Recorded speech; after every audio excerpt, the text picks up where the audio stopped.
Power, da ist 10 und 12 wäre noch nice. Hier zu droppen.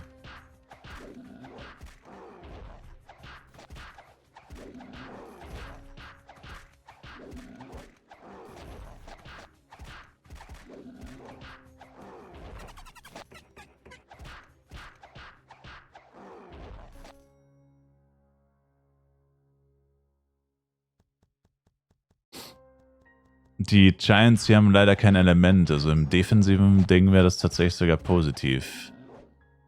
Gut, je nachdem. Außer dass da das komplett falsche Element drauf. Dann ist es nicht so gut.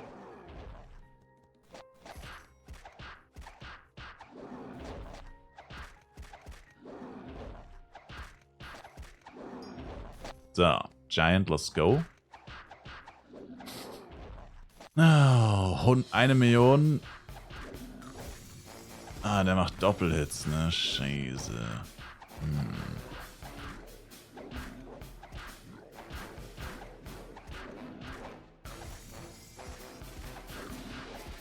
Ja, Alter, kannst du mal blocken? The fuck? Wie viel Blockrate habe ich? 61. Ich habe noch keinen Schlag geblockt, gerade eben den ersten.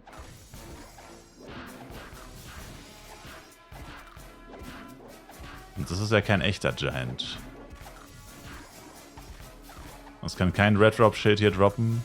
Uff. Wow. Junge, was geht ab, ey?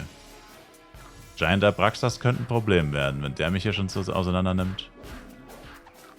Jesus. Der schlägt auch genauso schnell zu wie die Viecher in der Wüste. Doppelschläge und schlägt sauschnell zu. Frechheit. Also bei einem Doppelcrit liege ich. Aber ich glaube, der hat keine Rage Face. Ich sehe es gleich, ob er eine Rage Face hat. Die Blockrate ist halt irgendwie entmutigend. Die Blockrate ist sehr entmutigend. 61%, ich fress jeden Schlag. Das ist irgendwie ein Scam. Also können die nicht rechnen oder was? Wie kann das 61% sein? Ich fress jeden scheiß Schlag. Ist doch niemals 61%? Was ist das für eine Verarsche? Junge, ich block so gut wie gar nicht. Das ist ein Witz, das ist niemals 61.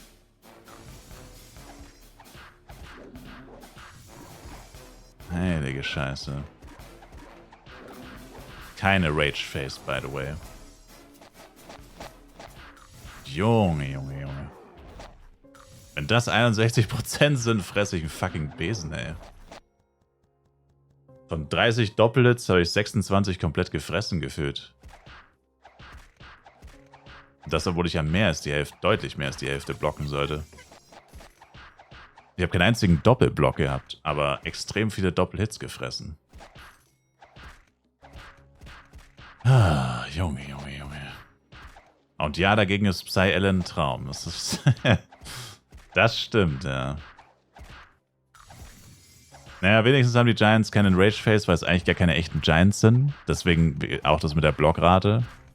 Das ist ja gar kein Giant, das ist ja einfach nur ein Monster mit viel AP. Ignorieren die Tower Geeks auch die Blockrate? Kann eigentlich nicht sein. Er hat ja keine Rage-Face, also ist es auch kein Giant. Jeder Giant hat eine Rage-Face. Dieser Giant aber nicht, weil es kein Giant ist. Keine Rage-Face bedeutet auch keine Blockrate-Ignorierung eigentlich.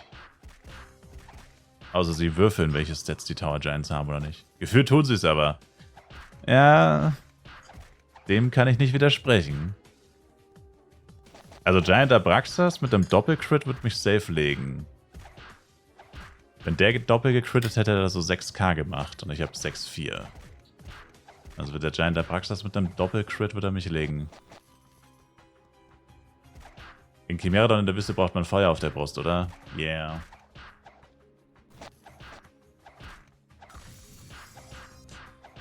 So ist es. Feuer auf der Waffe und Feuer auf der Suit.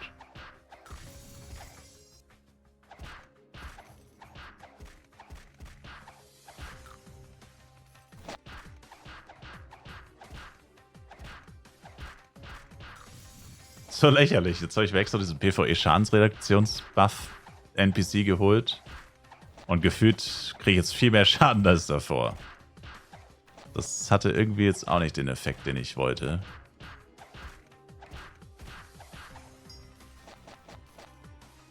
Nicht so richtig.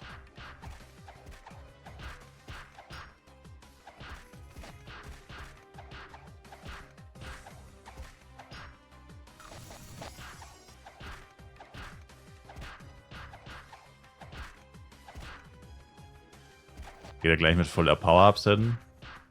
Na. Ich gehe jetzt zu den Bären. Power, da ist 10. Ey, ich hab's gecallt. Ich hab's gecallt.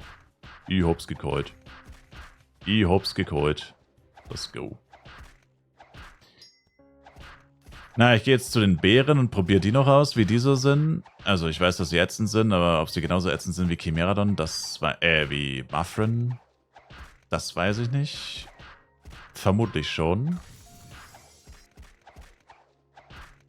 Und dann, wenn das auch nicht hinhaut, einfach weiter Chimeradons, I guess. Bis 107. Keine Ahnung. Ich hoffe einfach, die Burner Keys sind nicht so schlimm, weil sie im Level auch nicht so krass übertrieben hoch sind. Okay, ich muss mich tatsächlich nochmal rebuffen. Ich brauche zu lang. Das dauert tatsächlich relativ lang.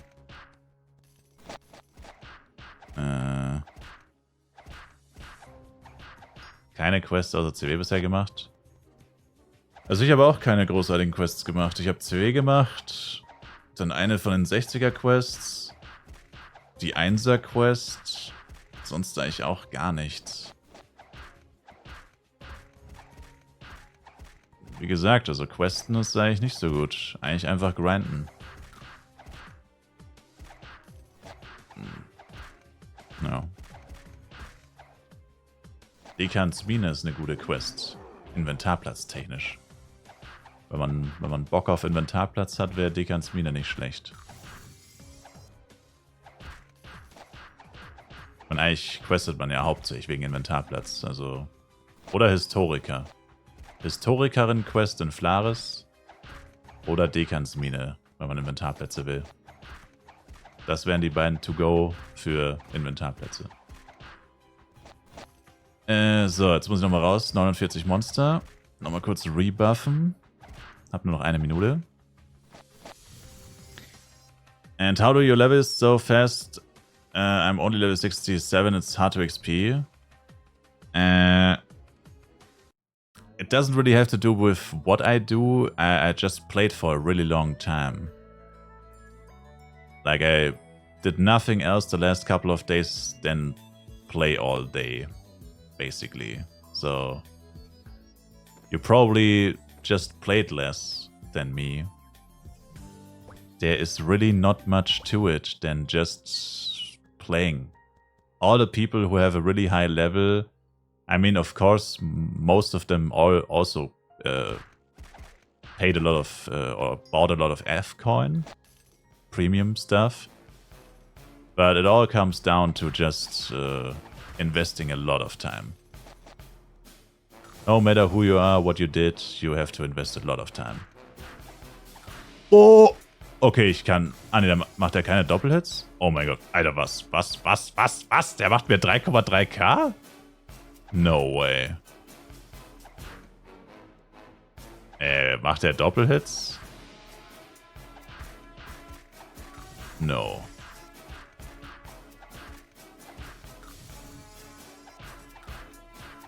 Junge.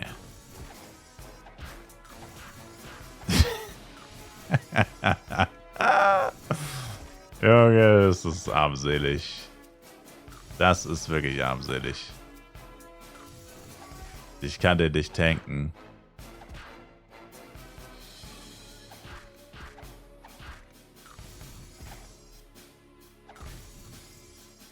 Wenn der crittet, sind die Lichter aus. Hi, are you just incoming? Might need one of those 20 STA pots.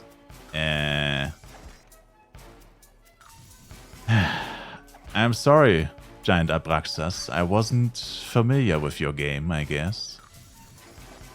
Verpiss dich doch. Wo kommen denn jetzt die ganzen scheiß Agros her, Mann? Da war gerade gar nichts. Dumme Mistviecher. Geht mir nicht auf die Eier. Aber ich block halt wieder gar nichts. Wo ist meine Blockrate? Ich habe noch keinen Hit geblockt. Wo ist meine Blockrate, Mann? Jetzt reicht's aber wirklich mal. Ich blocke nicht einen Drecksschlag. Wo ist meine 61% Blockrate? Nicht einen Hit habe ich geblockt. Jetzt. Den ersten von 30 Hits mal geblockt. Was ist das denn? Boah, Blockrate ist so ein fucking Joke in dem Game. Das regt mich so auf. Von 30 Hits blockst du mal einen. Was bringt mir dann scheiß Blockrate, bitte? Mann, in Flive PC war Blockrate so geistesgestört OP. Und im Flive Universe ist es der letzte, nutzloseste Scheißdreck überhaupt. Auch Ausweichrate, ne? Ich habe so viel Decks und ich blocke nicht und ich weiche nicht aus. Obwohl ich arsch viel Decks habe. Da fühlst du dich so verarscht, ey.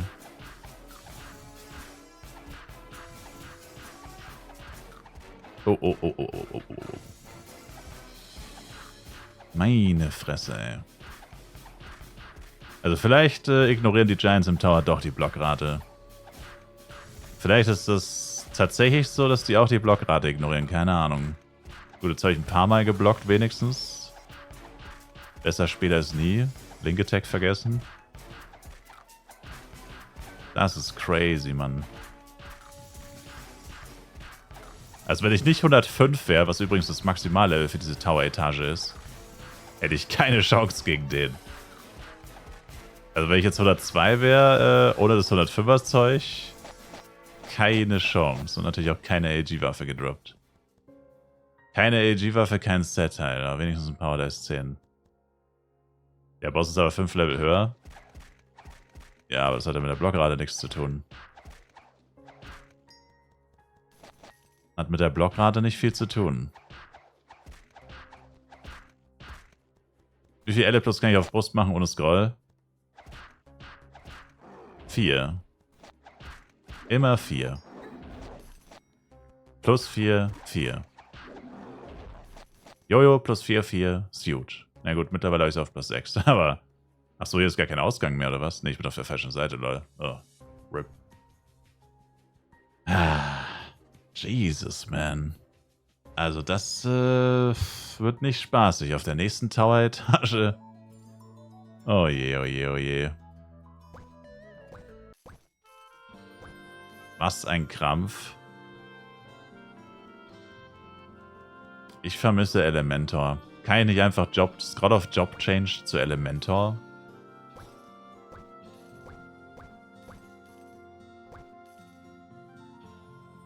Ich brauche eine Scroll of Job Change.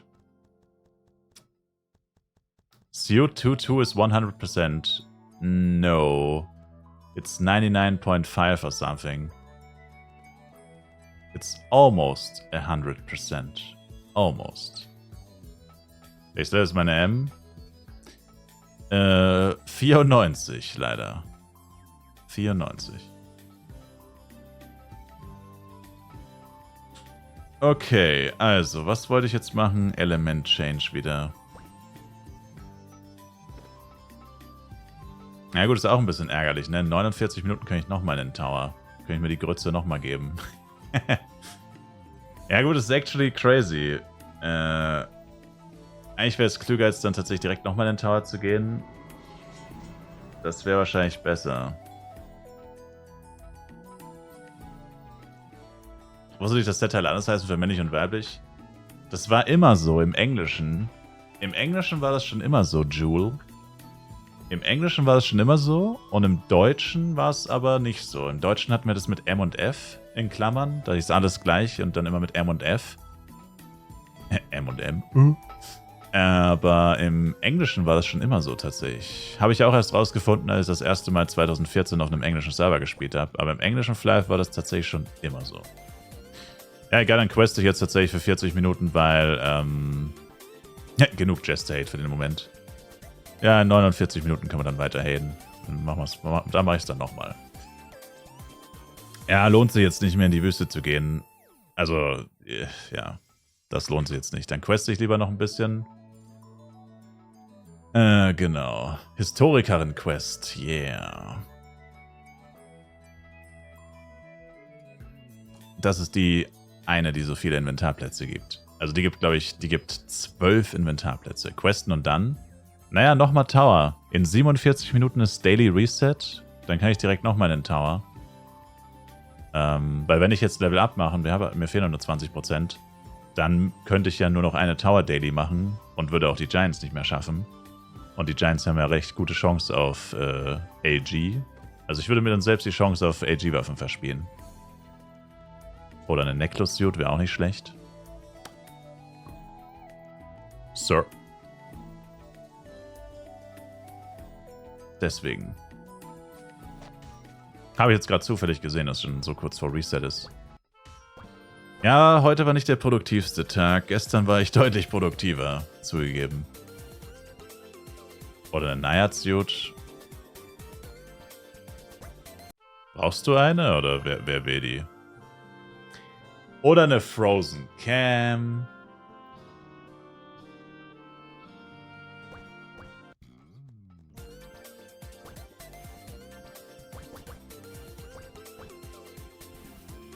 Okay, diese Demian-Quest mal wegballern, die machen wir nicht. Stone Piece of Flowers, St. Morning und Darkon, okay. Da müssen wir zu dem Altar auf Violet jeweils. Ah, die Quest ist auch so ein Krampf ohne Fluggerät. Ohne Fluggerät ist es auch so ein Krampf.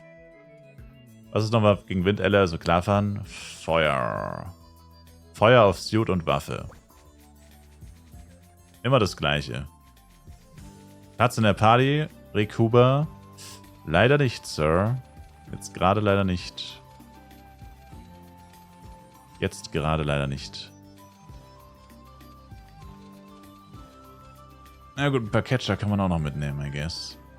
Du kannst Platz machen, bin gleich off. Oh, okay. Ja, wenn das passt für dich. Wenn das für sie passt. Dann habe ich doch Platz, Rikuba. Auf Channel 5, bitte. Gute Nacht, Caesar. Danke dir fürs Zuschauen. Und fürs Filmen und Party mitziehen und so weiter.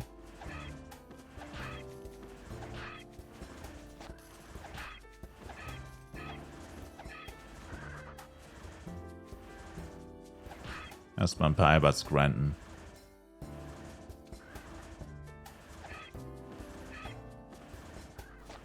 Bei Klarfahren bis 104. Wenn du bei Captain Klarfahren bist, kannst du auch bis 105 da bleiben. Aber ja.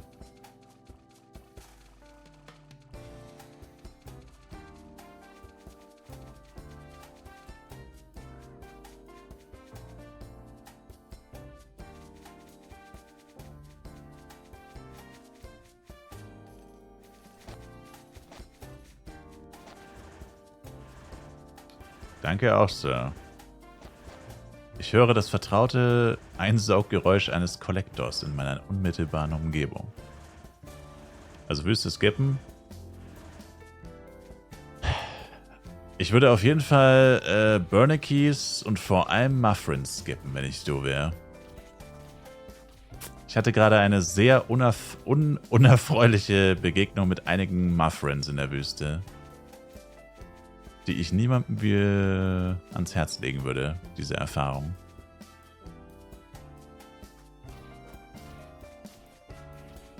Und als 1v1 Ranger auch ändert ja nichts. Klar, du hast eine bessere Block- und Ausweichrate. Jester hat anscheinend einfach keine. Scheißegal, wie viel Decks du hast. Aber ändert ja an dem Problem nichts. Also das grundsätzliche Problem ist ja trotzdem, sobald du gehittet wirst, vor allem eben mit diesem Doppelhit, und du nicht genug HP hast, bist du einfach tot. Ja gut, Leveldifferenz hat noch eine Rolle gespielt, ja, aber... Also ich sag mal so, wenn dein Equipment ungefähr vergleichbar ist wie meins, dann ist das Gleiche. Oh. Sorry.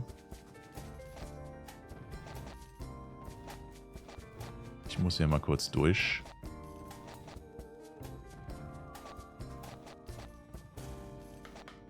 Schade, leider keine Catcher mehr gefunden. Leider keine Catcher mehr gefunden.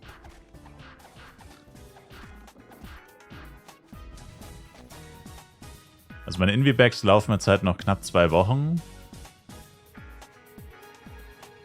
Und, oh, hier ist noch ein Catcher.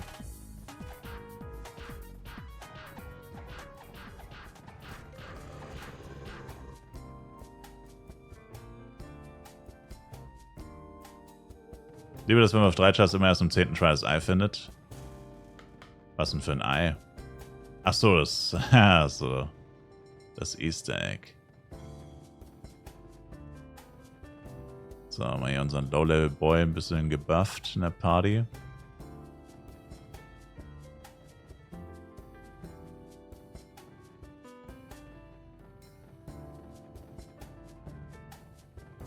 Bloody Stuff auf plus 10 ist auch ein weirder Flex. Der Timer hat wieder etwas an Zeit gewonnen, Jax. Ja, und du hast einfach ein Headset gewonnen. Und du hast einfach ein Atlas Air Headset gewonnen.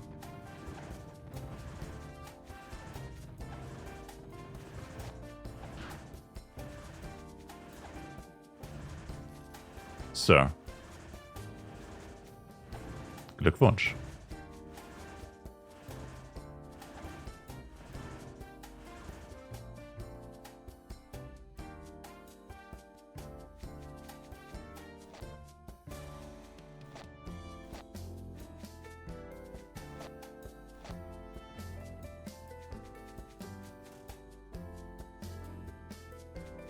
Das ist jedes Mal die gleiche Scheiße.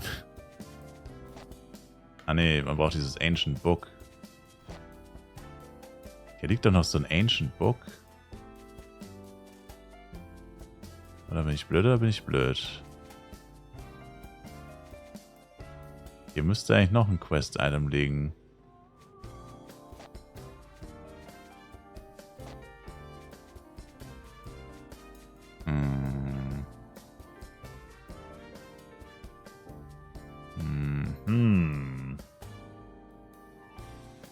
Merkwürdig. Da müsste eigentlich noch so ein Ancient Book oder so ein Scheiß liegen.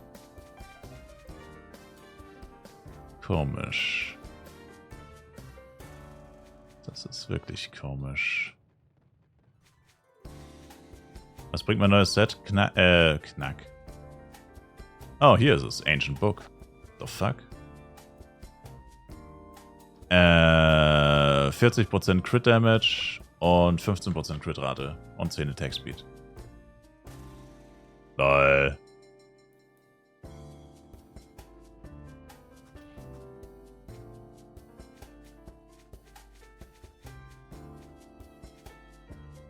Natürlich macht die Quest auf dem Channel auch schon jemand. Willst du mich verarschen? Meine Güte, ey.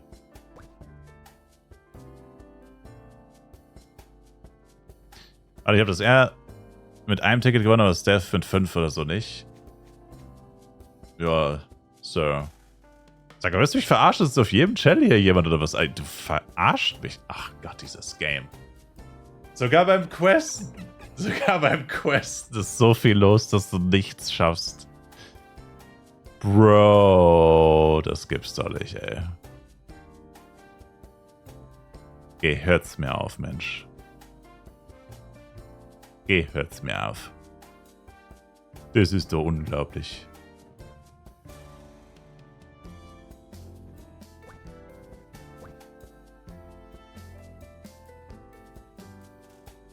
Das heißt, am besten jetzt nochmal einen Town Blinkwing dann. Nachdem ich diesen Catcher hier inhaliert habe. Was ist der Unterschied zwischen einem gehabten Collector und einem Clean? Er saugt schneller ein.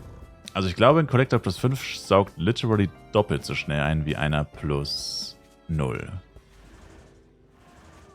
Also ich glaube, ein plus 5 hat irgendwie 28, 29 Sekunden und ein plus 0er hat eine Minute oder so, oder vielleicht sogar 1,30.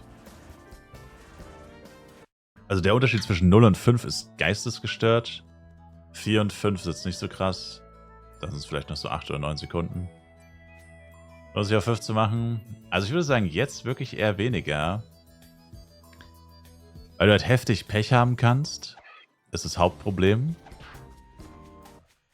Du kannst halt ultra Pech haben. Dann kostet dich jetzt das mal gut und gerne 100 Mio.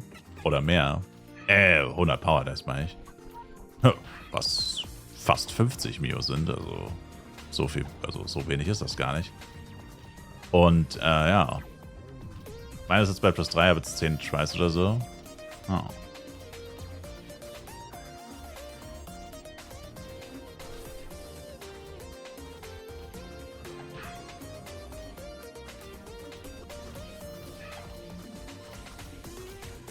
Also, ich habe bei plus 3 auch sehr viele Tries gehabt. Warte noch 5 und dann lasse ich es sein. Ja, yeah. Also plus 4 ist gut. Ich habe mich jetzt einfach nicht mehr getraut, weiterzumachen. Es war mir einfach zu schade um die Power Dice. Hauptproblem war auch zu dem Zeitpunkt, waren Power Dice eigentlich eine einzige Einnahmequelle. Deswegen, ja. First Try plus 4. Lol. Tja. Nicht schlecht. GZ.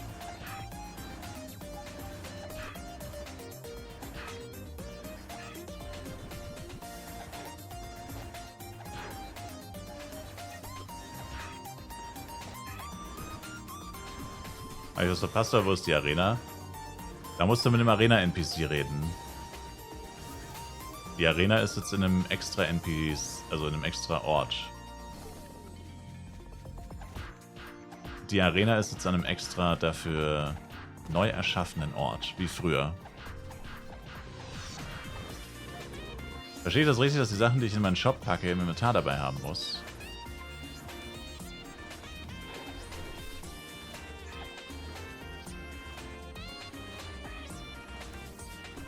Ja. Also du kannst halt nur Sachen, die du in deinem Inventar hast, in den Shop packen, ja. Was ich nicht gerade richtig verstehe, ehrlich gesagt. Aber du kannst halt alles, was du im Inventar hast, in deinem Shop packen. Wenn du es auf der Bank hast oder so, kannst du es nicht reinpacken.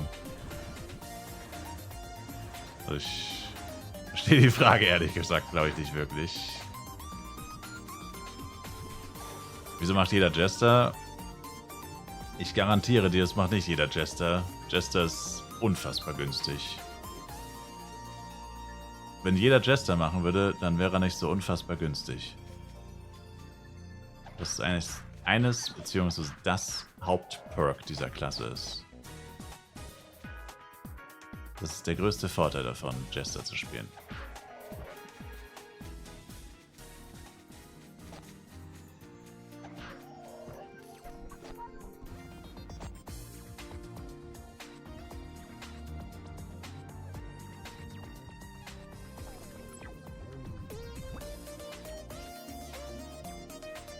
Filter mal 135 Akrobaten sucht, dass diese 10 Jester und nicht eine Ranger. Eben. Eben.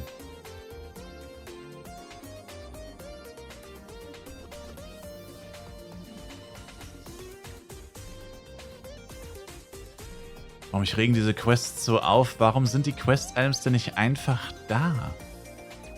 Wieso sind die nicht einfach da? I don't freaking get it, man.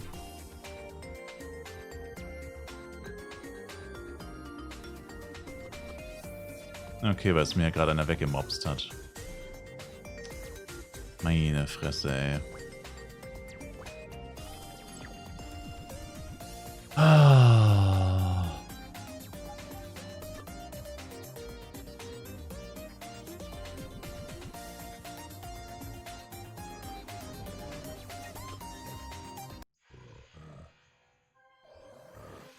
33 Minuten noch. Ich werde die Quest nicht mal zur Hälfte schaffen, wahrscheinlich.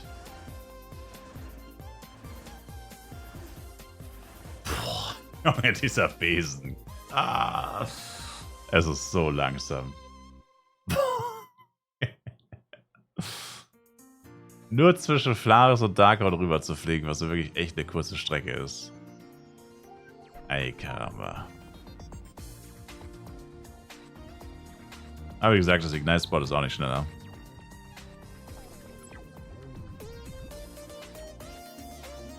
Das Ignite-Spot ist leider auch nicht schneller.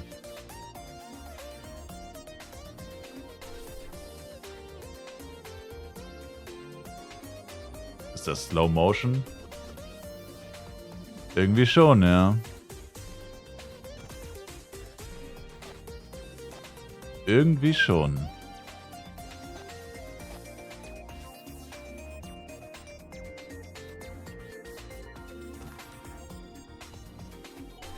Also das Premium-Board 30 Tage bekommen, aber hat sich wie ein Cheatcode angefühlt. Ja, ich krieg's halt jetzt quasi noch 24 Stunden. Oh, Moment, das ist eigentlich gerespawnt. Also jetzt ist ja gerade, oder also jetzt in 32 Minuten ist der Daily Reset. Und morgen, also quasi in 24 Stunden und 23 Minuten, kriegt man per Android Dingens-Event, kriegt man dann Piyoko 15 Tage und beim gesamte Verbindungsevent kriegt man es dann auch nochmal 7 Tage. Das sind dann 3 Wochen. Ja, keine Ahnung. Ob ich mir da noch eins kaufe, weiß ich nicht. Theoretisch eigentlich nicht. Theoretisch eigentlich nicht. Würde ich sagen.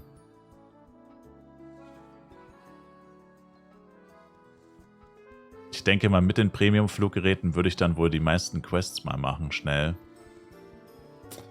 Andererseits könnte man auch einfach warten, bis man durch Daily Rewards, I guess, oder so, keine Ahnung, oder vielleicht durch irgendein Event mal ein paar Dinger bekommt. Ein paar,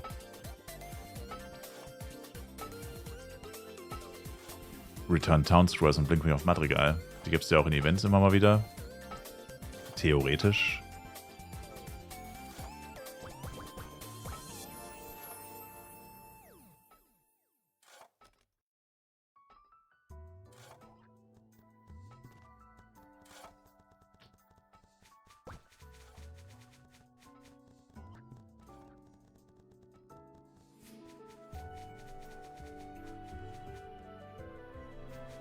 Ich wurde gerade gefragt, was ich für meine Sharpsuit haben will. 105 Elle. Was willst du denn haben? Kann ich dafür nehmen?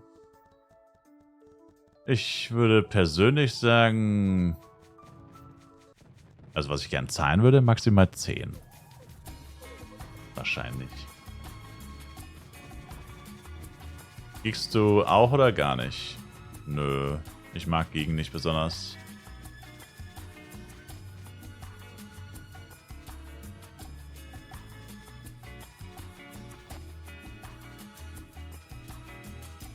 Oh, Rikuba.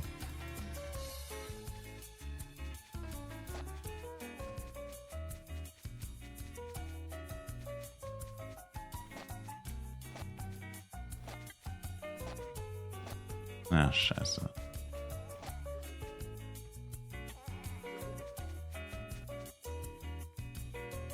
Ich versau dir hier deine Level Experience. Die Dinger sind zu schnell gerespawnt, jetzt habe ich es trotzdem wieder nicht bekommen. Jetzt fehlt mir eins. Der Respawn kam zu schnell. Lohnt sich auch noch Angel zu farmen? Keine Ahnung.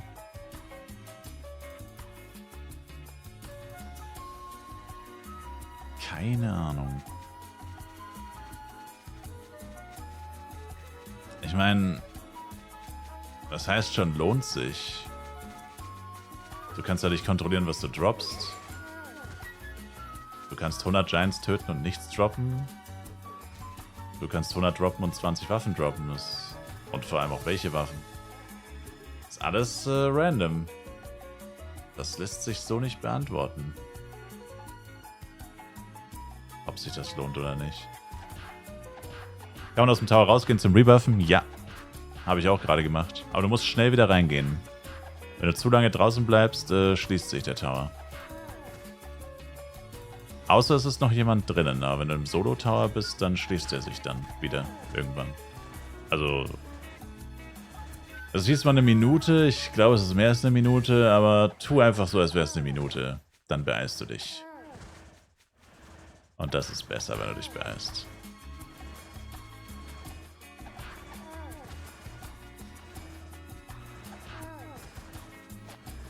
By the way, es ist gleich das erste Mal im Leben, dass ich wirklich ein AG-Jojo benutzt habe. Mal so richtig.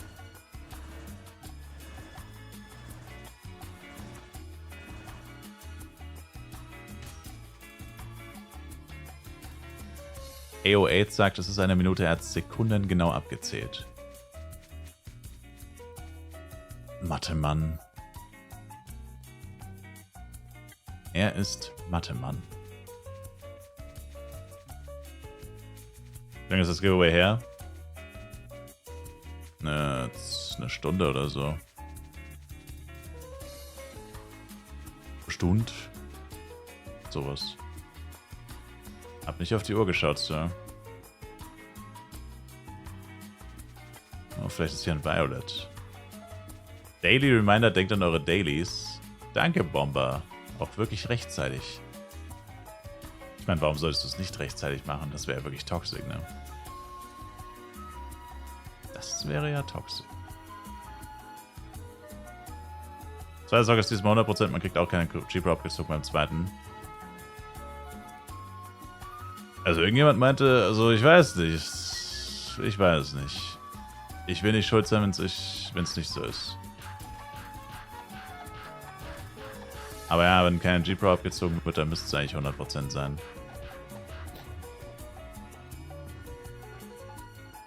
Aber ich will nicht der sein, der sagt, es ist 100% und dann klappt es bei irgendjemandem nicht und dann ist die Suit weg, weißt du?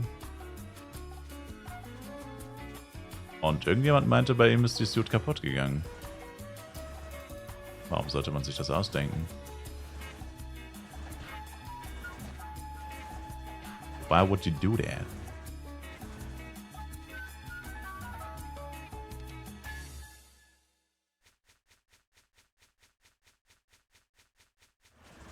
No warranty, no refund. Diesen FEC? Ja. Ach so, ja gut, okay, ich habe es nicht spezifisch gefragt, ob es diesen FEC ist. War. Aber als das Thema neulich mal wieder im Chat war, meinte irgendjemand, dass es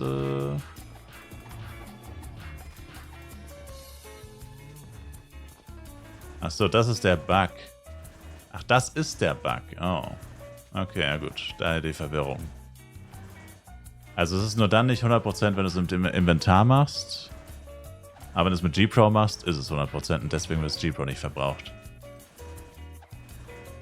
Ja, es wäre zu einfach, das einfach mal zu fixen, ne? Das wäre ja zu einfach. Vor allem ist das halt wirklich bekannt. Das war ja bei den ersten beiden FECs schon, ne? Also, und vor allem, also das ist wirklich...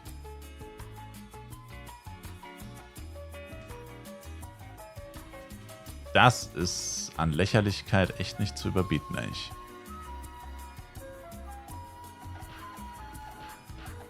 Jetzt bin ich hier mehr am Catchern.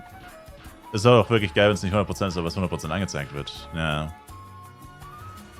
Boah, eigentlich ist das schon fast, Betrug, kann man fast sagen. Eigentlich ist das schon fast Betrug. Also, was heißt fast? Es ist eigentlich Betrug. Oder nicht, es ist Betrug. Aber vielleicht refunden sie dich ja, oder? Weiß ich nicht. Hat schon mal jemand probiert, es zu refunden dann? Also nicht refunden, sondern halt zu sagen, ja, ich will mein Zeug zurück. Das kann ja nicht sein, dass es kaputt geht. Wird dann nicht angezeigt, wenn du im PD8 was Suits ziehst, kommt sogar Warnung. Ja, aber es kann ja trotzdem nicht sein, dass der eine, also... I don't know. Safe kommt, dann geht nicht, sorry.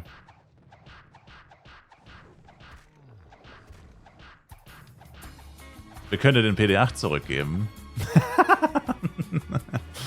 Also, deine Suit, für die du 800 Millionen Penya oder 5000 F-Coin gezahlt hast, tut mir leid, das können wir nicht machen. Aber wir können dir den PD8 geben. Sehengebunden natürlich. Sehengebunden. Wir können dir den PD8 sehengebunden geben. Arglistige Täuschung. Naja, es ist halt einfach irreführend, kann man fast sagen. Weil ich meine, du könntest ja zum Beispiel... Ach, keine Ahnung. Was weißt du nicht? Gibt es eigentlich Luzakas Waffen? No, Luzakas gibt es glaube ich noch keine, aber es gibt eine Menge Hernes-Waffen. Da farmt sich einer dumm und dämlich gerade. Irgendeiner farmt sich gerade dumm und dämlich mit Hernes-Waffen. Der hat bestimmt schon 2 Millionen F-Coin gemacht damit. He rich. He rich. He is richy rich. Wieso sind hier so viele Catcher? Ich will das gar nicht. Aber ich muss. I have to do it. I need the money. Was Max-Level?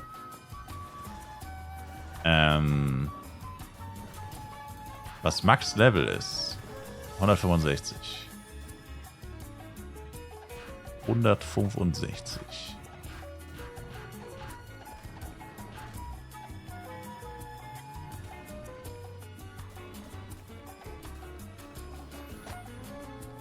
Crafte ich Bloody?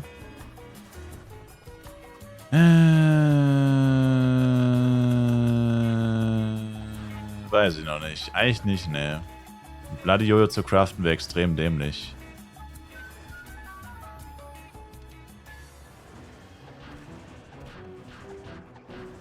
Bloody craften wäre halt extrem dämlich, weil... Also Bloody Jojo. Weil halt,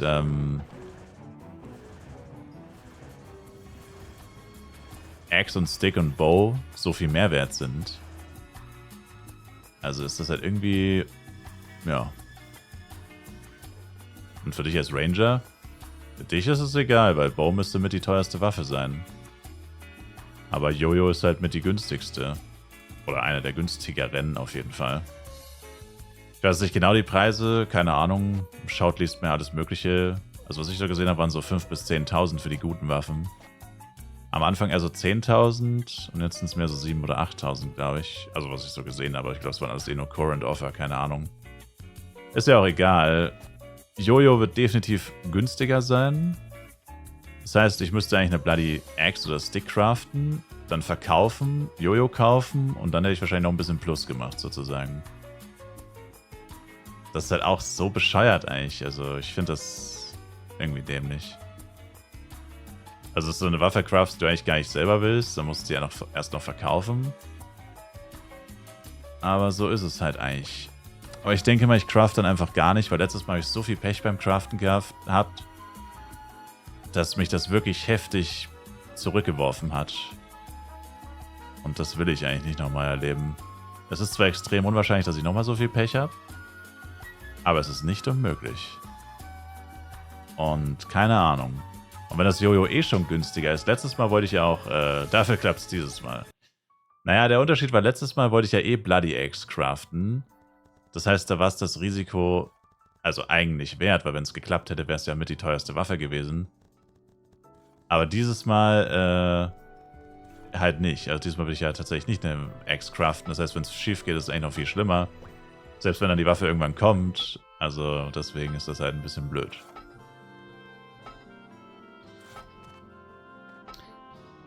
Also ja.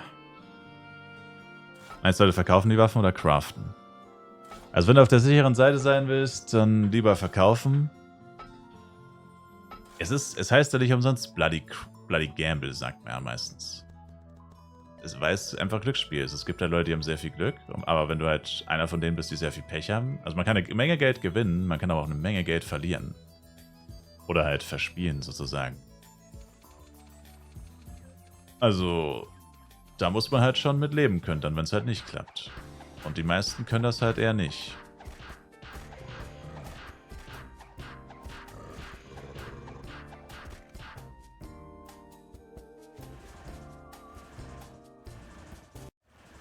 Es ist halt immer dann bitter, wenn du mehr als 50 brauchst. Dann tut jeder weitere Versuch dann richtig weh. Kann man sagen. Ach scheiße, in St. Morning hätte ich doch das Ding mitnehmen müssen. Mist. Oh, warum sind jetzt so viele Catcher denn hier? Das war gerade eine Respawn-Welle. Meine Güte. The catchers don't stop to catcher, man. Ich Bräuchte fast einen zweiten Kollektor mittlerweile.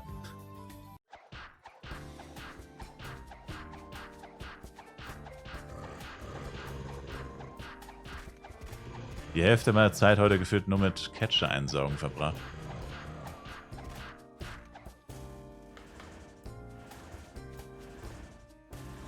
...110er Waffen gehen schon für Bloody, oder?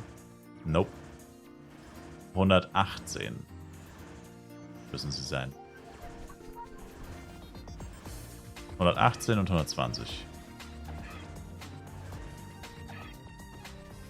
Es gibt so ein paar Fake-Waffen, die so ähnlich aussehen. Die gehen aber nicht, die geben Emeralds. Wenn du sie zerlegen würdest.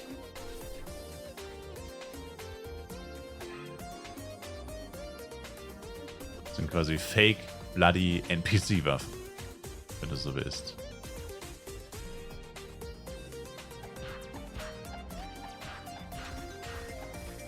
Oh mein Gott, ich bin so ein Trottel. Ich habe die Collar-Quest mit meinem M nicht abgegeben. Aber egal, ich sehe noch was nach SM. Oh. Wenigstens schon mal einen Inventarplatz bekommen. Mit der Quest Nation. Schon mal einen Inventarplatz mehr.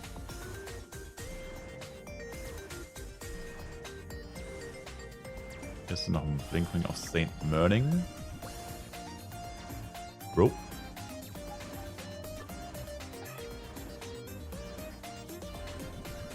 Den Catcher da unten nehme ich noch mit, dann nach St. Morning. 16 Minuten ist schon wieder Reset. Ah, meine Güte.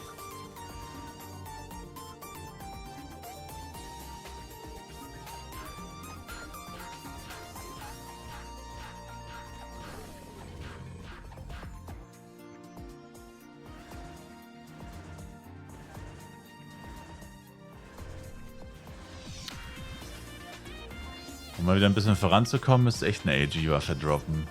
Ich sehe es schon kommen, dann kommt AG Big Sword. Kannst du dann für 20k verkaufen.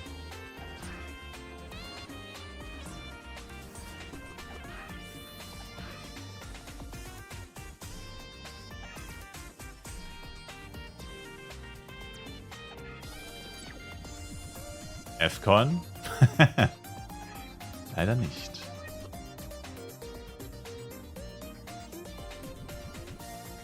Ich fürchte nicht, nein.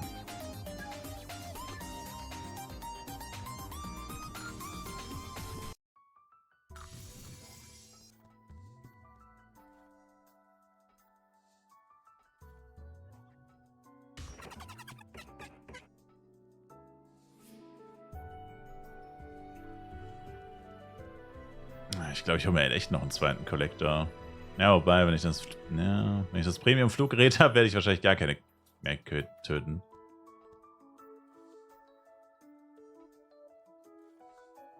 Achso, nee, das ist die andere Quest, Leute. Moment, hä?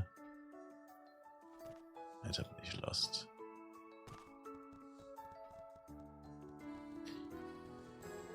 Irgendwie funktioniert mein Gehirn nicht mehr richtig nach diesen paar Tagen. Das ist wirklich verrückt. Ich lese Sachen und ich verstehe einfach nicht, was sie bedeuten. Da stand einfach, treffe Collar. Und aus irgendeinem Grund habe ich Kollak gelesen. Also Kollak ist der Typ in St. Morning mit den Meteoriten, die Quest, die ich gerade gemacht habe.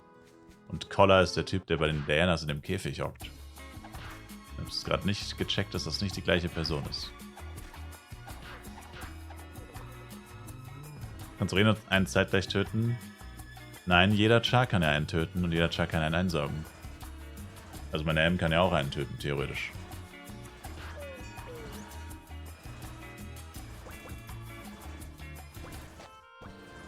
Inventarplatz plus 3. Nochmal 3 Inventarplätze. Juicy! Juicy Fruit.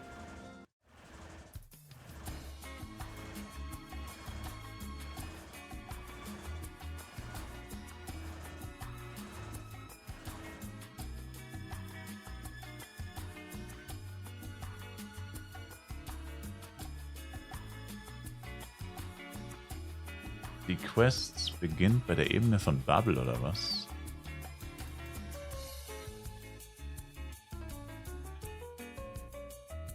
Nee. Hä? Stand Dark on 1. Scheiße. Ja gut, das ist natürlich Ass. Uff. Scheiße.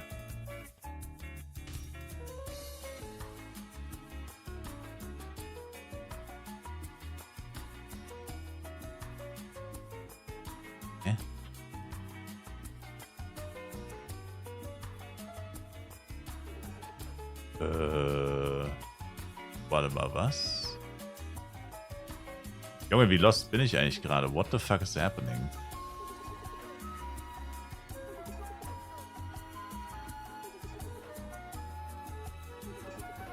Hab ich die Quest jetzt gemacht oder nicht mit meinem mich checkst du? What the fuck?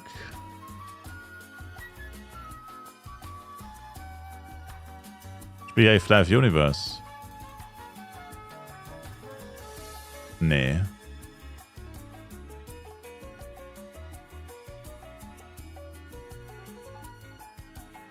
Hä, ich check's nicht. Wieso habe ich die Quest nicht?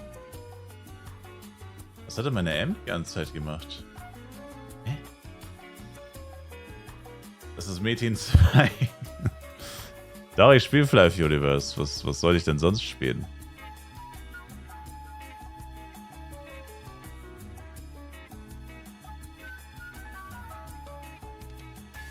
Ich habe die Quest abgegeben, aber nicht angenommen, Alter. Ich bin wirklich gerade komplett lost. Mal wieder.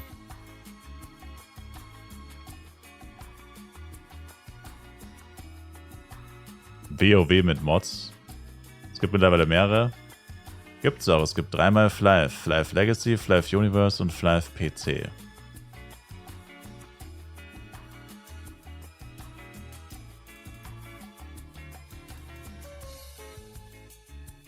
Gibt es auch. Live HV WoW. Richtig. Das ist richtig. Ach, diese Quest ist so nervig, weil du so viel fliegen musst, ne? Schier unmöglich mit so einem langsamen Fluggerät. Hast du den ersten PD6 gedroppt? Nice. Das ist halt actually echt nice.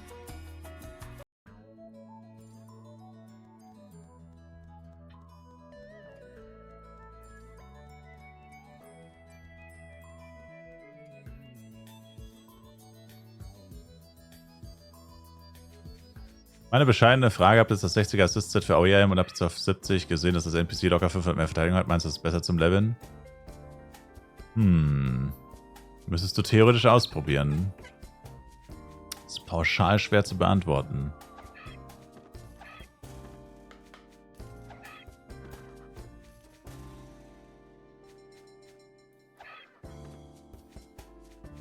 Wie viel sind PD8? So 300, 400k?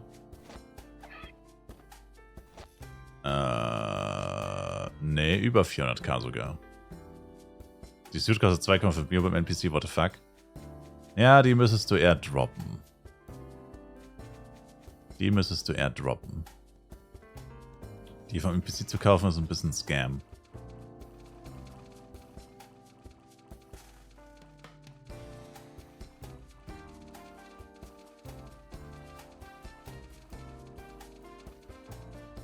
Meine M ist so langsam.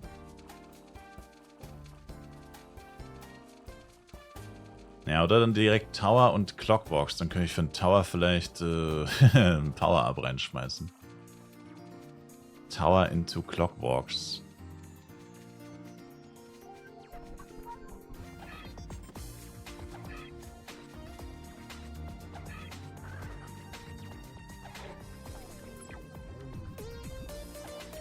Machst du jetzt alle Quests? Nein, nein, ich queste nur weil ich Cooldown habe. Also ich warte auf den Tower Reset. Ich warte gerade nur darauf, dass 0 Uhr wird im Endeffekt. Sir. Sir. Und natürlich habe ich kein einziges Blinking of Madrigal und keinen einzigen Couple-Teleport. Ich habe gar nichts. Gar nichts. Der Burger Stand. Damn. Wieso level ich nicht stattdessen, Sir? Weil ich in der Wüste gerade gottlos aufs Maul bekomme. Also wirklich gottlos. Und so ein bisschen, ich habe gerade eine Midlife-Crisis. Sir. Ich habe gerade eine Midlife-Crisis, weißt du. Ich realisiere gerade, dass meine Klasse Trash ist. Weißt du eigentlich, wie sich das anfühlt? Wieso nicht Asria? Du bist 105.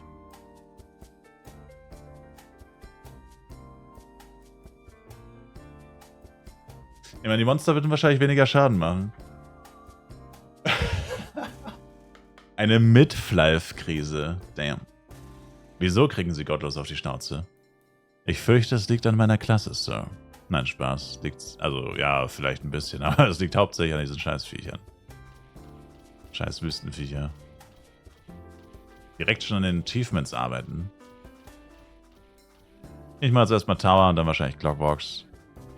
Hoffe, dass ich reich werde. Ich hoffe einfach darauf, dass ein Inti-Red plus 3 kommt. Dann wären alle meine Sorgen erledigt. Jetzt sollte man bei Popcrack leveln, damit man nur eben Questies sammelt, bei mir mit Elementor.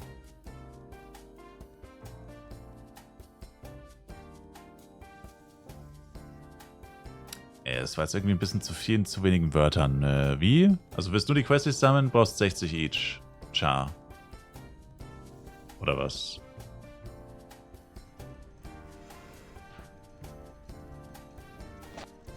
Brauchst 60 Pop Shift.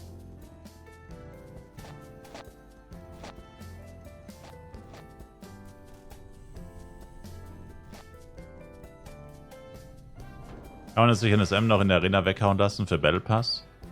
Die Arena ist jetzt eine extra Welt. Das ist jetzt eine extra Arena-Map, heißt das. Oder so. Weiß nicht genau, wie es heißt, aber ist ja auch egal. Muss zum Arena-NPC in Flares gehen. Arena-Verwalter Ray heißt der, glaube ich. Der ist zwischen Schmied und Couple-NPC. Ach, das ist jetzt der Hachalen Flares, oder was? Boah, die Quest ist wirklich arschnervig. Diesmal sicher gehen, dass ich das auch mit meinem M mache. Bei 8 Chars? Naja, 8 mal 6 halt, ne? Also 8 mal 60. 480 Stück bräuchtest du da. 480 Pop Shift.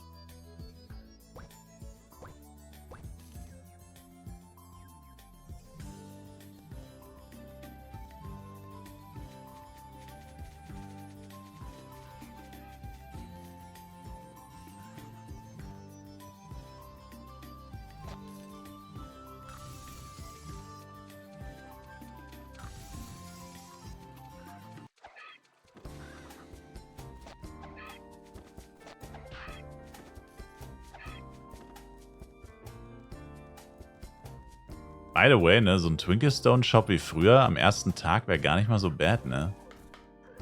Man braucht doch immer 10 Twinkle-Stone und Vorformen. Aber die Leute haben halt kein Geld, ne? Ah. Aber theoretisch wäre so ein Shop gar nicht so schlecht. Aber die Leute haben kein Penny, ja, das ist das Problem. Aber in Job-Changes habe ich gerade so dran gedacht. Das würde sich nicht lohnen. Und F-Coins wird wahrscheinlich auch keiner zahlen. Andererseits verkauft, muss wieder farmen gehen, um AG. Das geht mir auch die ganze Zeit so. Ich mache mit den Mets ganz gut Kohle. Aber jedes Mal denke ich mir so, scheiße, wenn ich jetzt selber wieder welche brauche, muss ich selber wieder Catcher farmen, sonst kann ich selber nichts machen. Das ist arschnervig. Man will beides. Man will die Kohle, aber man will auch hier ein Twinkle, ein F-Coin. No joke, man. No kidding.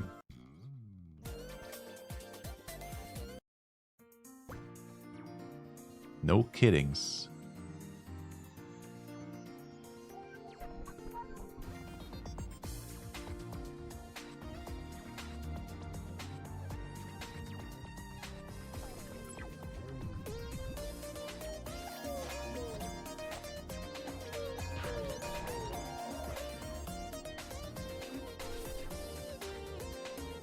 Ich finde keine Erinnertippen zwischen Schmied und Kabel, nur NPC, nur Kaigas. No, man ist auf Channel 1. Sorry, das vergesse ich immer. Tut mir leid.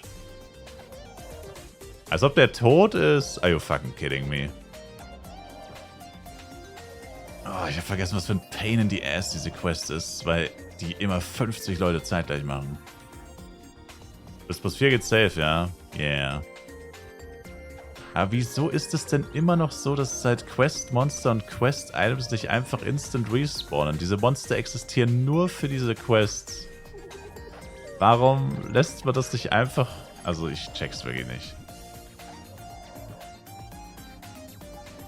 Das ist Wahnsinn. Hat mir jetzt einfach diese Magician geklaut. Burger Stand, hä?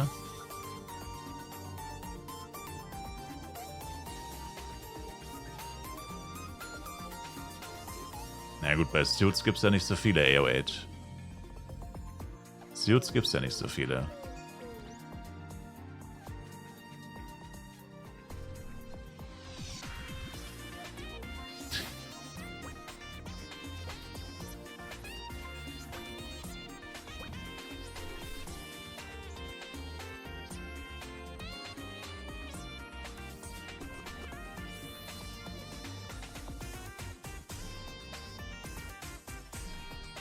Verarscht mich.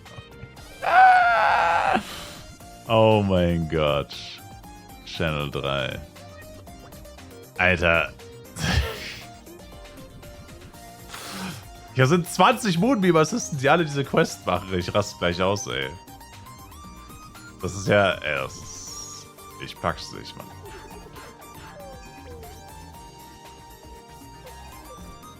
Also das ist wirklich Wahnsinn. So, Platz bei der Party. Gerade leider nicht, Sir. Das ist doch erstaunlich, wie viele Leute questen, ne? Wo jeder sagt, es lohnt sich nicht. Aber ja, das ist die letzte Quest, weil die gibt gleich noch Inventarplatz, oder? Weil ich eigentlich weiter questen müsste, weil ich habe noch Quest-Items im Inventar, die ich jetzt schon gesammelt habe. Zumindest bis die verschwinden. Wobei die in St. Morning habe ich noch nicht gesammelt, aber ich glaube, man braucht die auch nicht zeitgleich.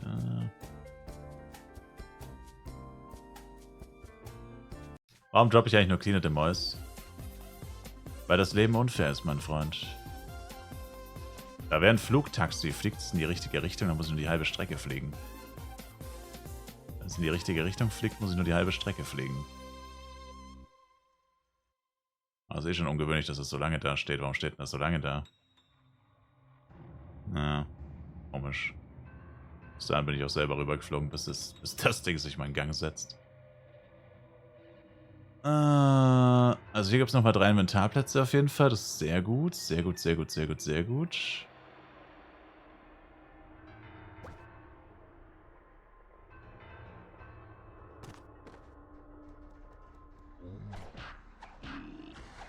Takuya. Was geht?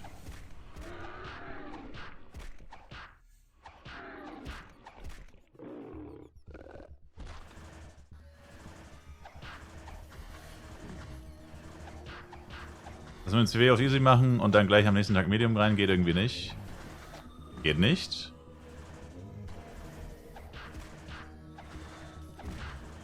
Mir wurde 1000-mal berichtet, dass das geht. Na, dann hat sich das ja auch erledigt. Ich kann gleich selbst mal schauen, was bei mir steht. Also es kann halt sein, dass das ein Bug ist und das nicht bei jedem passiert, ja. Das kann sein. Du verbreitest Fake News, Sir. Ich habe immer gesagt, dass das eigentlich nicht so sein sollte. Und dann haben mir immer jeden Tag Leute gesagt, du hast vor 5 Stunden oder so easy gemacht und bei dir steht jetzt 23,57 Cooldown. Bei beidem?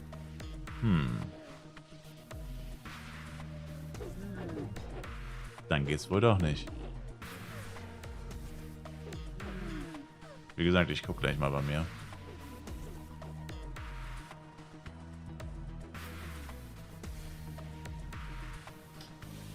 Wie? Echt so unlogisch, ne? Jeder Catcher, den ich sehe, irgendwie triggert er mich und trotzdem hebe ich ihn dann auf. Hebe ich ihn dann auf, wahrscheinlich. Ihr wisst, was ich meine. Ach, wobei, Rikuba, bist du offline? Dann wäre jetzt doch Platz in der Party, falls ja. In was für eine Ära sind wir angekommen, wo Anfänger Trader-Fragen ablehnen? Keine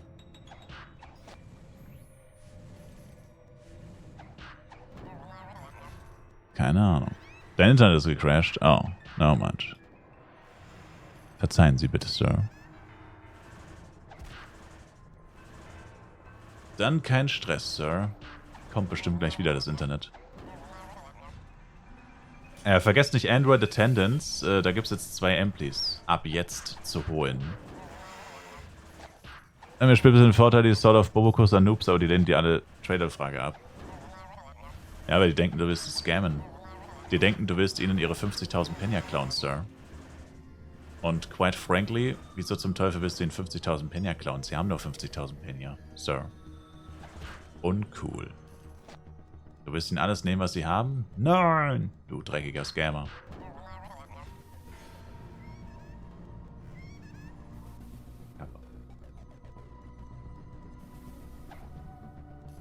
Wie soll ich sonst Geld machen? Das ist die große Frage, ne? Wie macht man sonst Geld? In diesem Spiel. Naja gut, mein Shop läuft aber auch nicht mehr so gut. Und in Mallorca haben wir kaum Internet zu Abfuck, Dauer-DC. Nee. Catcher! Direkt neben dem NPC, das ist natürlich auch geil.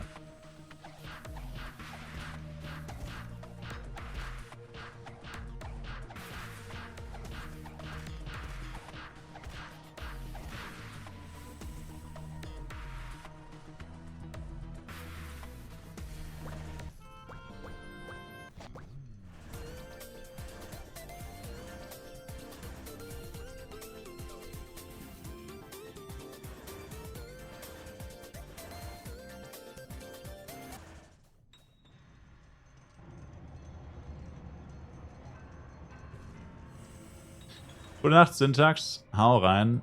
Thanks for the watching.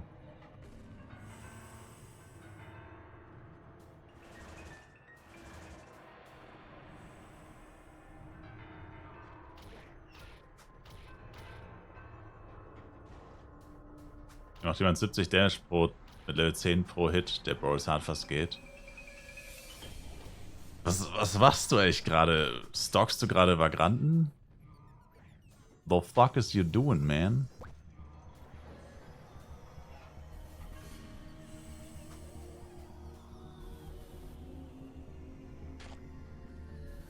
Was passiert hier gerade? Ich war gerade übelst verbuggt. Du versuchst dein letztes Sword of Boboku abzugeben? Tja. Niemand will es. Schmeiß es weg. Da, wo es hingehört, Sir.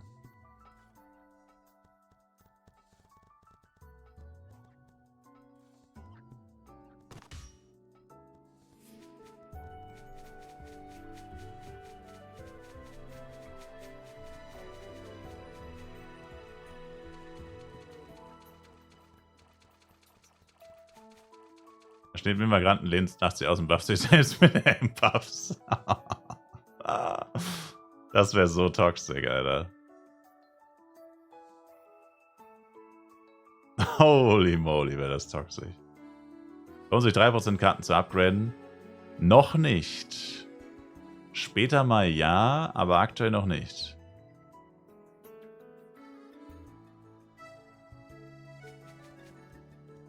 Aktuell noch nicht, ne.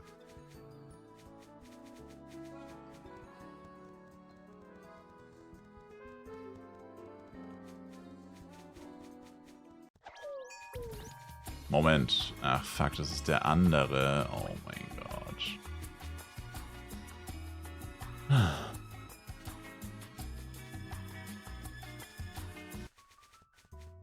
Ich hab knappe 100 und weiß nicht wohin. 100 Lightning 3 Karten. Heb sie einfach auf. Einfach sammeln. Sammeln, sammeln, sammeln, sammeln. Die Zeit wird kommen, wo sich das geistesgestört lohnt, aber die ist jetzt auf jeden Fall noch nicht.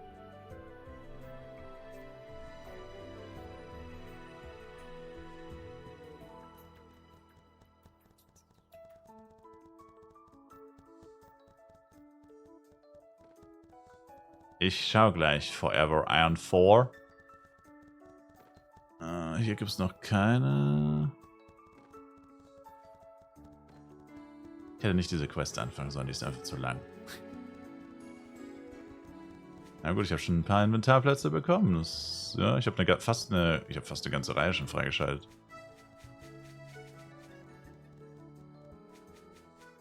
Aber ohne das Fluggerät ist halt crazy. Twitch Prime ist kostenlos. True Dad. Was ist das jetzt hier? Unknown Mark, Piece of Unknown Clove. Ah, das ist genau das, was ich nicht gesammelt habe. Ist dein erster FEC, so, daher deine ganzen Fragen. Du kannst so viele Fragen stellen, wie du willst. Kein Problem. Also 2K Aaron zum Middle reichen für +7. Waffe oder Set? Also Waffe ist safe, Set könnte nicht reichen. Waffe ist safe. Set. Oh. Boah, könnte reichen, könnte nicht reichen. Kommt drauf an, wie viel sehr du reinlachst, amigo.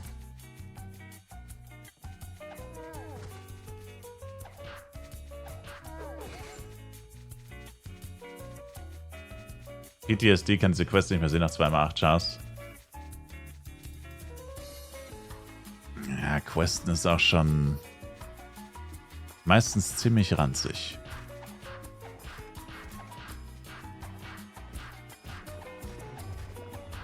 Was schlägst du vor für Waffe und Set? Für 2 Waffen und Set oder für eine Waffe und Set?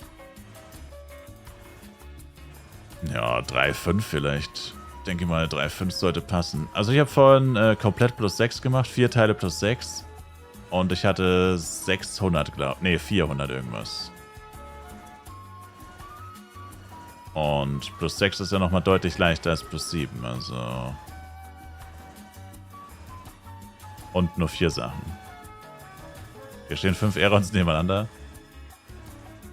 Ja, es farmen echt gar nicht so viele Leute Catcher. Aber ich meine, es gibt halt auch 8 Channel. 2 Channel mehr als sonst. Und die allermeisten sind echt einfach nur am Leveln.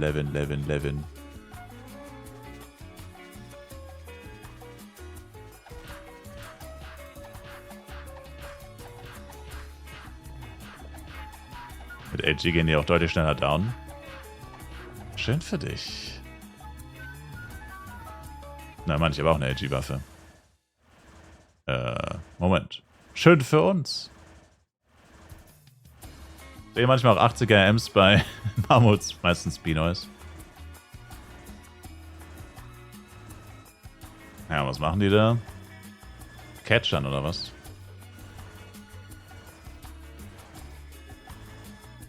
Okay.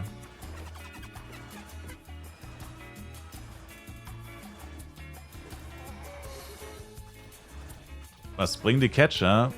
Die bringen diese Upgrade-Materialien, die du brauchst, um Element- und Plus-Upgrades auf deinem Equipment zu machen. Bei allem außer Schmuck und Sockeln braucht man die.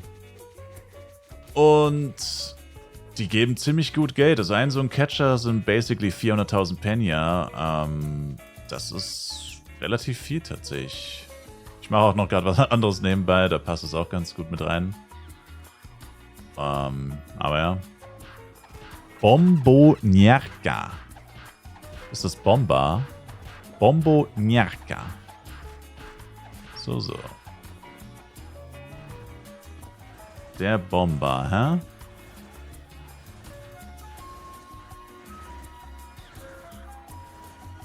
AG 670, AG Sword 20, das ist so stupid. Damn, da wird sich ja fast Double AG Sword lohnen, ey. Crazy. Ich dachte, Elle macht mal mit diesen Elle-Karten auf die Waffe. Ja, aber zusätzlich brauchst du diese Materialien, das ist total dämlich. Vielleicht, vielleicht nicht, wer weiß das schon. Einfach alles, was mit Bomb anfängt, bist automatisch du. Schluss aus Gesta. Ich warne nicht mit Terroristen.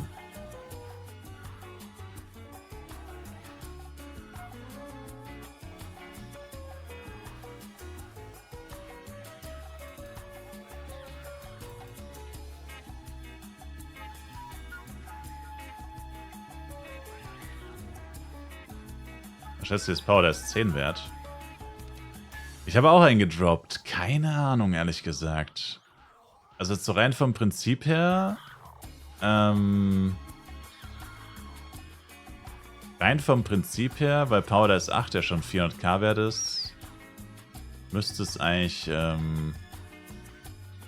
2 Mio sein. Also mindestens 2,5-fache würde ich jetzt mal behaupten. Oh, 3. Ja. Halt aber auch nicht zu viel, weil das Ding ist, Power der 10 ist gar nicht so viel besser. Also, ist halt schwer zu sagen. Das ist nicht der Violet leider, schade.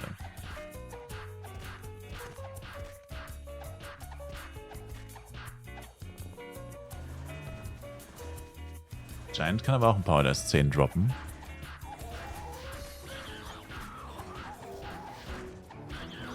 Die Catcher braucht man einen Staubsauger, wenn ich das richtig sehe. Yeah. Ja, das ist im Endeffekt der gleiche Staubsauger wie früher. Black Shadow, er wurde nur umfunktioniert, dass man diese Viecher einsaugen kann. An für sich ist es das gleiche Ding.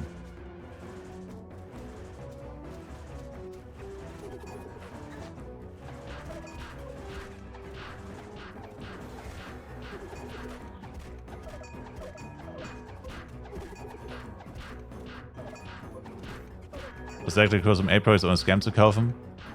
Im besten Fall 4. 4 oder 4, 1. 4, 4, 1, sowas. Also 5 wäre Scam. 5 wäre definitiv Scam.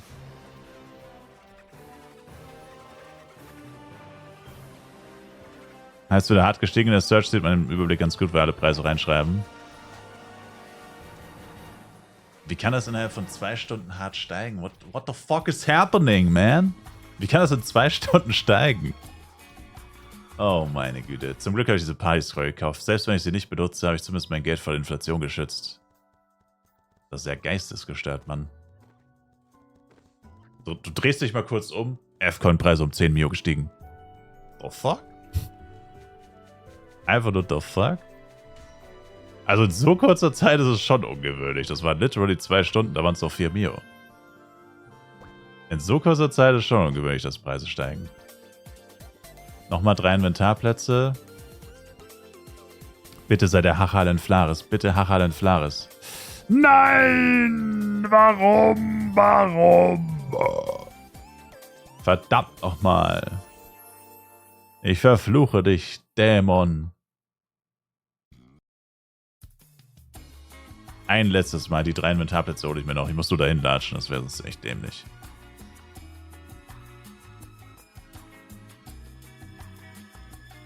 Ja, ich meine, ich hole mir 3 Inventarplätze. Ja, scheiße. Ich habe jetzt so viele Quest-Items im Inventar.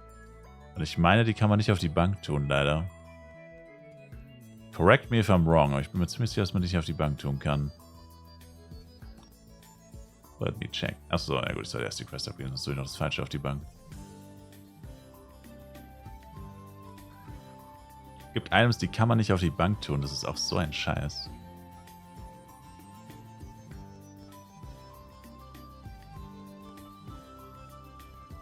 Außerdem habe ich jetzt mal wieder einen klassischen Fehler gemacht. Ich habe mein Quest-Item liegen lassen. Oh man. Was machen eigentlich Additional Attendance-Coupons? Du drückst Taste U, Spielzeit und dann holst du dann doppelte Belohnungen ab, Sir, wo du Products und anderen Premium-Kram kriegen kannst. Kannst du sagen, dass es schon 140 ist? Was glaubst du, wie viel man dafür reingecasht haben muss? Wie kann es, dass du jetzt die ganze Mission machst? Mach ich doch gar nicht. Ich hab doch noch ein bisschen Zeit überbrückt, manchmal. Ich mach doch gar nicht die ganzen Missionen, Mensch. Ich mach doch jetzt nur eine. Ich hab angefangen und jetzt habe ich die ganzen Quest-Items im Inventar und jetzt, ja, blöd. Wenn ich jetzt aufhöre, ist halt einfach Kacke. Schwierig. Schwierig, schwierig, schwierig.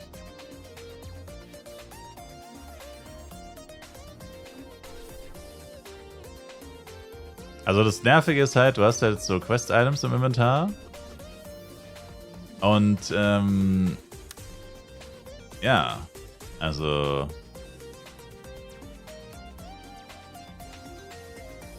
Jetzt QMs? Ja, komm einfach mit QMs. Wer A sagt, yeah. Ich meine, die Quest-Reihe gibt echt viel Inventarplatz, muss man sagen. Man muss es so sehen. Je mehr Inventarplatz, desto seltener musst du Invi lernen. Desto seltener du Invi lässt, desto mehr Zeit. Also ich meine, irgendwo bringt das schon was. Also langfristig jetzt vielleicht nicht so viel, aber ich meine, es ist jetzt ja auch nicht so viel Zeit, ne?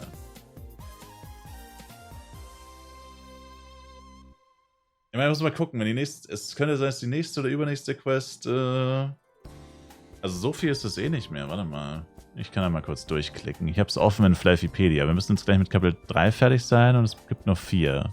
Kapitel 2 meine ich. Let me check that.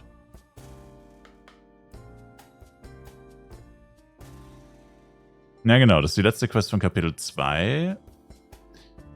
Und ich meine, welche Questreihe ist das? Die startet auf Level 25 bei der Historikerin Martinic in Flaris. Also es war tatsächlich schon das meiste. Also das Aufwendigste müssten wir nicht tatsächlich fast schon hinter uns haben. Man muss halt ein paar Mal nach Darkon 3, aber Darkon 3 ist tatsächlich gar nicht so schlimm. Weil das tatsächlich, es ist viel besser als das hier gerade. Das hier killt mich halt gerade, dieses nach Süden von Darkon 1 gehen. Das ist die beschissenste Stelle, weil das so lange dauert. Weil du hier nicht hinblinkwinken kannst, ne? So nervig. Wieso man Darkon 1... Also ich verstehe einfach die Logik manchmal nicht von Flyf. Das ist einfach so am Arsch der Welt, dieses Darkon 1, ohne Blinkwing auf Madrigal Return Town. Und ich verstehe den Sinn nicht. Bei Darkon 3 hast du einen Blinkwing-Spot, aber bei Darkon 1 nicht. Wo ist der Unterschied zwischen Darkon 1 und Darkon 3? Es ist beides so... Es ist beides keine Stadt, es ist beides kein... Was weiß ich. Also es ist beides so... Ich verstehe einfach die Logik nicht. Also die Logik war, dich abzufucken. Also dann kann ich es verstehen, weil es fuckt wirklich ab. Aber sonst verstehe ich es nicht. Sehr, sehr, sehr wilde Entscheidungen teilweise, die ich einfach nicht nachvollziehen kann. Okay, jetzt geht's nochmal zu Go-Tante. Zu unserer Go-Go-Tante.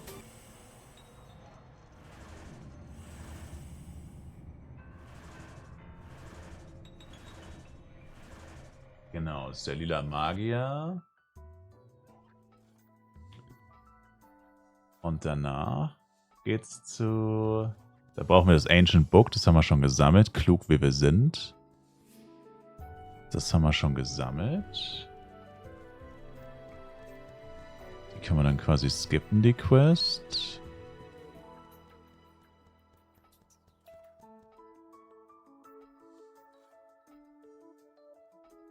Kurz auf meine M warten.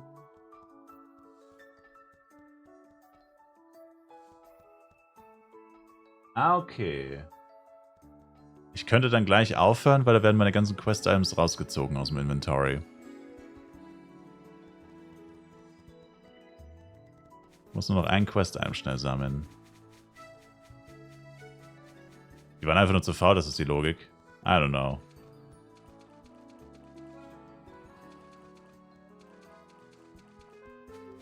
Ja, durch fürs erste mit Grinden kannst du meine Partyplätze wem anders geben. Oh.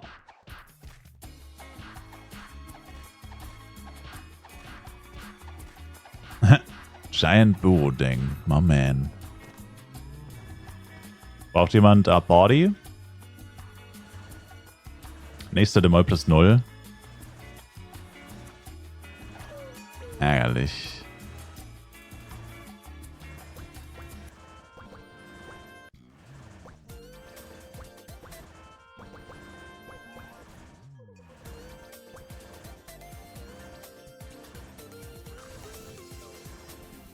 Das ist auch ärgerlich, dass ich diesen Black Gem nicht direkt mitgenommen habe.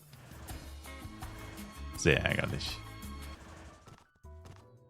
Ja, dann pausiere ich hier nämlich, bis ich mein Fluggerät habe. Das war dann nice. Dann habe ich jetzt, glaube ich, 11 Inventarplätze bekommen. Oder 9. 8, 9 oder 11. Whatever. Auf jeden Fall bei beiden Chars fast eine ganze Reihe. Das ist heftig. Das ist richtig heftig. Das ist sehr gut. Ja, also vorher war mein Inventar hier, bis zu der Earthquake-Karte, glaube ich. Und dann jetzt... Das ist schon saftig. Dann das nächste saftige wäre 120. Hast du dann den Moll verkauft, aber auch hingedroppt? Ja, für 15 Mio oder so. Aber wenn jetzt schon wieder der F-Coin-Kurs gestiegen ist, kannst du wahrscheinlich auch 20 machen. Ja, wobei. Ist auf jeden Fall saftig. Also Demol plus 7 und Interdi plus 7 ist saftig. Das schmeckt. Schmeckt sehr gut. Lecker Schmecker, sage ich da nur.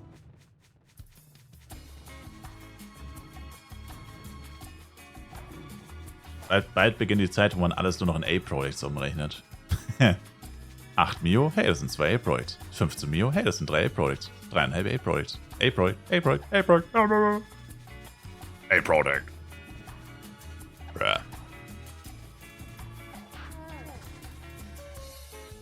I like it. So, ich muss leider, weil ich dumm bin, nochmal dahin laufen. Und dann Tower. Aber ich schaue vorher noch nach CW.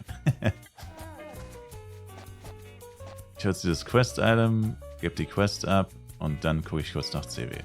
Aber ich habe doch alle Quest-Items hier raus, oder? Dann habe ich jetzt noch diesen Gem. Das Memory Shard brauche ich gar nicht, das ist für was anderes. Das ist für eine andere Quest. Ja, sieht gut aus. Wenn der mir kein Quest-Item gibt, soll es passen.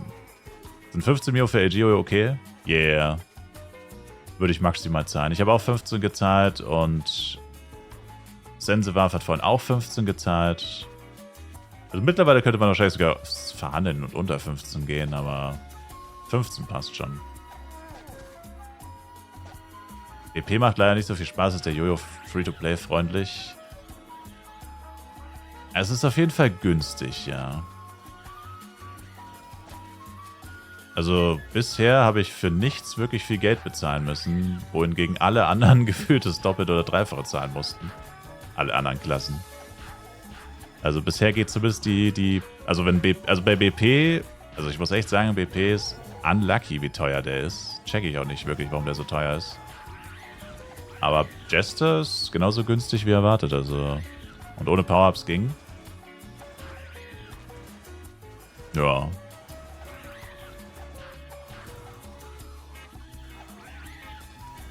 Nicht geil, aber günstig. Ich find's fair. Hissnackel ist bodenlos. Hissnackel ist wirklich bodenlos. Ja, ich verstehe nicht so wirklich, was bei BP los ist. Keine Ahnung. Das tut mir ein bisschen sorry. Aber der ist eigentlich nicht so teuer. Also vielleicht ist es halt diesen FEC so, dass viele einfach ein BP plötzlich gemacht haben, die es sonst nicht machen. Das so ein bisschen das Preisgleichgewicht gestört hat. Oder stört.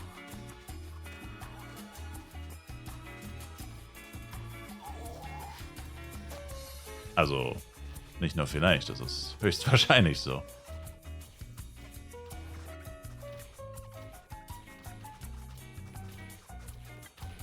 Weil wenn die Preise so hoch sind, muss ja die Nachfrage hoch sein. Das hat der erste gute 1v1-Knuckle. Naja, G-Knuckle. What about a G? Partyfiller, Leute. Braucht jemand eine Party? Party? Ich mach heute Party. Machst du heute Party?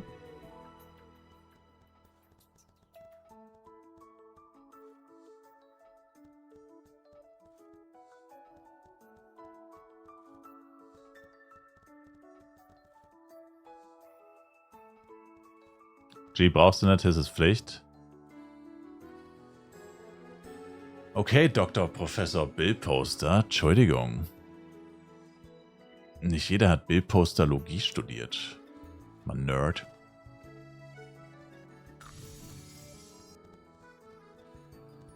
By the way, haben wir noch 3 Minuten auf dem Timer. 3 Minuten noch Sabaton-Timer. 3 Minutes. Muss ich kurz gucken, ob im Store noch was eingelöst wurde. No. Damn. Could it be the end? Mit Bob bis 60 leveln, oder? Yes. Also, ich habe noch nie mit Jojo bis 60 gelevelt, aber die meisten sagen, dass Trash ist.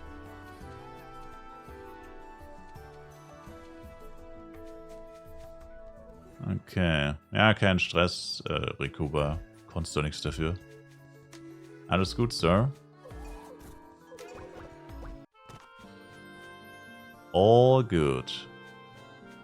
Perfekt, die ganzen Quest-Items sind wieder raus aus dem Envy. Also ich meine, ich gucke noch mal kurz, wie lange die Quest noch gehen würde. Weil das müsste eh fast das Ende gewesen sein. Oh ne, Mann, ich habe die Quest-Items noch. Scheiße. Ey, und die Zeit wurde hinzugefügt. Das hat funktioniert. Dankeschön für den Gift-Sub, anonymer Schenker. Jetzt muss ich nach Darkon 3. Also ich habe die Quest-Items leider immer noch im Inventar. Ja gut, nevermind. Verdammt. Aber ja, dann scheinst du auch halt schnell fertig. Oder vielleicht auch nicht. Ich meine, die entfernt jetzt alle meine Quest-Items. Dann schau ich nochmal. Ich brauche ja sowieso nur so lange, weil ich noch die ganze Zeit die Catcher mitnehme. Wenn ich das nicht machen würde, wären wir schon längst fertig wahrscheinlich. Aber das mache ich ja schon die ganze Zeit so.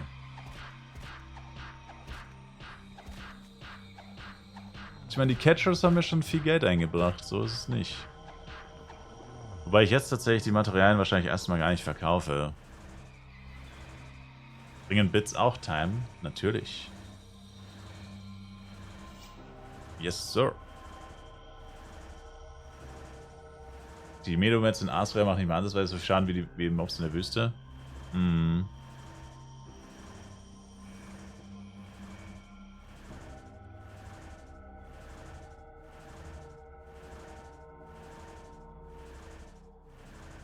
Welch selber bist du, Pragus? Oh.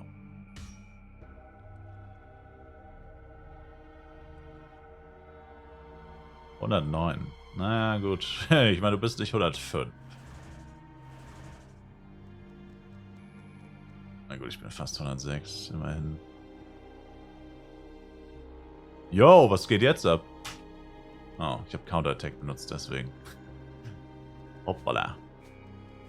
My bad. Boah, es sind aber auch wirklich arsch viele Catcher hier am Start, ne? Das Energy plus 7 auf dem Markt für 50 Mio, ist das wohl unnötig, Sophia? Ja, ja, das ist voll unnötig. Das lohnt sich nicht.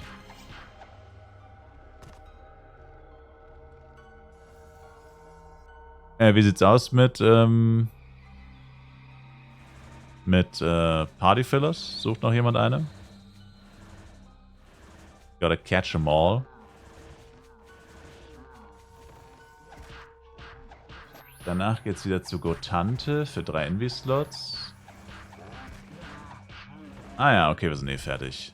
Okay, wir sind eh fertig mit der Quest-Reihe. Yippie! Yabadabadu!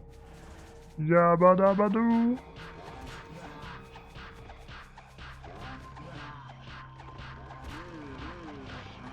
Gibt nochmal 3 Inventarplätze gleich. Dann sind wir fertig.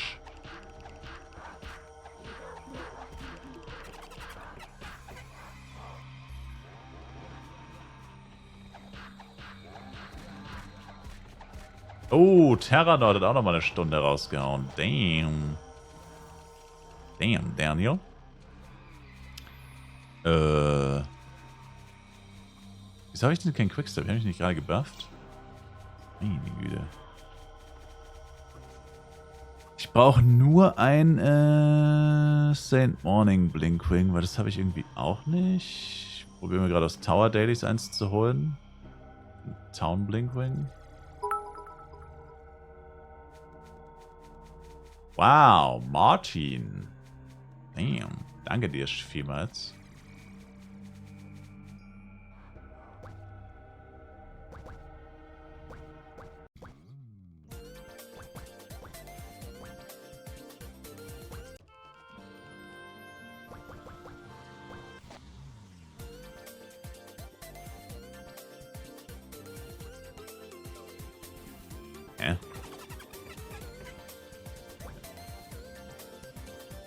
So, Go-Go Tante.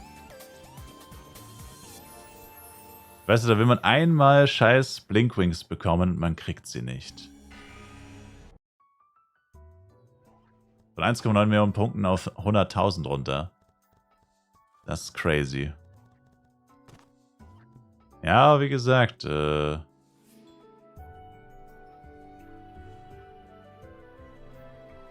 hätten noch so viele Leute mehr machen können. Bleiben lieber auf ihren Punkten hocken. Also ich meine, ja. Jedem freigestellt, was er mit seinen Punktos macht.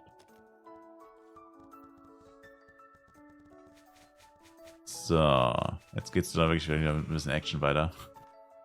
Lass mir jetzt die 6 Aerons nebeneinander schmecken. Ey.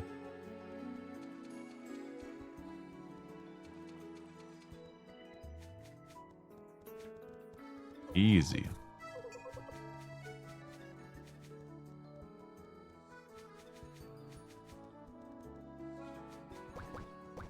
Und nochmal 3 Inventarplätze. Let's go!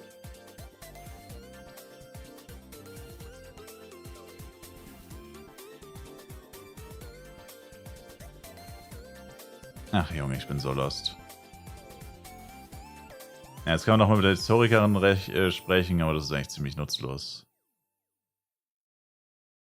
Das ist leider ziemlich nutzlos. Ich verstehe nicht so ganz, warum diese Abschlussquest nicht irgendwie anders gestaltet wurde. Aber naja, was soll's. Ja, ich gehe erst nach Dark und guck nochmal wegen CW. Gut, dann kommt jetzt der Moment der Wahrheit, ob das bei mir auch so ist mit CW. Also ich habe das auch nie verstanden mit dem, dass man instant rein kann. Mir wurde immer wieder gesagt, schon seit Ewigkeiten, ich habe jetzt CW auf Easy gemacht und konnte direkt um 0 Uhr wieder rein. Das wird mir seit Ewigkeiten gesagt und da ich ja CW immer schon gemacht habe, naja, ich sehe es jetzt ja. Also wenn es wirklich so ist, dass bei manchen Leuten ist, bei manchen nicht, dann ist es halt straight up einfach nur ein Bug. Der halt extrem unfair ist, muss man auch dazu sagen. Ja, ich habe auch Cooldown. Ja. Probehalber mal auf Bestätigen klicken. Dafür fehlt mir die Erfahrung, um das jetzt zu lösen, das Rätsel. Was? Was?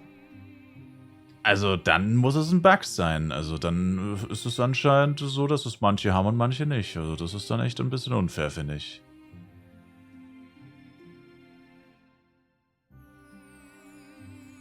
Das sagen so viele Leute, dass das so ist. Ich meine, warum sollten die sich das alle ausdenken, ne?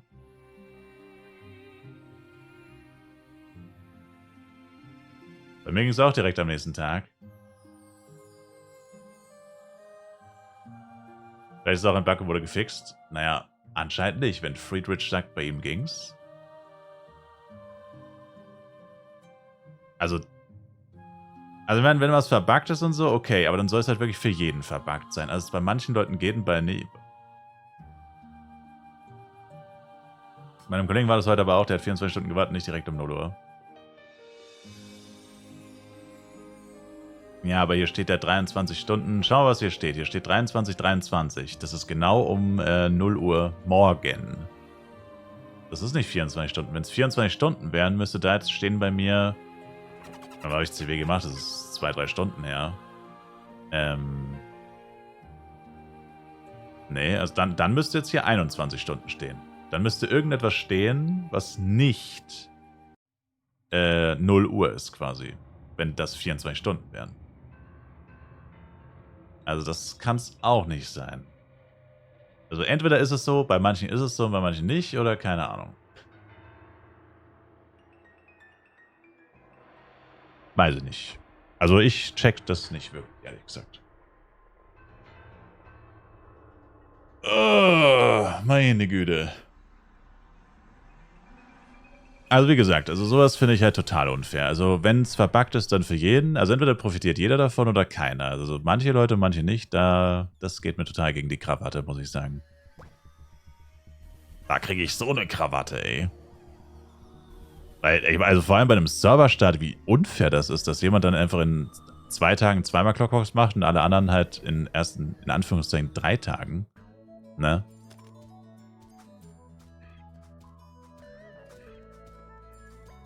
Bei dir ging es vorher noch. Na, Misa, ich glaube nicht. Ich glaube nicht, dass das echt... Den Bug gibt's... Also, wenn man den Leuten glauben darf. Wie gesagt, ich habe das nie erlebt. Mir wird das nur so oft gesagt. Ich meine, kann ich ja auch nicht ignorieren. Weil wenn ich sage, ist nicht so, dann sagen 10 Leute, es ist so. Dann heißt es auch wieder nur so, ja, warum Fake News verbreiten und so ein Scheiß. Keine Ahnung. Also, weiß ich nicht. Bei mir ist es letztendlich wurscht. Man kann es nicht ändern. Aber cool finde ich es natürlich nicht. Also ich sage jetzt nicht, dass ich es jetzt keinem gönne oder so, aber feiern tue ich es auf jeden Fall nicht. Falscher Button. Diese ganzen Müll, den ich gerade gedroppt habe.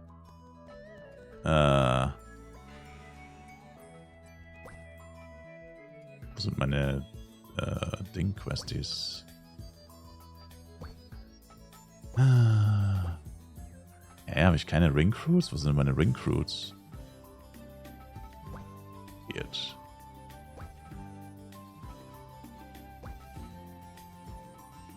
Ich habe auch keine Questies gespendet.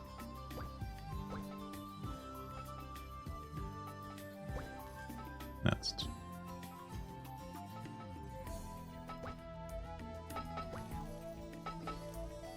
Bisschen zu viel Müll aufgehoben in diesem ganzen Low-Level-Gebieten.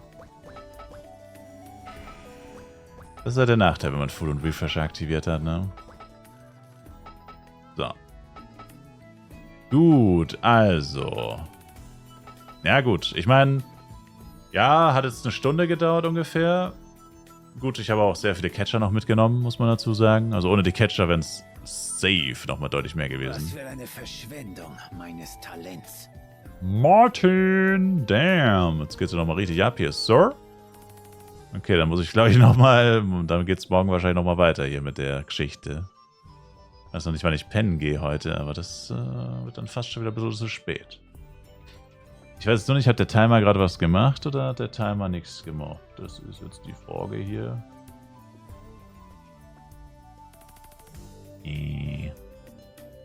31 und... Ah ja, er hat... Einen Sub hat er angerechnet, okay. Das heißt, 4 Subs sind 48. Dann haben wir 4 Minuten von Punika. Dann diese 30 Bits, das sind quasi 3 Minuten. Nee, nicht 3 Minuten. Nein, machen wir einfach 1 Minute, das ist weniger als 1 Minute, aber egal. 53 und 1 Stunde 53. Also plus 1 Stunde 53, dann sind wir bei 2,23. Nee, die Zeit von den Kanalpunkten, die muss ich sowieso manuell dazu rechnen. Also Kanalpunkte, das geht gar nicht. Das geht bei keinem Timer. Das mache ich halt einfach nur extra. Also 2,23 quasi.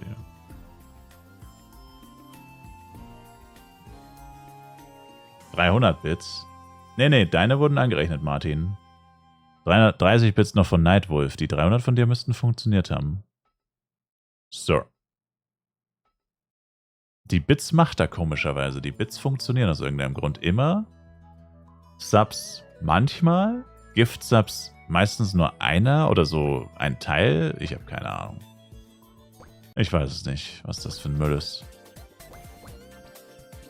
Die haben mir auch nicht mehr geantwortet, also scheint dir nicht so wichtig zu sein. Naja. Ich sag mal so, wenn jetzt hier minütlich Subs reinfliegen würden, wäre es natürlich schon ziemlich nervig. Aber so, sag ich mal, hat man ja noch einen ziemlich guten Überblick, sag ich mal. Danke euch auf jeden Fall vielmals. Und dann heißt es Tower Runde Nummer 2.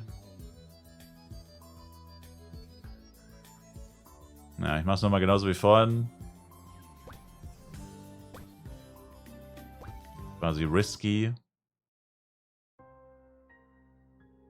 Let's go. Levelt meine Blade nur noch im Tower? Nope. Tower ist nur für Tower Dailies. Aber wann lohnt sich Tower?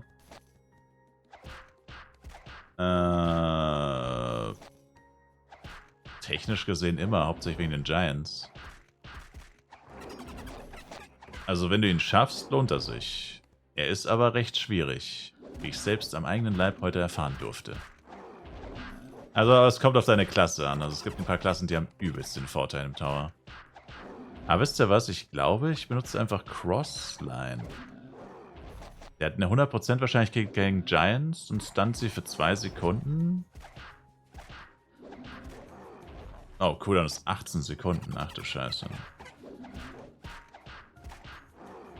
Da steht einfach Cooldown 18 Sekunden im PvP. Also hat er keinen Cooldown. Hä? Hat er dann im PvE keinen Cooldown oder was? Was? Ach so. Na Moment. Okay, das heißt PvP und Giants. Da steht nur PvP aus irgendeinem Grund. Ja, jetzt will ich das mal rein. PvE hat er keinen Cooldown? Ja. Ja gut. Aber dann könntest du ja Giants...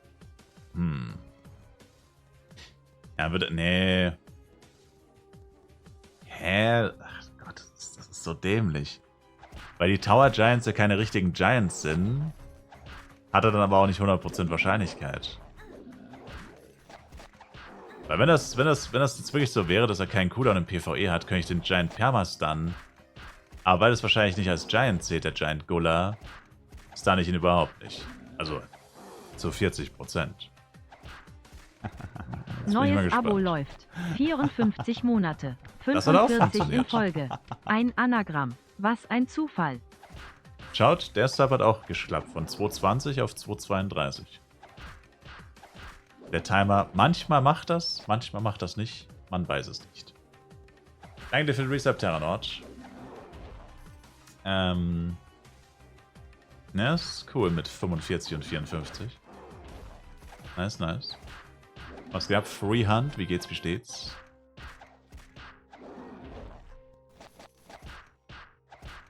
Wir bin ich auch immer auf Risky reingegangen, hoffen, dass Giant Dauer stunt. Ja. Naja, ich meine, mich hat vorhin einfach getriggert, dass ich doch eine ziemlich hohe Blockrate habe, weil ich halt relativ viel Dex habe und natürlich Perfect Block. Ich meine, Jester hat ja immer eigentlich mit die höchst, also nach Ranger eine sehr hohe Blockrate, wegen Perfect Block einfach.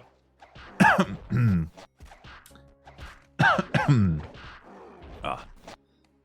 Und ich war einfach ein bisschen pissed, dass ich so wenig geblockt habe, aber... Ich meine, das wäre jetzt natürlich so typisch Flive, ne? Die Giants im Tower sind ja irgendwie keine richtigen Giants. Und es wäre jetzt lustig, weil man anscheinend Crossline spammen kann im PvE, hat keinen Cooldown. Und Giants werden aber perma gestunt. Und das wäre jetzt halt richtiger Abfuck, wenn der Giant Gulla meine Blockrate ignoriert, weil er ein Giant ist. Also verminderte Blockrate gegen Giants und Bosse hat man ja. Aber zeitgleich kann ich ihn nicht permastunnen, weil da zählt er dann plötzlich doch als Giant. Das wäre jetzt so richtiger Mindfuck wäre das jetzt. Ich werde es gleich sehen. Also das wäre jetzt richtig lächerlich. Weil dann wäre es genau so ausgelegt, dass du maximal nicht davon profitierst quasi. Also wäre es genauso gegen dich programmiert. Das hauptsächlich, dass der Spieler... Ja, es ist so. Es ist so. Ich kann ihn nicht stunnen. Hat die 40% Wahrscheinlichkeit. Weil wenn ich ihn einmal im Stun-Lock habe, wie ist es dann? Aber das macht viel zu wenig Schaden. Also man könnte ihn Stun-Locken. Theoretisch könnte man ihn Stun-Locken. Aber das ist ja mal... Ist das ein Garbage.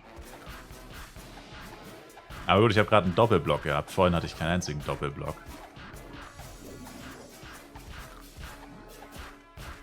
Uiuiuiui. Aber der Skill kickt den auch weg. Das ist tatsächlich ganz cool. Aber ja. Ist irgendwie auch ziemlich nutzlos. Oh man.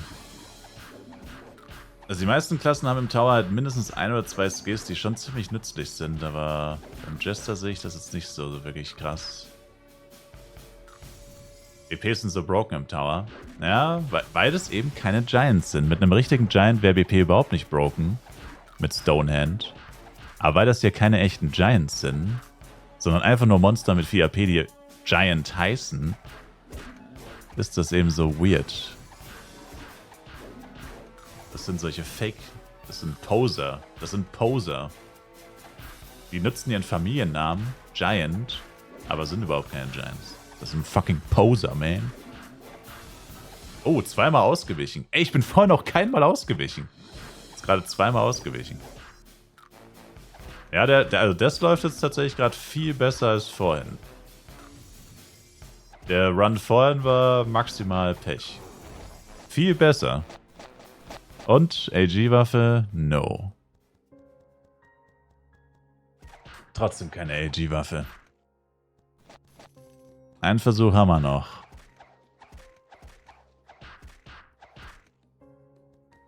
Einen Versuch haben wir nur. Aber der Guller ist eh viel stärker als der Abraxas mit den Doppelhits. Die Doppelhits zwiebeln halt richtig rein. Wäre witzig, wenn du einen Jojo droppst.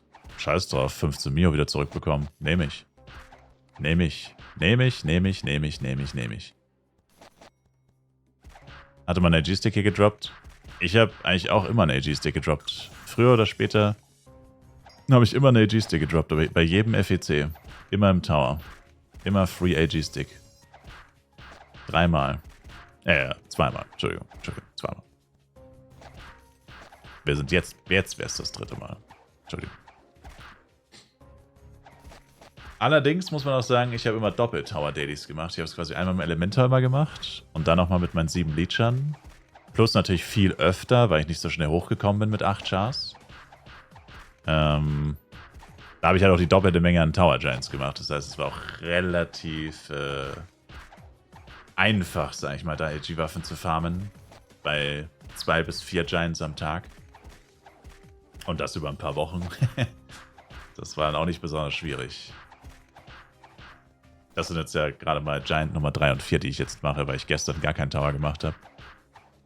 Ja, gestern habe ich es ein bisschen verkackt. Ich hatte es nicht mehr im Schirm, dann war ich zu hoch. Dann habe ich aus den 96 gehittet. Dann habe ich halt einfach XP-Event durchgesuchtet, statt... Ich hätte theoretisch Level Down machen können, aber ich habe dann einfach XP-Event durchgesuchtet. War ja auch eine kluge Wahl. Heute, muss ich sagen, hatte ich nicht so viel Bock zu grinden. Beziehungsweise war heute so ein bisschen die Luft raus. Das ist immer so nach XP-Event bei mir. Da ist man irgendwie so ein bisschen leicht demotiviert. Wichtig war jetzt halt 105 hitten. Eigentlich so wichtig war es gar nicht, weil theoretische Equipment wird ja eh sowieso günstiger. Aber mit dem anderen Equipment hätte ich ja niemals den Tower geschafft. Für den Tower war das Equipment schon wichtig und dann ist halt noch, ja, ist mit 105 halt das mit der Wüste dazugekommen, was halt auch nochmal demotiviert hat. Das mit der Wüste, die Wüsten-Demotivation quasi. Das war die Wüsten-Demotivation.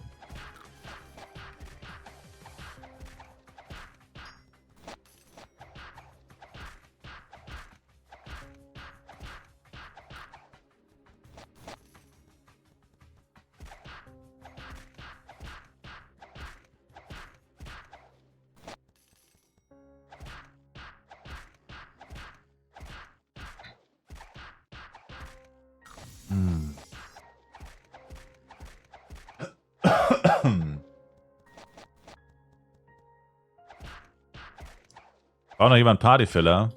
Jetzt nicht mehr. Mal wieder.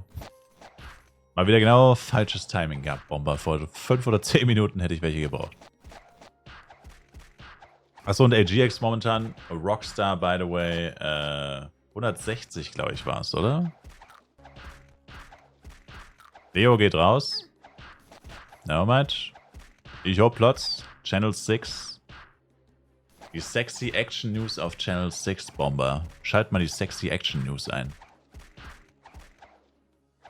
Oh. Sorry, den Fehler werde ich mir jetzt kreien, Sir.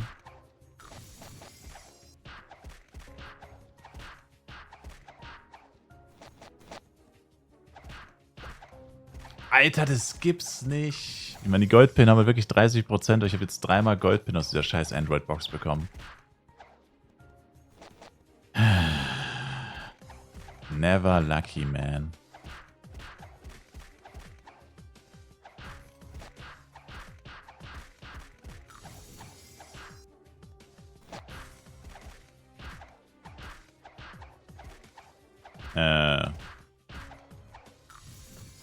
Bomber, wie sieht's aus mit Party?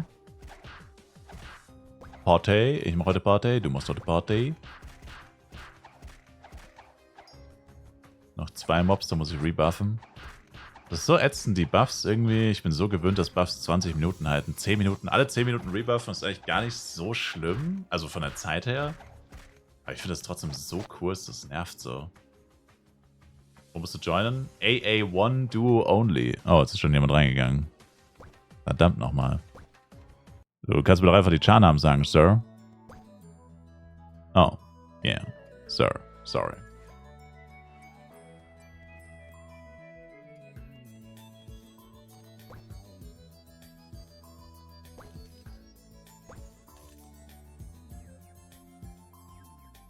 Oh. Yeah. What am I doing, man?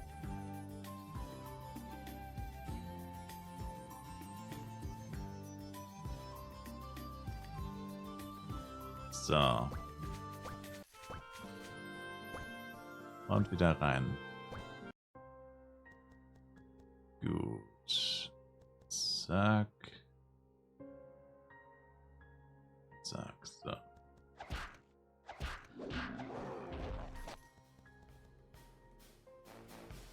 Bum, bum, bum, bum, bum, bum, bum, bum.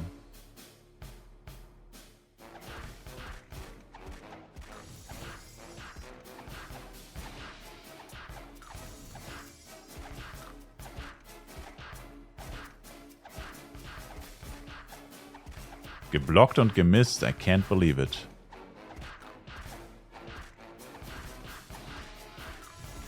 Nochmal geblockt, wow. Na, ist denn heute schon Weihnachten? Nochmal geblockt. Das ist ein nochmal geblockt. Wow! Es kommt mir fast so vor, als hätte ich über 60% Blockrate. Wow. Na, kann das denn sein? Ich meine, es läuft immer noch beschissen. An für sich.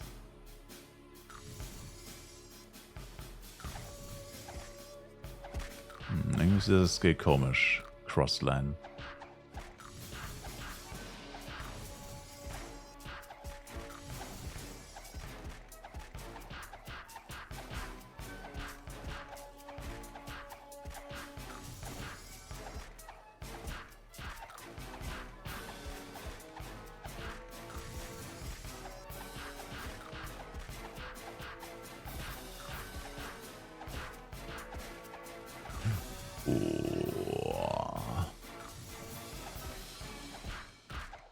Scheiße, scheiße, scheiße. Oh. Damn.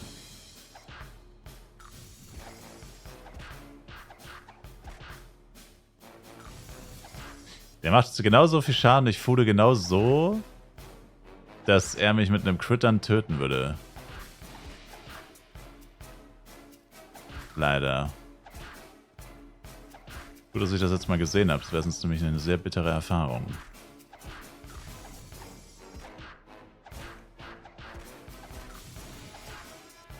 Oh. Oh, AG Big Sword. Fuck! Ich hab's gecallt! Mann! Ich hab's gecallt. Ich hab gesagt, wenn eine Waffe kommt, ist es safe dieses scheiß Big Sword. Ich hab's fucking gecallt.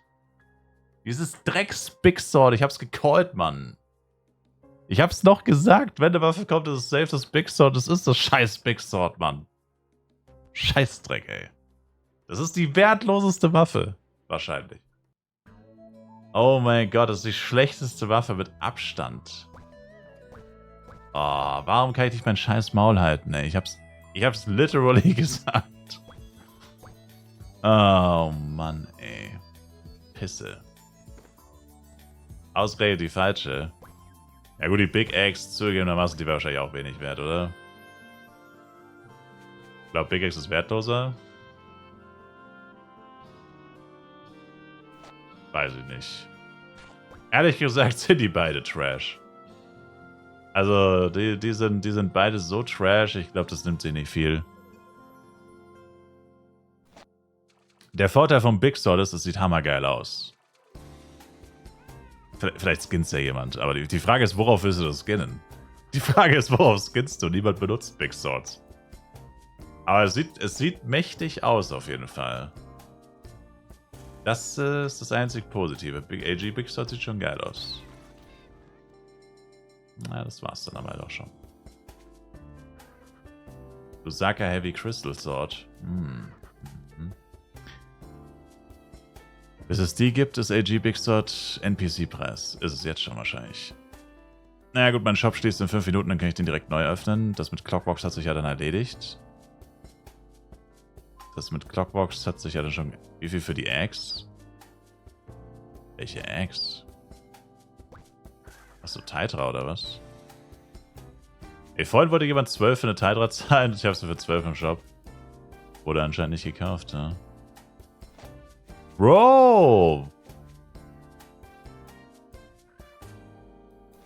Alter, 8-mal gefailt mit dem Event-Dingens. Oh.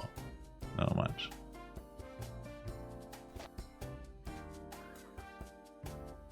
Der Hund hat nur geguckt, weil ich sie eben gedroppt habe.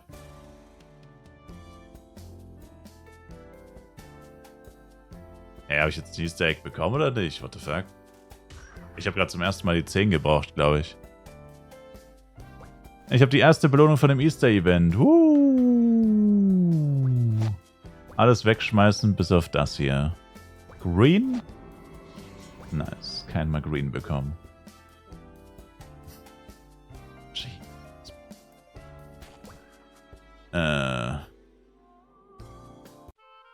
Ich schau mal kurz, warte mal.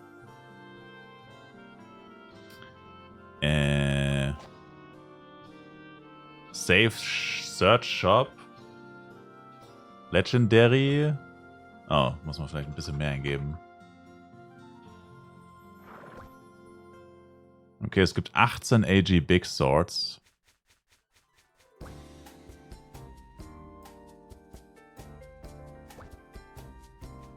Stück. Na gut, es sind gar nicht so viele tatsächlich. AG-Jojos gab es genauso viele.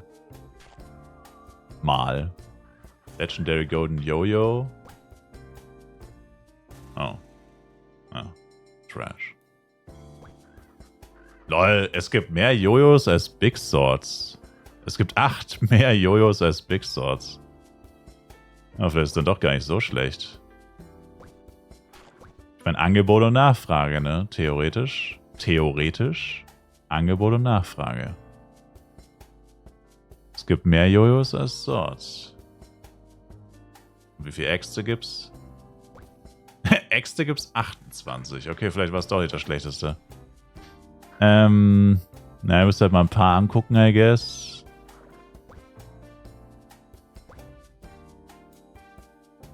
Swords werden gewendert. Eklar sagt am besten, um ins Endgame-Content zu kommen, ohne Probleme. Alle Klassen. Kannst die Klasse spielen, die du am meisten magst. Wow, Material. Kannst mit jeder Klasse gut ins Endgame kommen. Eigentlich haben alle Klassen einen unterschiedlichen also der jetzt für 30 drin. Das finde ich jetzt ein bisschen teuer. Frikadölle hat's, der steht hier irgendwo. Frikadölle, der steht auch immer hier irgendwo. Wo ist denn die Frikadölle? Chat, helft mir mal. Frikadölle. Oh, no. Oh, er hat seinen Shop verlagert, der feine Herr. Der feine Herr hat seinen Shop verlagert. So. Was wär's dir denn wert? Nicht viel, wenn ich ehrlich bin. Das ist, der hat's für 27 drin. Also wir haben jetzt 30 und 27. Der hier hat 2 Stück. Das heißt, der hat's wahrscheinlich für 50 drin. Aus irgendeinem Grund, die Leute, die alles doppelt und dreifach haben, haben die teuersten Preise. Das ist... Es ist, interessant. Okay, er hat's 5-mal. What? 15, okay. 5 von den 18 gehören 5 dem gleichen. Hier hat noch einer 3. Oh, der ist ein Astria. Hier ist noch Antonia. Antonia Golden Party. Antonia Golden... Aber ich sag doch, 5 mal für 15 ist schon... Na, aber es ist günstig. Erz für 20. Erz für 20. Okay, also wir haben jetzt 30, 27, 15, 20. Also es liegt wohl zwischen 10 und 20. Höchstens. Aber ich riskiere es. Ich gehe jetzt noch nach Astria. Aber warum verkauft man Astria AG-Waffen? Das ergibt eigentlich nicht so viel Sinn. Also schon, aber kein Schwein kommt nach Astria. Die aller 90% oder 99% der Spieler haben Astria noch keinmal betreten. Ich zum Beispiel auch nicht. Das ist jetzt mein erstes Mal.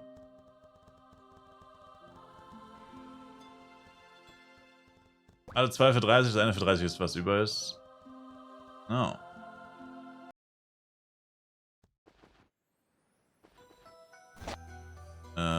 Fuck, jetzt kann ich nicht mehr schauen, was meine Preise waren. Achso, ich habe eher alles verkauft, bis auf das Rest, was halt, lol. Ey, ich hab's doch gesagt. Also nicht immer, aber hier sind 3 für 50. Was sage ich? Manchmal sind die Leute, die am meisten haben, die am gierigsten noch drauf sind, trotzdem. Jetzt 60 Jester. Wie verteile ich als neuer Spieler am besten meine Stat-Punkte?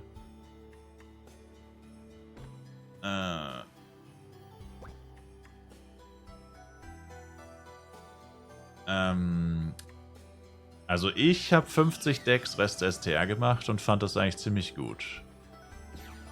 Also ich würde es nicht sagen, wenn ich es nicht meinen würde.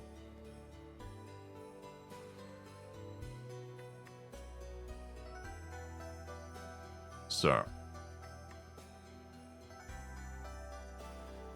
Also ich fand es wirklich gut eigentlich. Nur 50 Decks Rest STR, ja. Yeah. Aber die 50 halt wirklich direkt mit 60, weil sonst bringt es dir nichts. Weil du brauchst sie im Low-Level. Später braucht man sie ja nicht mehr so dringend. Aber eigentlich, also ich habe nie zu viel Crit-Rate, bis auf jetzt gerade. Aber das ist auch nur bis Bloody Jojo. Also was heißt zu viel? Es sind 10%, das ist nicht viel. Und wenn ich Bloody Jojo habe, habe ich sogar wieder unter 10. Unter 100 meine ich. Also es ist nur solange ich AG Jojo habe und das trägt mir ja eh nicht so lang. Und sobald man Bloody hat, hat man wieder zu wenig Blockrate. Also passt schon. Irgendwann muss man halt leider dann mal restatten. Aber das ist halt wirklich erst im Endgame eigentlich. Und ich meine, 500 F-Coin einmalig irgendwann mal ist jetzt, sag ich mal, auch kein Weltuntergang. Also wenn du jetzt schon mit 90 resetten müsstest oder so, dann würde ich es gar nicht empfehlen, weil dann wäre es ja für 1v1, für Free-to-Play sowieso schlecht. Also auch für mich. Aber das ist halt wirklich erst, wenn du dann Lusakas Crystal Jojo und 150er Set hast. Und ich meine, das wird ja eine Weile dauern bei den meisten Leuten wieder. Also je nachdem, wie aktiv du spielst, kann das Monate oder Jahre dauern, bis man da hinkommt. Von dem her, es laggt. Leute, es laggt. Es laggt. Ich kann nichts in mein Shopfenster tun. Oh mein Gott. Was? Nein! Nein! Oh. Also um die Uhrzeit hat es noch nie gelaggt, Mann. The fuck? Vor allem auch einfach mit auf einmal hat's gelaggt, ey. What the fuck? Oh man. Das gibt's doch nicht.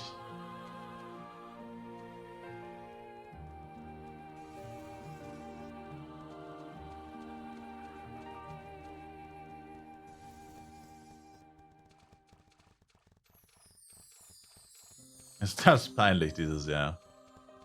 Wirklich.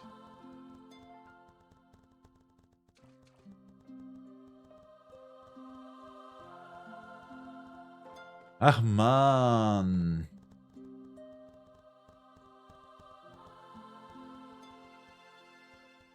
Aber wirklich auf einmal, ne? So wirklich komplett aus dem Nichts. Also so heftig war es, also so abrupt war es schon nie eigentlich. Das war jetzt wirklich komplett aus dem Nichts, einfach zack, lag. Voll in die Fresse. Geht wieder.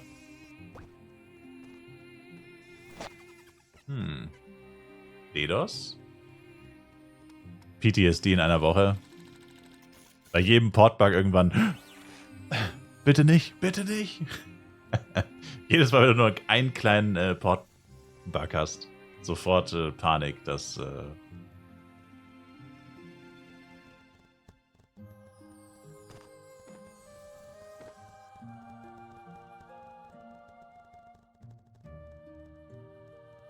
$6 Mio für ein AG Big Sword. I take it. I take it, baby. Take it or leave it.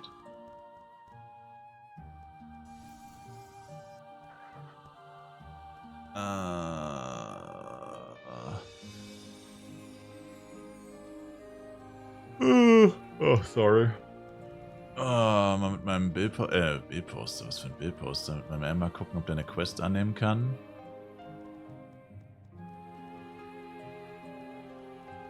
Kann er nicht. Na gut, dann muss ich jetzt eigentlich nur noch... Und was brauche ich nochmal? Eron und Krasek brauche ich für Wind. Ich muss nämlich noch rausfinden, ob ich die Burner Keys komplett hops nehmen. Oh, hier ist eine Tyrant Suit. Eine Tyrant Suit für 255 Mio. Mann, ist das günstig.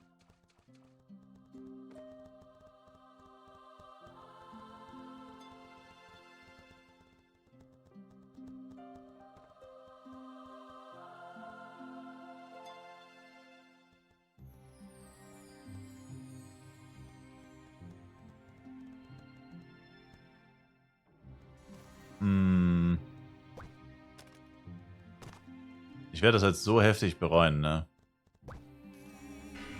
Also ich gehe jetzt quasi auf Wind und probiere nochmal die Burner Keys, ob die auch so schlimm sind wie die Muffrins. Ich werde das so heftig bereuen, ich sehe es jetzt schon kommen. Boah, wir waren das eigentlich spielbar oder richtig Müll? Nö, der ist eigentlich gut. Aber erst ab 90. Bis 90 ist er nicht so gut. Bis 90 ist er eher bescheiden. Eher bescheiden bis 90.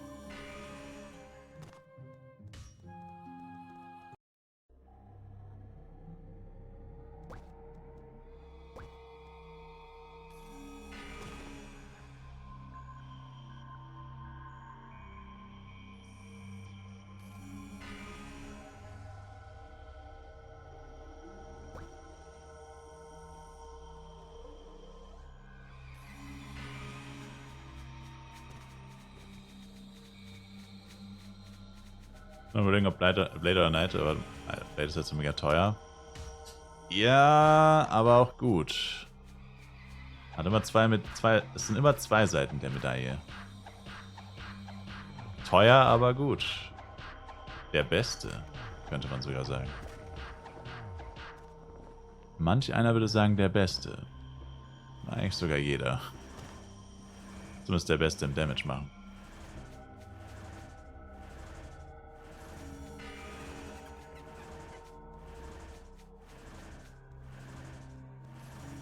Im Vergleich ist Blade gar nicht mal so teuer dieses Jahr, finde ich.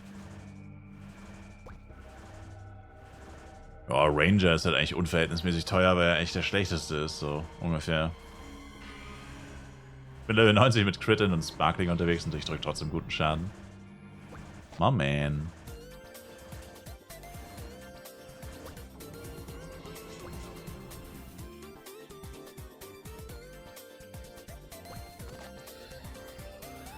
Ach, scheiße.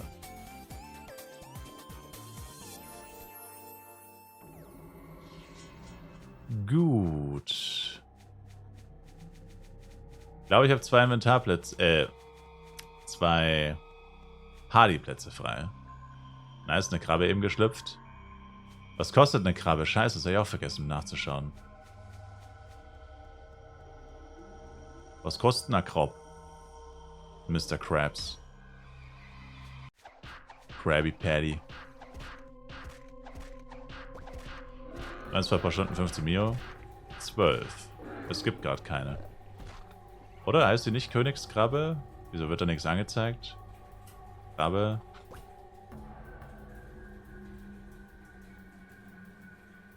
The fuck? Es gibt keine. Wait a minute, was? Raised Pet. K. Ah, nee. Achso, das ist ja nur, wenn man sie auspackt, dass sie Königskrabbe heißt. Na gut, es gibt 2. Crab 1, 2, 3, 4. The fuck? Der hat eine 1, 2, 3, 4 Krabbe. Es gibt 2 Krabben, 1, 2 und 1, 2, 3, 4. What the fuck?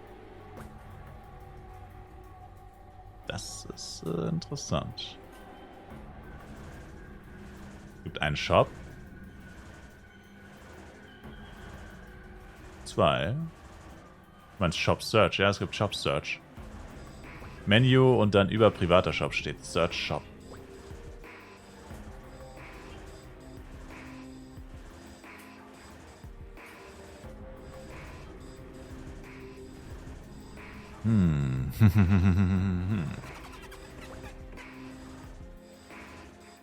Also irgendwie habe ich meine Ringcruit-Questies verloren. Irgendwie habe ich es geschafft, meine ganzen Ringcruit-Questies zu verlieren. Die wenigen, die ich gefarmt habe. Na gut, zur Not hole ich die mir einfach nochmal wieder, wenn ich 110 bin oder so. Und dem wir nicht mehr so aufs Maul geben. Diese Bullies.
Der Typ ist einfach Sir Franz PH.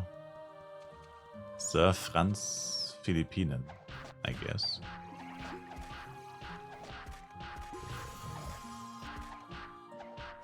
Lieber GX und Bissword? His Sword und dann auf AG sparen für später, oder soll ich Angel Hexe machen und dann AG? Ich kenne die Preise leider nicht, Sir. Ich kenne die Preise leider nicht. 1, 2, 3, 3 Krabbe beim ersten Versuch, unlucky. Damn, trotzdem gut. Ajax ist bodenlos teuer noch. Na, dann lohnt sie sich nicht. Dann lohnt die sich nicht.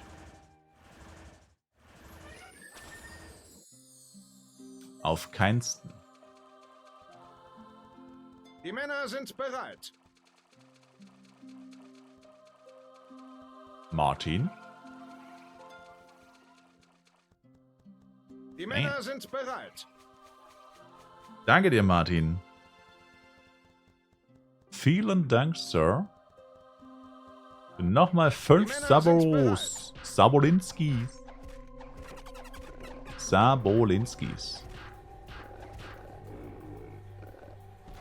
Die Männer sind bereit. Ich überlege, ob ich AOE oder 1v1 machen soll. Bin komplett Free-to-Play und muss mich selber hier, deswegen wäre AOE sehr stressig. Ja, ist es auch. Da muss man Bock drauf haben. Die Männer sind bereit. Find's krank, wie teuer Knuckles sind. Alle teurer als die Äxte.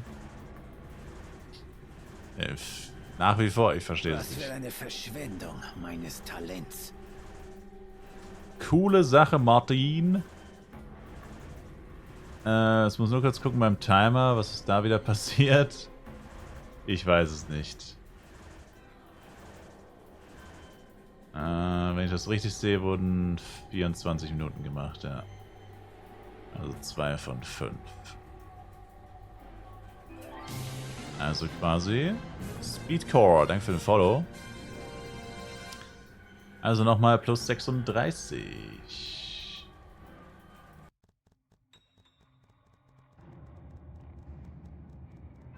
Das heißt 58.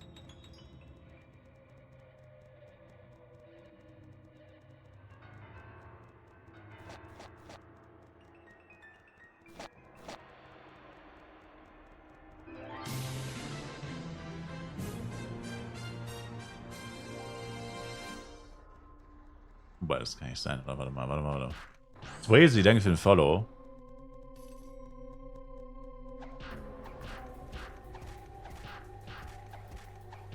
Achso, doch. Ja. Nee. Warte mal. Alter, mein Brain ist so cooked. Ich schwöre, ich kann nicht mehr richtig denken. Vielleicht verblödet Zocken doch ein bisschen. Vielleicht verblödet Zocken doch ein bisschen.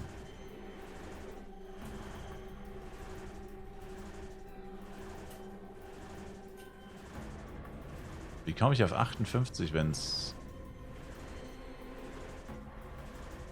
Wie komme ich auf 58? Das ist genau... Genau 3 Stunden wären es eigentlich gewesen. So. Jetzt. Laber. Weiß nicht, ich glaube, ich bin an einer heißen Spur. Ich bin auf einer heißen Spur, glaube ich. Ich glaube, ich bin auf einer heißen Spur mit dem Zocken verblödet. Ah. Wenn man 5 Tage durchzockt, ist das Gehirn nicht mehr so leistungsfähig wie davor.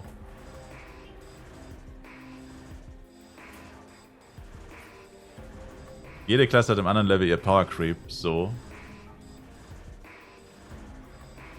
Das stimmt, ja.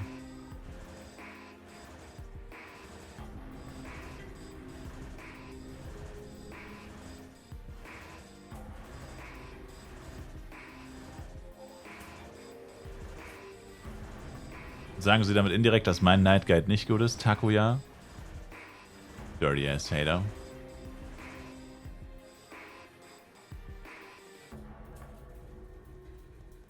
Ausrufzeichen Night, sage ich dazu nur. Du dirty ass Hater.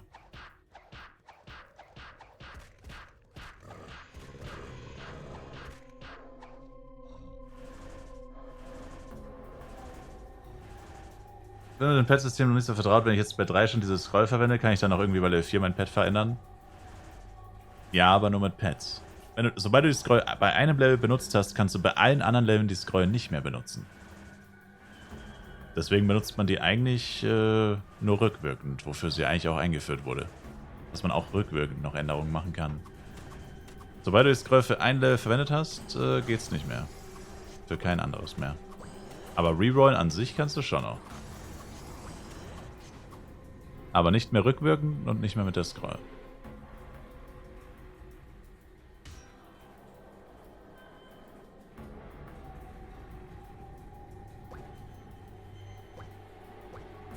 So, jetzt kommt der Moment der Wahrheit. Habe ich jetzt nochmal Materialien und 1 Million Penya verschwendet, weil mich die Burnickies komplett auseinandernehmen? Ja oder ja? Die Antwort erfahren Sie gleich.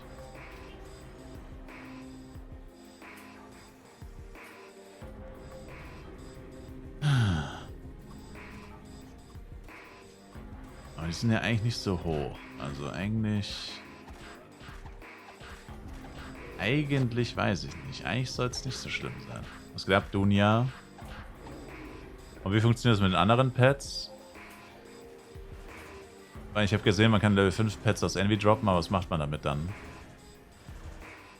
Du meinst C und B Pets. Level 5?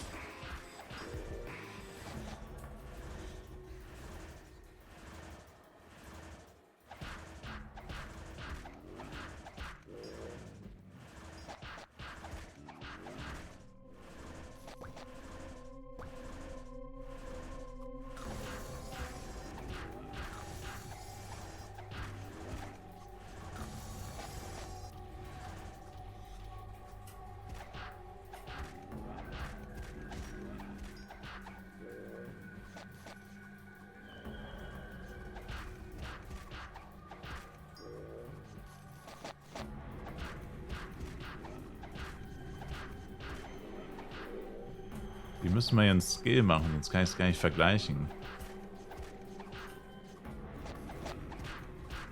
Weil ich gleich noch Level Up habe, dann müsste es auch nochmal besser werden, theoretisch. Dann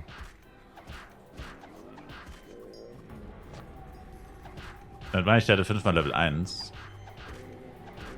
Das ist dann aber nicht aus dem Envy Deaths Dungeon, aber gut, ist ja egal. Ja, das ist ein Reroll-Pad, ein klassisches. Das kommt aus Dungeons, das ist richtig. Yeah. Das ist richtig, ja. AG1 gedroppt im Tower, kann der was? Sollte ganz okay sein, weil so viele Leute am Anfang Psy spielen, um schnell hochzukommen. Ich weiß nicht, ob der so viel wert ist. Keine Ahnung. Also die großen Bursts machen mir auf jeden Fall 2,2k trotz Wind. Das ist ziemlich viel. Das ist ähnlich wie die Lieutenant Chimeradons am Anfang. Sei echt eine Klasse ohne Seele, ja. Okay, ich wurde gerade vergiftet. Es scheint kein Doppelhit zu sein. Nicht vergiftet, verdingenst, verblutet. In Fetzen gerissen. Die Bärenklauen haben mir den Arsch aufgerissen. Also es scheint bei den Burnakies nicht ganz so schlimm zu sein. Dann ist es echt nur bei den Muffrins, diese dämlichen Köche, Alter. Und scheint das echt nur bei den Muffrins zu sein, wo das so gottlos viel Schaden macht. Also halt wirklich jenseits von Gut und Böse.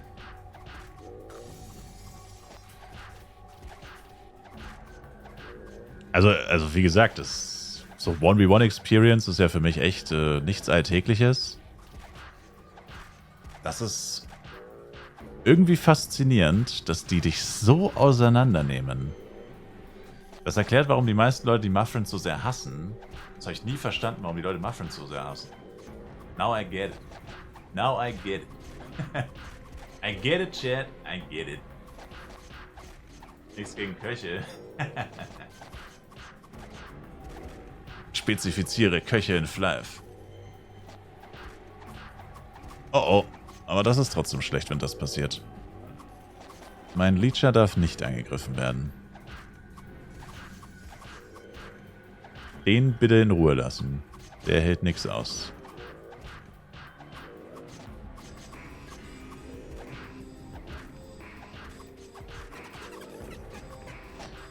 Naja, gut, dann... Dritte Vakuum 4% auch schon heute. Ja, die jagen mich auch ein bisschen. Welchem Channel bin ich, Sir? Channel 3. Why?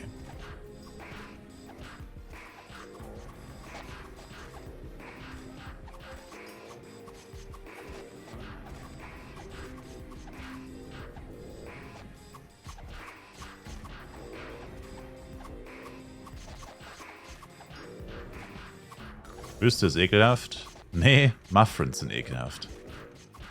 Der Rest ist zumindest machbar. Aber Muffrins sind legit unplayable. Warte, ich gebe dir ein gutes Beispiel, Takua, damit auch du verstehst, was ich meine. Burnakies, Chimeradon und Popcrank sind so Yasuo Midlane Instalog. Aber Muffrin sind Yasuo Instalog und Soraka Instalog, rennen beide nach 3 Minuten Mitte runter und gehen AFK. Verstehst du den Unterschied, Sir? Das eine ist ekelhaft. Das andere ist unplayable. Normales Ranked. Oh, wobei die Burnakies geben minus 10% Attack Speed. Damn. Habe ich dann noch 100? Könnte man gewurren, theoretisch.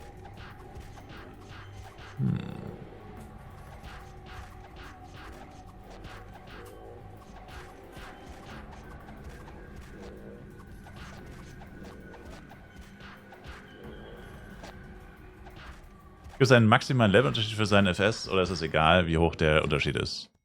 Maximal 19. 139 A-Pros, Time to Upgrade. Willst du nicht auf Upgrade-Event warten?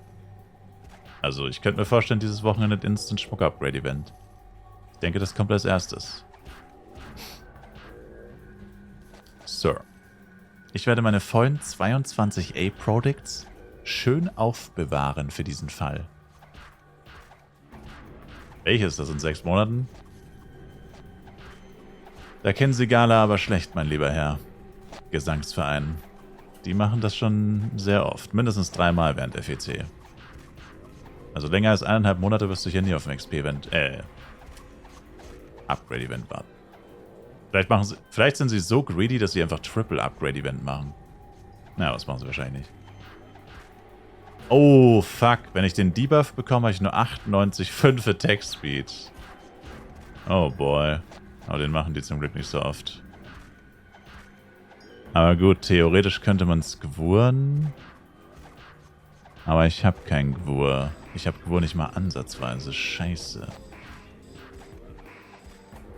Uff, ne, keine Chance. Gewur kriege ich erst in 5 Leveln oder so mit dem M.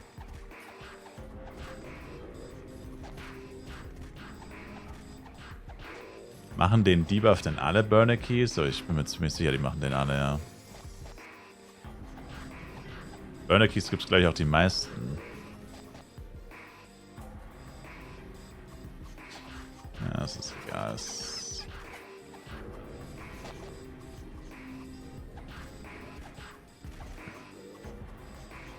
Ist wurscht. Was macht Gwur? Gwur entfernt alle negativen Statuseffekte. Das ist wie eine Scroll of Holy. Aber es ist ein Ringmaster-Skill. Escape? Aber muss man für Escape nicht Dagilo benutzen? Dafür muss man doch Dagilo nutzen.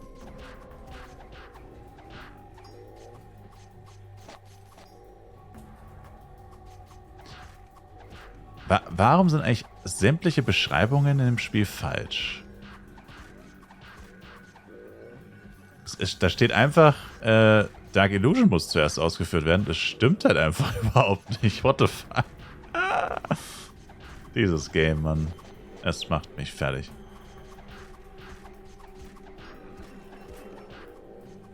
Tatsache. Hä?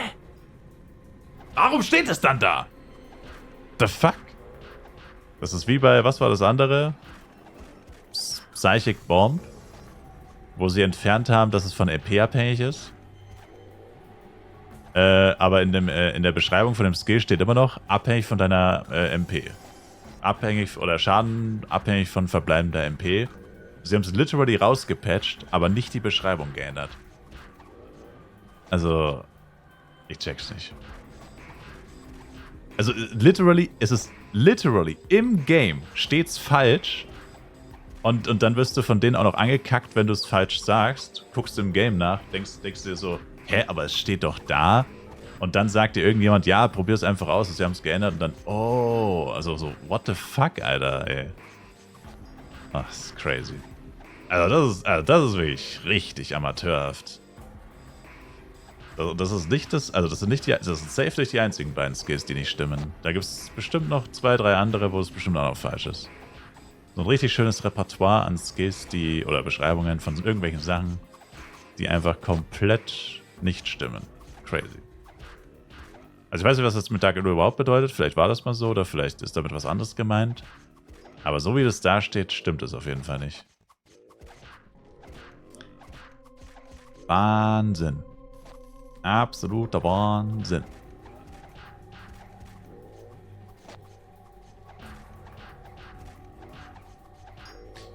Weiß ich, glaube ich, trotzdem nicht lohnt, Escape zu benutzen, weil der Debuff ist so kurz, der hält legit nur 3 Sekunden. Escape dauert zwar nur 1 Sekunde irgendwie. Kannst du mal ausprobieren. Ja gut, es sind 4 Sekunden. Weil wenn bei Flive 3 Sekunden dasteht, sind es 4, 3, 2, 1 und die 0. Sekunde in Flive wird meistens mitgezählt. Die 0. ist dann die 4. quasi. Also es ist immer 1 mehr, als da steht. Aber das ist halt trotzdem ziemlich kurz. Das Gift von den Köchen hält, glaube ich, länger. Das sind gleich 7 oder 8 Sekunden. Und die machen das glücklicherweise... Ah, ne, es sind 4 Sekunden. Okay, dann sind es 5. Ja, aber Escape dauert auch 1 Sekunde. Dann läufst du noch kurz zum nächsten Monster, dann... Ja. Gwur wäre schon besser, damit der Ranger... der Jester Einfach weiterkämpfen kann. Ja. Naja.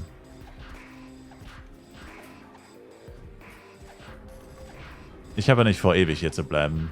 Eigentlich wäre es legit noch... Na gut, 107. Ja, wenn man die Muffins skippt, ist natürlich ein bisschen schwierig.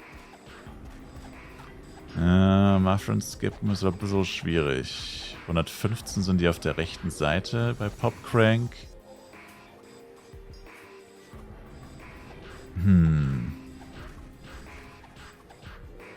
Also bis Aspia will ich auf jeden Fall 108 eigentlich sein. Eigentlich. Also mit 107 noch nicht, das ist viel zu früh. Ich mache legit kein Damage dann.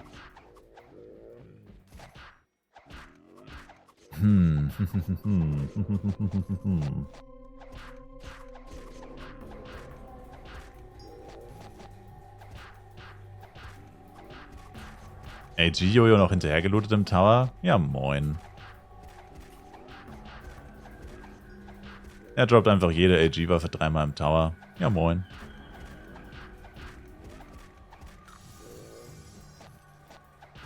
Er hat einfach den Legendary Golden Tower betreten.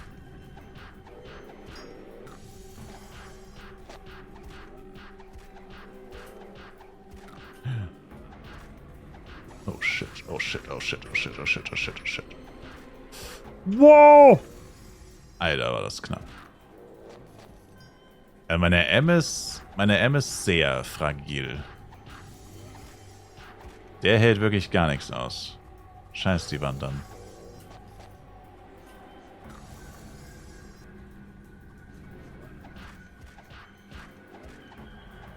Gute Nacht, Pokerface. Pokerface. Ja, ich würde es eigentlich auch gar nicht mehr so lang machen, wahrscheinlich. Ist halt mit dem Timer jetzt ein bisschen schwierig. Dann mache ich es wahrscheinlich lieber so lange, morgen läuft er instant aus. Das wäre natürlich auch wieder ein Klassiker. Aber jetzt noch 3 Stunden, das ist halt auch wieder 7 Uhr, ne? Dann ist halt auch schon wieder fast 7.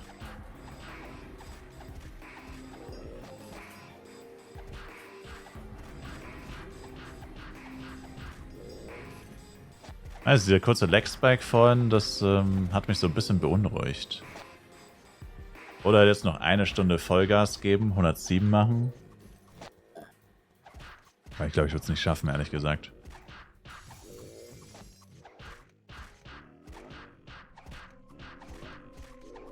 Aber Sir, ich bin auf Ihre Party angewiesen, Sir.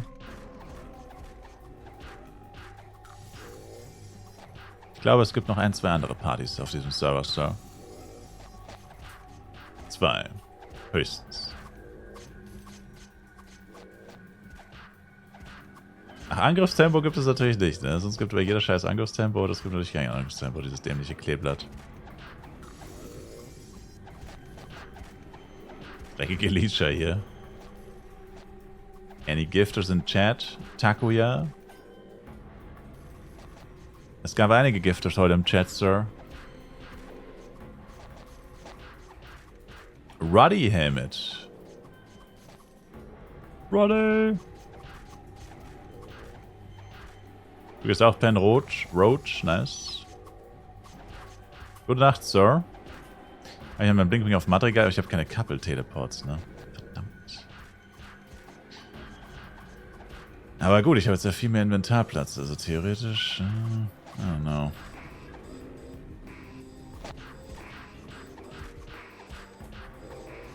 Na gut, ich gehe mal kurz aufs Klo, weil ich muss schon die ganze Zeit eigentlich.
Ich habe gerade mal kurz durchgerechnet, by the way. Momentan... Hau rein, Terranort. Thanks for watching. Also momentan ist es so, dass man pro Monat 4 Stabisgröß aus dem Battle Pass bekommt. Also 2 pro Char. Man braucht sie nur pro einem Char. Also wenn du ESG Stab ist es ja egal, ob die jetzt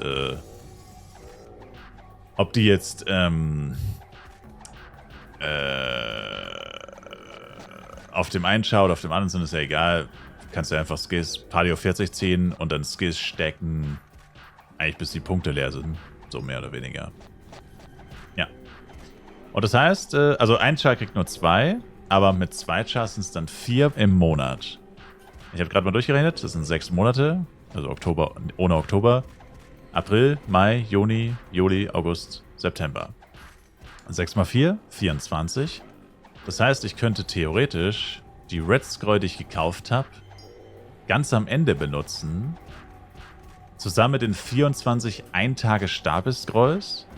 Wenn ich diese Ein-Tage-Stabis-Scrolls, sage ich mal, noch irgendwo mal hier kombiniere, so irgendwie am Abend erst benutzen und am nächsten Tag zeug ich dann aber nachmittags oder so, kannst du noch ein paar von den restlichen 6 Tagen, wo du nicht stapeln könntest, einsparen sozusagen.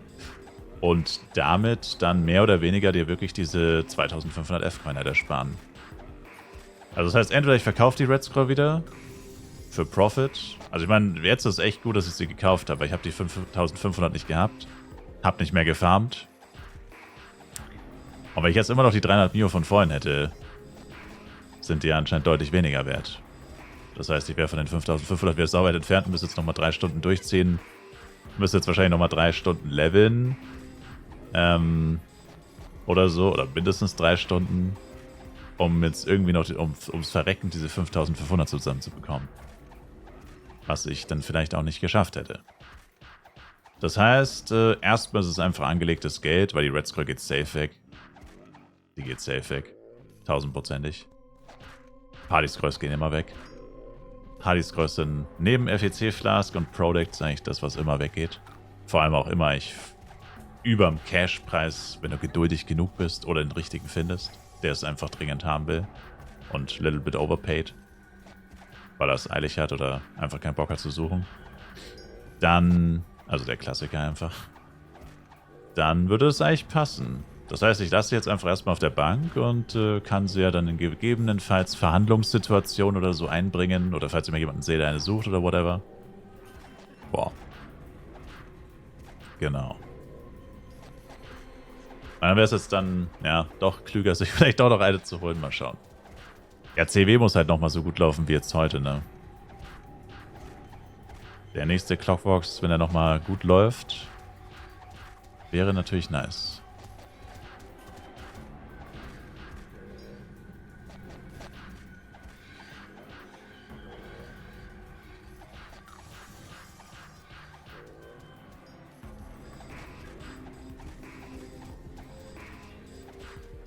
Aber die Burning Keys sind kein Vergleich zu den Muffrin. Also wenn 2 Agros kommen oder wenn Agro kommt, keine Frage, ätzend. Aber kein Vergleich zu den Muffrins. Die Muffrins stehen wirklich für sich. An sowas denkst du also auf der Toilette, Takuya? Ja? Unter anderem. Dann denke ich mir immer noch, wie schaffe ich es, den Twitch-Moderator davon zu überzeugen, also den Twitch-Mitarbeiter meine ich, dass Takuya in meinem Twitch-Chat niemals ein Gift-Sub bekommt, weil er quasi einen Shadowban hat. Er hat einen Shadowban für Gift-Subs in meinem Twitch-Chat.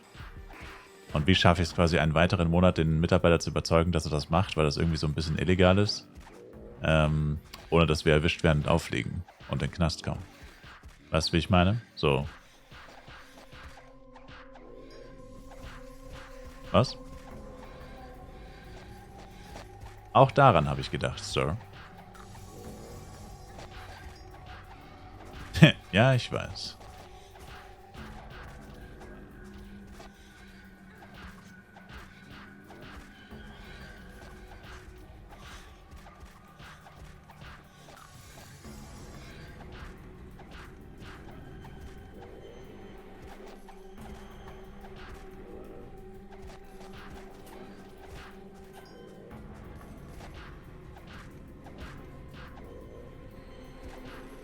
Oh, sorry.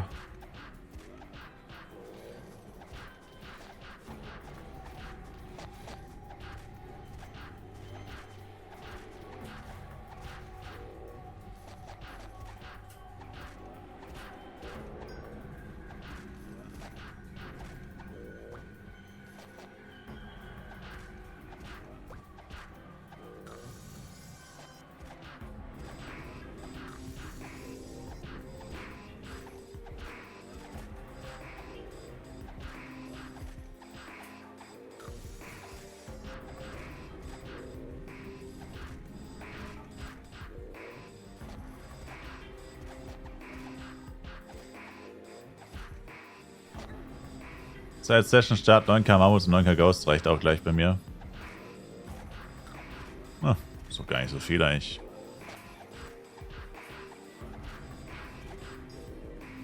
Ja, aber ich war halt auch nicht so... Es war nicht der beste Tag, nicht der motivierendste Tag. Definitiv nicht. Also gefühlt bin ich heute nur mit Hashtag Sachen, die NL sagt, die nur NL sagt. 9k Mammuts und Ghosts in einer Stunde ist, was NL sagt. Aber...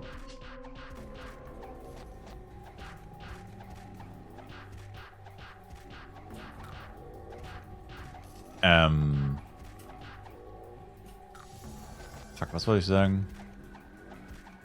Ach so, ja. Also gefühlt allein, also ich habe jetzt sehr viel Zeit mit Laufen verbracht. Gut, ich habe auch eine komplette Questreihe durchgemacht, aber...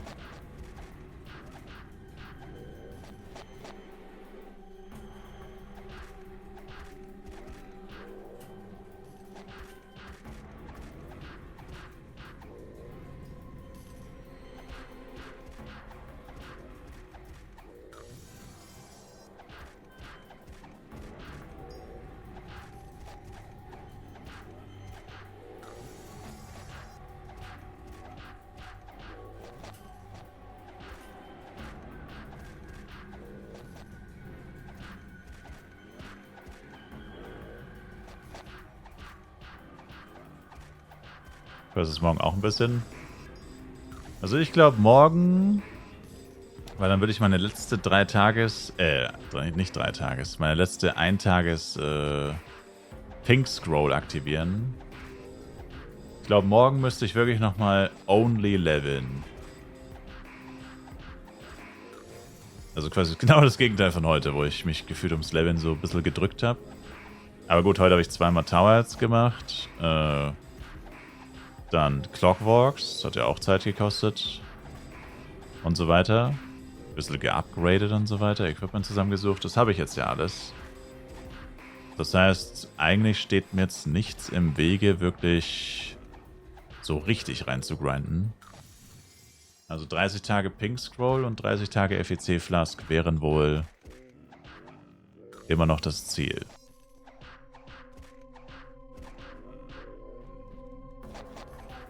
Dann behalte ich, glaube ich, einfach meine Power Dice über Nacht. Weil gut, wobei sie sind ein bisschen gestiegen tatsächlich. Und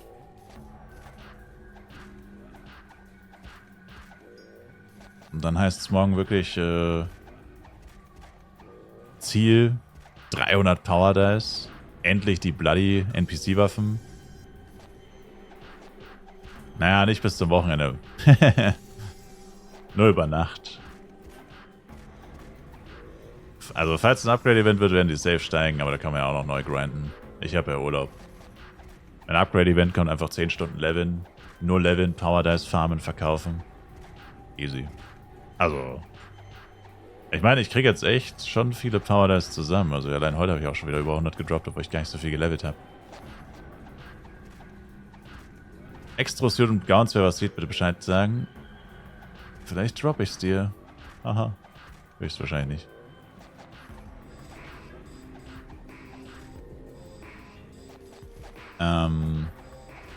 Scheiße. Das Cape mal wieder wegmachen.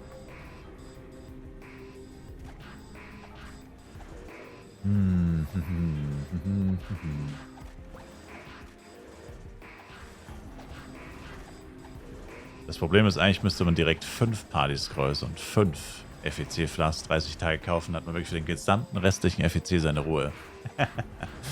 Aber das ist ein bisschen größenwahnsinnig. Erstmal, was wären das überhaupt? 40, 50.000 F-Coins kaufen, nur um zu pushen. Und dann kann ich endlich spielen. So ungefähr. Erstmal 4 Milliarden Penya in F-Coins umwandeln, nur um ein Ding. Na, das wäre dämlich. Das wäre dämlich.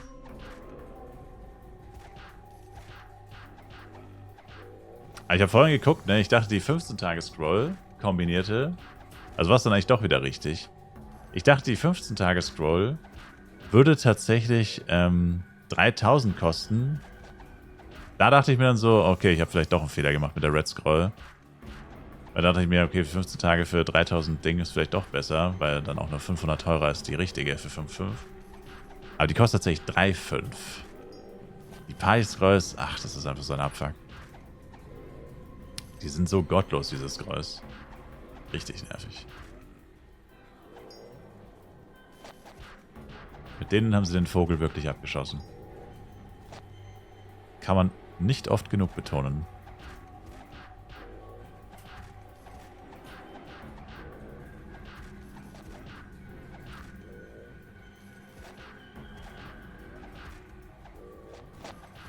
Oh, Cheer Nation, verdammt nochmal. Vergesst nicht eure Cheer Nation.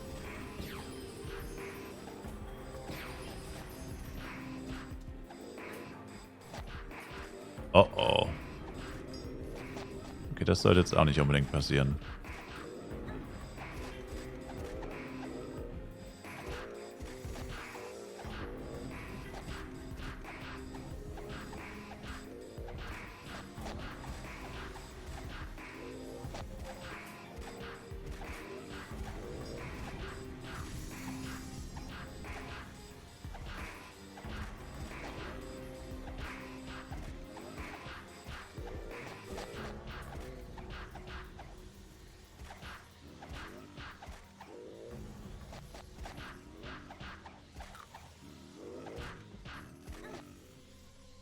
Hat dann die Leute eigentlich mit den S-Pros Low verarscht? Wie meinen?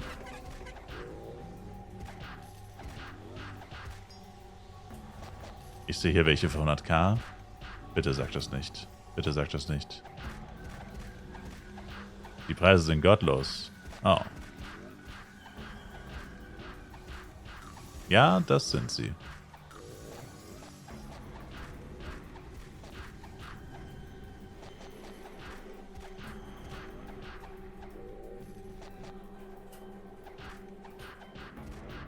Das sind sie wirklich, ja.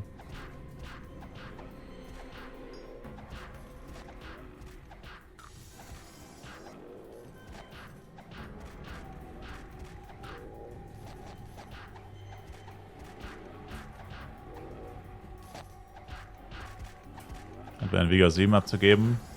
Günstig. Ich habe leider nur 2. Sir. Und der Violet ist mitten auf dem Spawn. Geil. Von 4 auf 6, was denkst du, wie viele Lows? Zufälligerweise habe ich genau das heute gemacht und ich habe 17 gebraucht. Ich hatte 17, Sir. Also für ein ganzes Set, also für 4 Teile von 4 auf 6 habe ich 17 Stück gebraucht. Nee, 18. 18 waren es.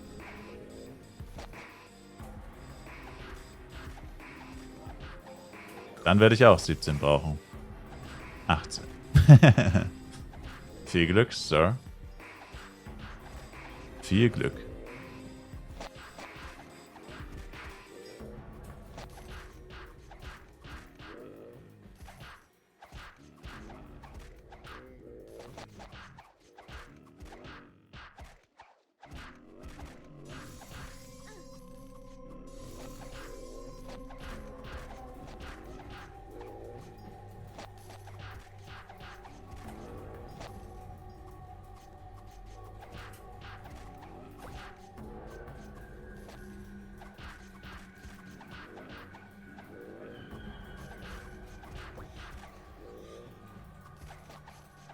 Weil hat auf 7 haben so wehgetan, das eine Teil ist auf 5 und ich farm gerade Aerons, damit ich das Ding auf 7 bekomme. Aber ist Set plus 7 so krass? Was ist der Unterschied zu plus 6? Also was kommt dazu?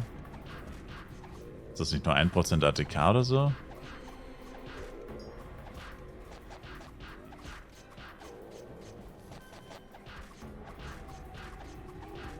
Die günstigen liegen bei 9,85.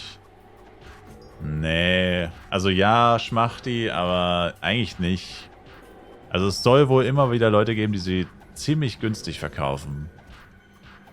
Und die werden wahrscheinlich von Resellern immer aufgekauft. Beziehungsweise, naja, die Shops, die günstig sind zu finden, ist halt unmöglich.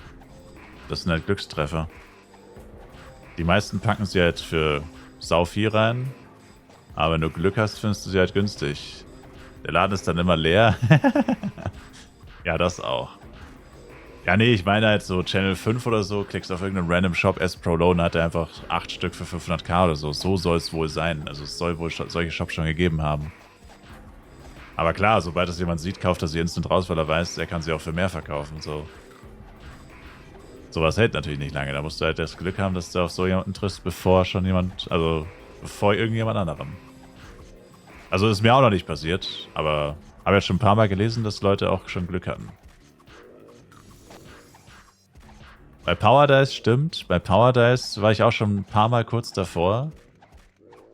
Habe ich auch schon günstiger gesehen. Aber ich mag so Resellen eigentlich nicht. Mach's dann meistens doch nicht. Also so Set-Teile bei MPC verkaufen, aber das ist ja meistens bloß Joke. Bringt ja auch nicht wirklich was. Aber ja. Ich helfe dem Spieler Verkäufe zu machen. Und du hilfst deinem eigenen Geldbeutel größer zu werden. Dicker zu werden. Du reicher Schnösel. Als ob du nicht genug Geld hast. Außer Cosmetics, was super bei dir funktioniert hat. Junge, diese...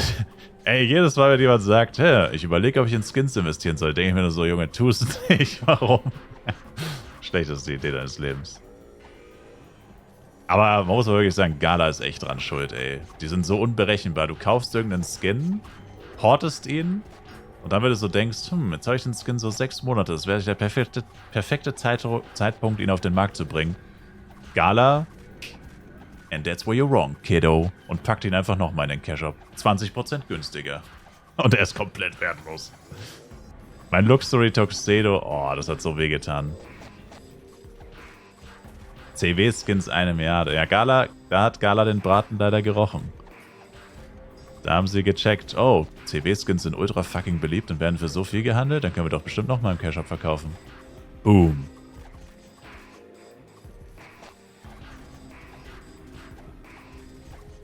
Wobei man sagen muss, die CW-Skins sind glücklicherweise so beliebt gewesen. Das war eins der wenigen Skin-Investments, die sich dann trotzdem noch rentiert haben. Ich habe sie mittlerweile auch alle verkauft. Das war eins der wenigen Skin-Investments, die tatsächlich aufgegangen sind. Die meisten waren plus minus 0. Zum Glück muss man auch sagen, plus minus 0 wenigstens. Oder minimales Plus. Aber für den Aufwand halt auch gar nicht gerechtfertigt. Erst die ganzen scheiß F-Coins finden und kaufen. Dann immer Shop aufmachen, bis alles weg ist und so. Also für den Aufwand waren auch die Sachen, also außer CW-Skins, auch die Sachen, die Plus waren nicht Plus genug, sag ich mal. Da waren es ja dann wirklich für 600 F gekauft und dann für 750 verkauft oder so. Also wirklich so 10 bis 20% Bereich, aber halt auch mit einfach sehr viel Zeit, die vergangen ist.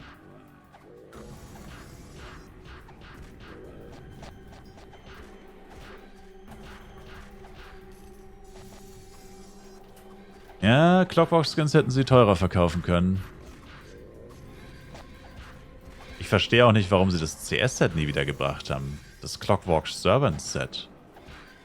Das wäre doch auch sowas Klassisches für einen Cash-Up eigentlich. Theoretisch. Bei der Cloak, ich meine, mittlerweile, weil viele neue Cloaks, also seitdem der Cloak released wurde, seitdem gibt es ja auch ungefähr 50 neue Cloaks oder so, mindestens wahrscheinlich. Die halt auch alle geil aussehen, deswegen ist der zum Glück nicht mehr wirklich gestiegen. Aber der liegt ja auf Burodeng immer noch bei 200 bis 300 und das Set hat ja auch nur 600 F-Coin gekostet. Das heißt, wenn das Set jetzt released werden würde, würde der Cloak instant um 50 Mio günstiger, also mindestens 50 Mio günstiger werden. Einfach nur, weil der Cloak nur ein Teil davon ist und du ja das ganze Set bekommst. Also das haben sie irgendwie nicht so ganz gecheckt. Wobei ich sagen würde, die Cloaks, die Skins sind definitiv besser als der Cloak. Die Waffenskins. Also beliebter. Aber trotzdem. Oh mein. Gala kann nicht jeden Braten riechen. Manche Bräten müssen sie auch einfach nicht riechen. Solange kein LSD kommt. LSD, DDK, Almi. Der Almi-Gurt von Ehrmann. Keiner macht... Nein, nicht der Almi. Almighty. Dragon King. Die Namen von den Sets waren so richtig geil. Lightning Speed Dragon King. Destructive Dragon King. Almighty Dragon King. Ziemlich coole Namen, ain't gonna lie. Wer auch immer die sich ausgedacht hat, da hat mal jemand ein bisschen nachgedacht, bevor er es gemacht hat.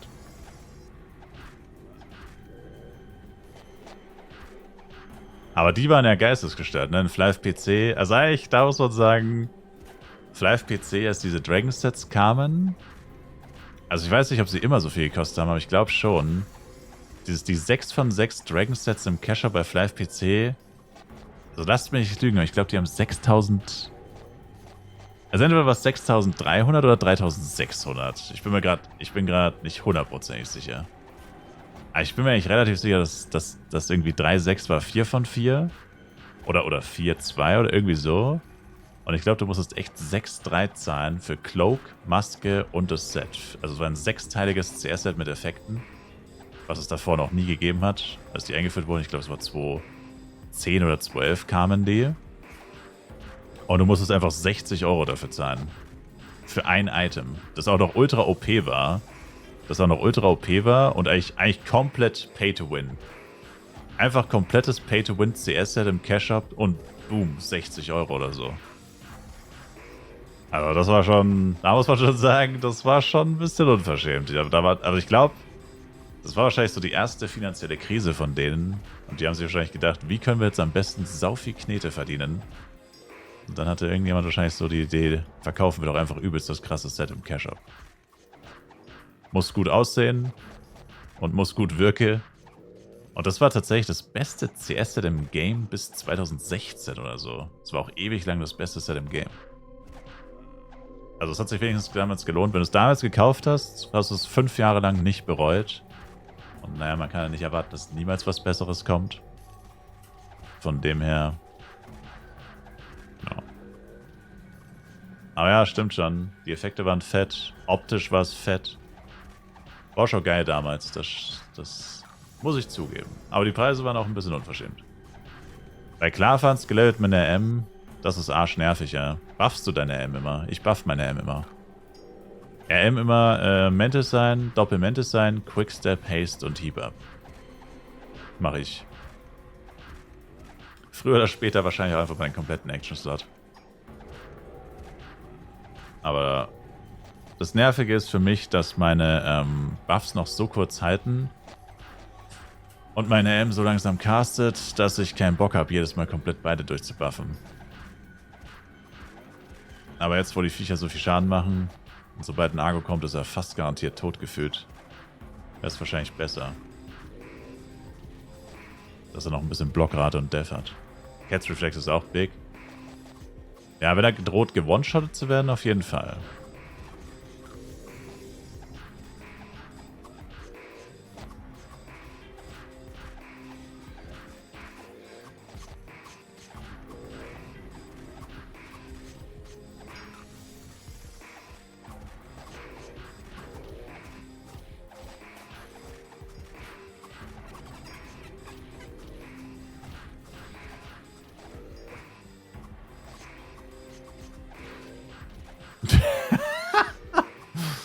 Das ist auch so random eigentlich.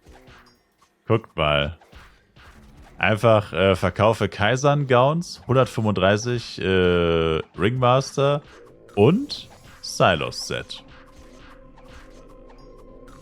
Bruh. Wie kommt man denn zu Silos und Kaisern? Wie kann man das beides noch besitzen? Das ist irgendwie weird. Das Spiel verarscht mich, ich bin bei 22. Uff. Mein Beileid, Sir. Und 3 Teile plus 6 aber, oder? 3 Teile plus 6, oder? Oh, Resale. Ja gut, Resale, maybe. True. Naja, Resale könnte sein. Das stimmt. Echt? Damn. Mein Beileid, Mr. Schmachti. Ich hatte anscheinend dann Glück, sorry. Ich wollte nicht, dass es bei Ihnen auch so endet. Wie bei manch anderen Pechvögeln.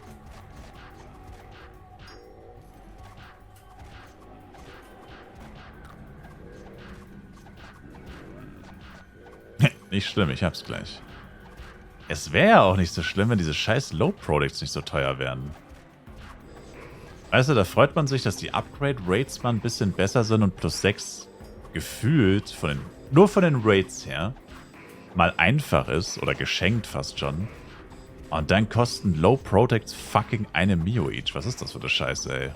Also, wodurch das halt komplett annulliert wird, dass die Upgrade-Chance so hoch ist. Damit macht es das komplett hinfällig. Das ist halt crazy. Richtiger Abfuck.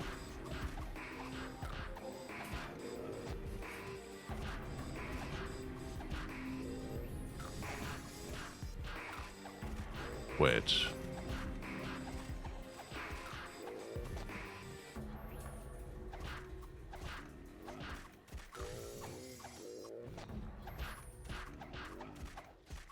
Ja, das ist schwierig, ne? Da muss man immer aufpassen. Mit Tower Reset halt. Eben, im 6er Level resettet Tower immer. Also ich hab's auch verkackt. Also bei 96 habe ich es auch verkackt. Ich hatte Amplian auf 95. Hab nicht an Tower gedacht, hab dann auf 96 gelevelt und dann hatte ich, glaube ich, schon 96 und es waren über 10%. Ich glaube, es waren sogar knapp 20% und dann habe ich halt gesagt, ja, jetzt downlevel ich nicht mehr. Ich meine, es habe schon 20% gemacht. Außerdem bei XP-Event, wie schon gesagt. Ja, das ist echt kacke, muss man sagen. Da muss man frühzeitig dran denken, sonst hat man verkackt. Das ist schwierig.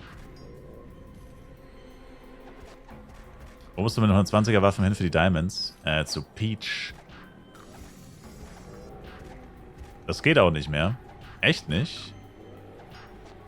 Oh nein, nein, nein, nein, nein, nein, nein, nein, nein, nein, nein, nein. Boah, scheiße. Boah. Ach, das geht nicht mehr, okay. Ach so, ja doch. Sie haben ja geändert, dass man nicht mehr downleveln kann für Dungeons, ne? True. Aber es ging mal. Ja. True. Ja, aber hätte sich auch nicht gelohnt. Also 20% niemals. 27 sind es geworden. Damn. Ärgerlich. Ja. Aber ein bisschen wehgetan hat schon mit dem Tower. Das wäre jetzt wahrscheinlich ziemlich schwierig geworden. Hab ja heute auch übel gestruggelt, da die beiden Giants. Und da hatte ich ja noch das schlechtere Equipment, I guess. Weil ich hätte den zweiten Giant sowieso nicht geschafft. Wer weiß.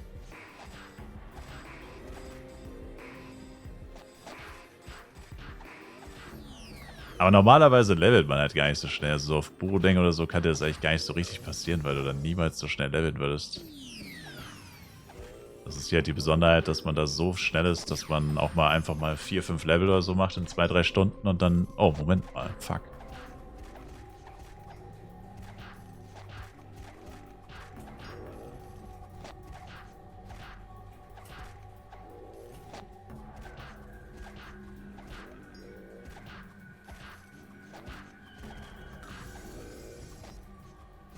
Oh, sorry. Bleibe ich bis 6 Uhr wach, Takuya? Also der Timer war jetzt wirklich... Der Timer war jetzt, glaube ich, 5-mal bei unter 5 Minuten. Und wurde immer wieder hochgeknüppelt. Weiß ich nicht, ob das in 2 Stunden auch so sein wird. Aber ist ja eigentlich auch nicht so schlimm, wenn nicht oder whatever. Aber ich glaube, ich würde dann heute tatsächlich mal keine 24 Stunden machen. Am Stück wach.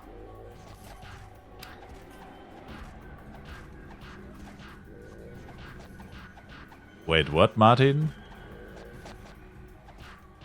Ach so, Martin, bist du heute das erste Mal so richtig dabei, oder? Läuft der PC seit Donnerstag? Ja, also OBS zeigt mir an 114 Stunden und 39 Minuten. Nein, Martin. Martin. Lass es mich erklären, Martin. Also ich hab's ursprünglich war es so geplant. Ich streame so lange, bis ich nicht mehr kann im Endeffekt, mehr oder weniger. Dann gehe ich on-stream pennen.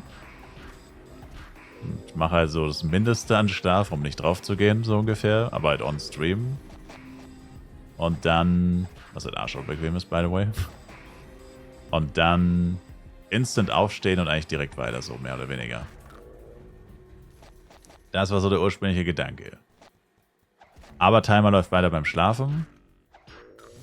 Gut, das ist zu ausführlich, aber auf jeden Fall, es gibt ja nicht nur die Sub-Möglichkeit, es gibt auch Punkte und so weiter Möglichkeiten, Stream. Also nach wie vor es könnten literally Leute den Stream um Tage verlängern, ohne einen einzigen Sub zu spenden. Warum sie es nicht tun, weiß ich nicht, keine Ahnung.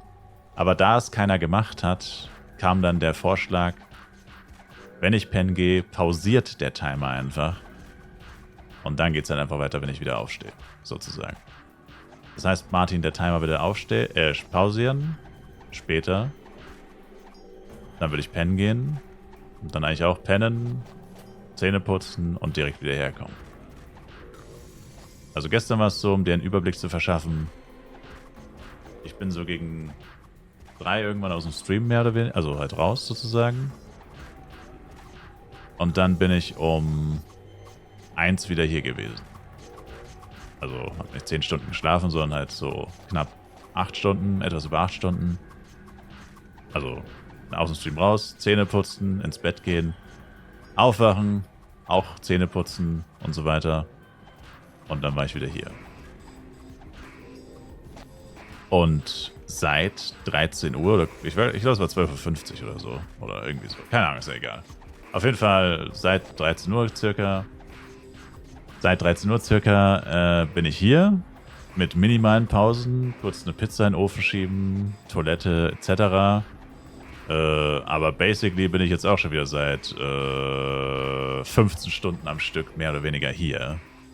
Also es ist schon trotzdem immer noch ein Marathon. Also ist jetzt nicht so, dass ich dann die ganze Zeit was anderes mache oder keine Ahnung. Im Endeffekt mehr oder weniger jede Minute, die ich wach bin, bin ich dann immer noch hier, sag ich mal. Also das ist schon anders. Wir helfen dir in Flive Universe so anzukommen. Ja, ich wollte ihm mal nur erklären, weil er, glaube ich, das erste Mal so richtig aktiv dabei war. Und auch Subs gegiftet hat. Danke nochmal, Sir. Wie es jetzt zu diesem neuen Arrangement gekommen ist. Also ursprünglich war der Plan ein anderer. Aber mit Feedback und so weiter haben wir es dann halt geändert. Und genau. Nur, dass sie sich hier nicht betrogen fühlen, Sir. Und ja. Aber wie gesagt, ich meine... Ey. Basically heißt es eigentlich, solange der Timer nicht ausläuft, nicht komplett ausläuft... Danke dir für den Sub, Kassar. Resub, appreciated. Solange der Timer nicht komplett ausläuft, heißt das mehr oder weniger, dass es halt wirklich Hardcore-Streams sind, die mehr oder weniger eigentlich den ganzen Tag gehen. Ein paar Stunden dann halt nicht. Mal kurz pennen. Aber halt trotzdem, also ich würde viel mehr streamen. Also wenn der Timer jetzt auf Zero gehen würde, vielleicht erkläre ich es so besser. Wenn der Timer jetzt Zero hitten würde, würde ich trotzdem jeden Tag weiter streamen und auch viel. Aber halt dann definitiv niemals 24 Stunden am Stück, wie ich es jetzt halt die letzten 4 Tage im Endeffekt gemacht habe. Wo ich immer 24 Stunden wach war, geschlafen, dann wieder 24 Stunden wach, geschlafen, dann wieder 24 Stunden wach. So extrem nicht mehr dann, definitiv nicht. Aber halt auf jeden Fall natürlich Überlänge im Vergleich zu sonst. Weil sonst mache ich ja immer so 3 Stunden schon länger nicht mehr. Meistens eher so 4 bis 5. Manchmal 6. Also ich denke mal so 10 wären es dann auf jeden Fall auch jeden Tag. Aber halt, ja, halt auch mal weniger, wenn es halt mal nicht so gut läuft, oder wenn man keinen Bock hat oder so. Aber jetzt ist halt im Endeffekt, ich bin 16 Stunden wach und diese 16 Stunden verbringe ich halt nur hier im Stream. Oder halt auch mal 17, 18. Also halt schon ein Unterschied. That's what I'm saying, I guess.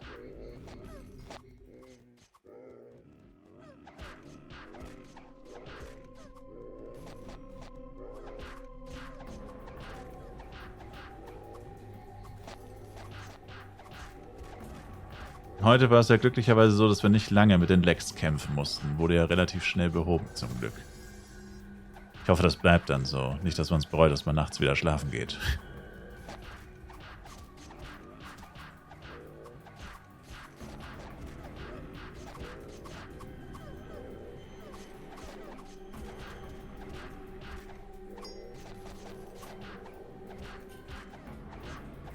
Hier habe ich noch 26 Minuten. Ich glaube, mein Inventar hält nicht mehr so lange durch. Ja, mal schauen. Könnte knapp werden.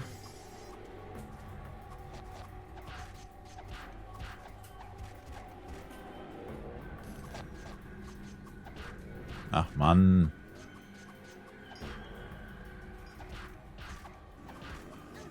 Lane trägt mein Blade unbedingt, oder? Lane ist AOE. Verschwendung meines Talents. Martin. My man. Ein letztes Mal, ey. Ach, da wurde wieder nicht alles angerechnet. Ich check halt nicht, warum der Timer da nicht einfach gar nichts anrechnet, ne? Stattdessen macht er 1 von 5 dann. Was ist das denn nicht? Dann kann er auch einfach gar nichts machen. No joke. Das waren jetzt 2. Yeah.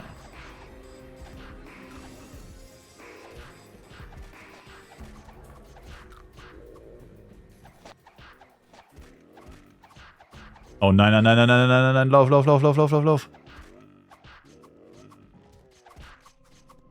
Ich bin so schwach, ich kann nicht mal einen Scheiß... Bro, das Vieh hat 10.000 HP, ich mach 5 Auto-Attacks und es stirbt nicht. Es stirbt nicht, warum stirbt es nicht? Mein Gott, ey. Das kann's doch nicht sein. Boah. Aber natürlich auch alle meine Buffs genau in dem Moment abgelaufen. Jesus Christus. Der Pop-Track hat mich vorhin gewone-shottet mit dem AM. Das wäre nicht gut gewesen.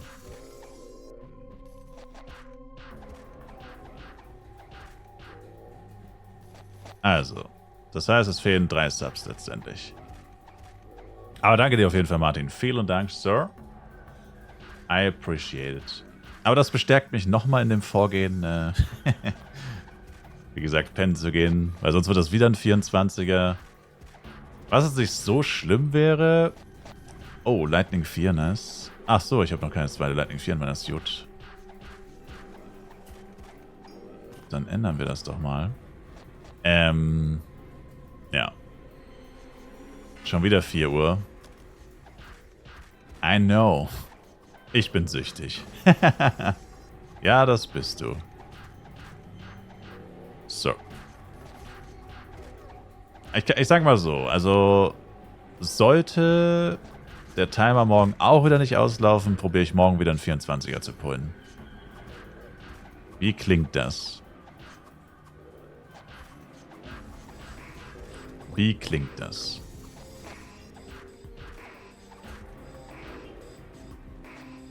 Also will ich heute quasi einfach, also keinen 24er machen, zum ersten Mal quasi. Und wenn dann morgen der Timer wieder nicht auf 0 geht, dann mache ich einfach wieder einen 24er.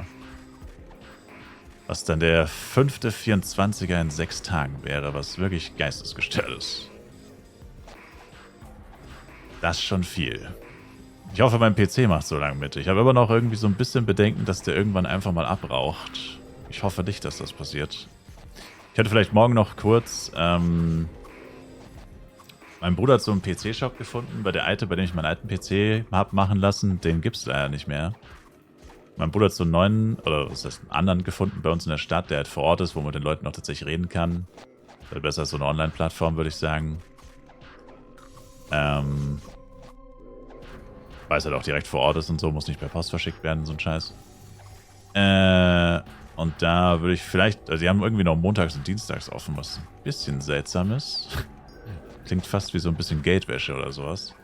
Vielleicht verkaufen die ja in Wahrheit Drogen und gar keine PCs. Keine Ahnung. Aber ja, ich muss mal gucken, ob ich da, dann rufe ich da vielleicht morgen mal an und frage schon mal, wie das so bei denen abläuft. Nur schon mal vorsichtshalber, nicht, dass dem PC hier noch was passiert. Ich glaube zwar nicht, dass es so schlimm ist. Ich meine, wenn er abstürzt, stürzt er vielleicht höchstens ab und dann muss man halt einfach nur neu starten wahrscheinlich. Aber man weiß ja nicht, ne? Ich bin sehr positiv überrascht, dass es überhaupt noch läuft. Ich hätte gedacht zwischendurch, dass echt mal OBS oder so einfach crasht. Oder literally halt einfach der PC abschmiert. Hoffentlich habe ich es jetzt nicht gejinxt. Aber mal schauen.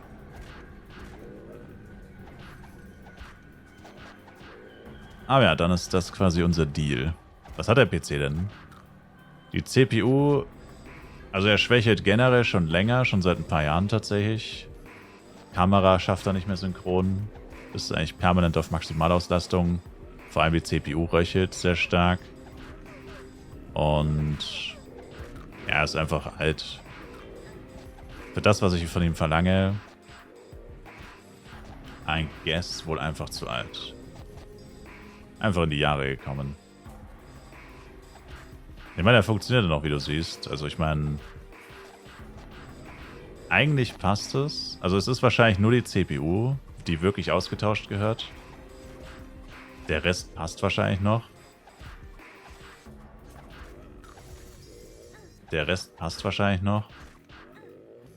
Aber es nervt mich halt auch, dass halt, wie gesagt, Kamera nicht synchron, dass halt wirklich auch immer alles auf Maximalleistung läuft, ist halt auch ein bisschen nervig. Ich meine, ich kann Flive nicht mit mehr als 60 FPS spielen. Boah, dieser fucking Ranger, Mann. Muss der jedes Mob angreifen, was ich will? Ranger sind immer so toxic. Sie wollen es wahrscheinlich gar nicht sein. Es ist ja indirekt toxic. Weil du einfach diese riesige Reichweite hast und alle anderen haben es nicht. Es ist so toxic irgendwie. Manche Ranger sehen auch literally aus wie Bots, by the way. Das ist mir schon öfter aufgefallen. Also ich will hier keine Anschuldigungen in den Raum schmeißen, aber ich habe letztens einen gesehen, bei Klarfahren. Der hat immer 180s gemacht und so. Also so wirklich so, er hat sich nicht bewegt, ist nicht 1 Meter gelaufen. Klar, hat er die Reichweite, zugegeben.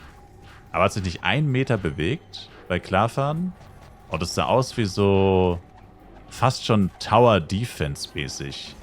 Oh nein, oh nein, oh nein. Oh, das nervt auch so an der Wüste, dass die Mobs immer,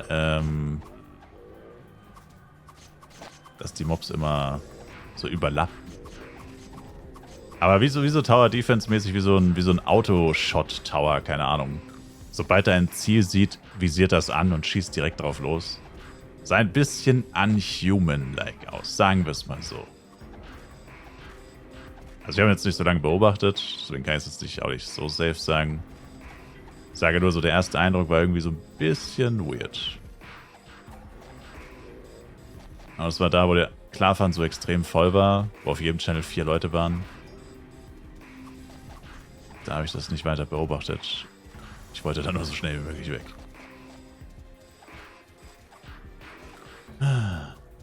Christ, guten Morgen. Das erste, was ich sehe, ist ein Popcrank. Ein Popcrank-Taglaufen? Taglaufen? So. Kannst du vielleicht sagen, was der Berserk Meteonica droppt? Mythical Silberwaffen und die Necklaces.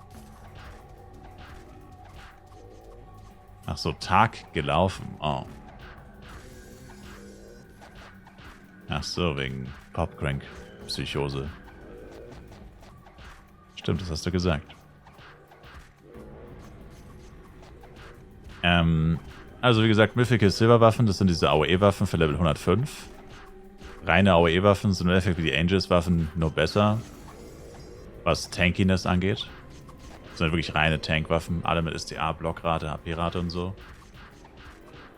Und diese Necklaces, die eigentlich zu dem Clockwork-Schmuck dazugehören. Also die Enduki heißen die, Pep und Sokekle. Pep, Enduki und Sokekle. Also quasi MP, HP und FP-Necklaces. Die ja früher eigentlich auch zum CW gehört haben. Also eigentlich das Gegenstück zu Dexion, Strente, Mighty und dem ganzen anderen Krempel. Die sind das Gegenstück dazu. Und die haben sie halt einfach hier in dem Game. Der Giant Volcano. Oh. Das ist nicht Meteo. Das ist Red Meteo. Achso, du hast Berserk geschrieben. Oh mein Gott. Ich bin stupid. Der droppt Bloody-Waffen. Theoretisch. Und Bloody-Obsidian-Waffen. Aber ist extrem unwahrscheinlich. Sehr unwahrscheinlich, Sir. Sehr, sehr unwahrscheinlich.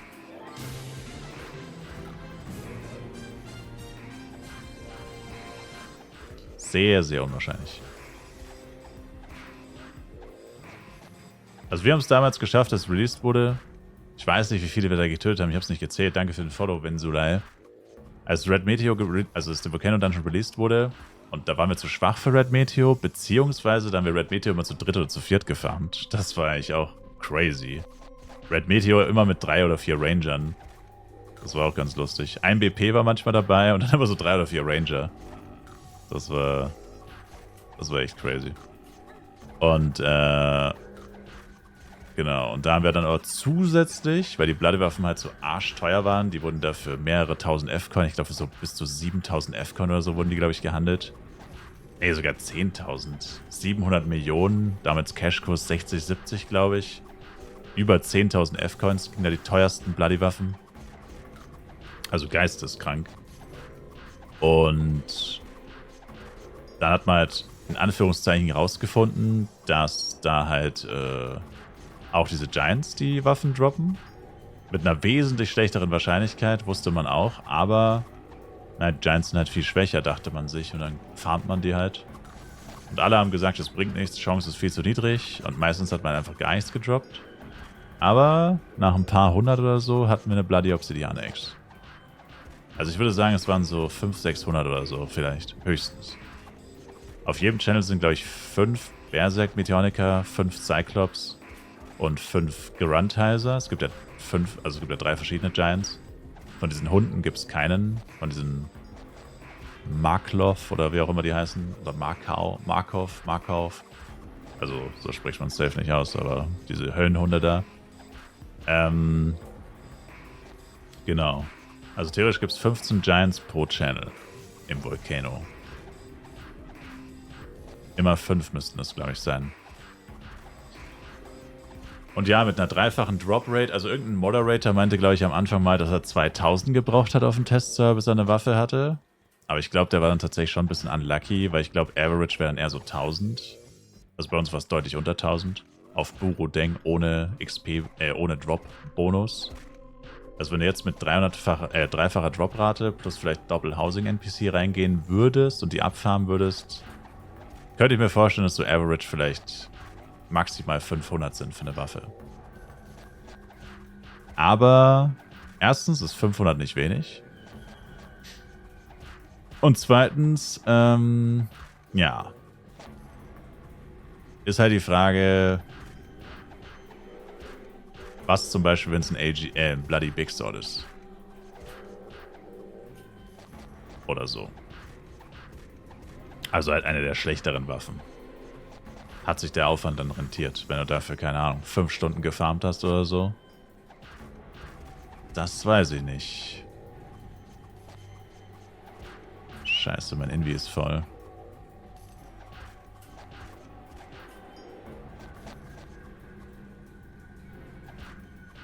Frankie und Sanso. Was geht ab?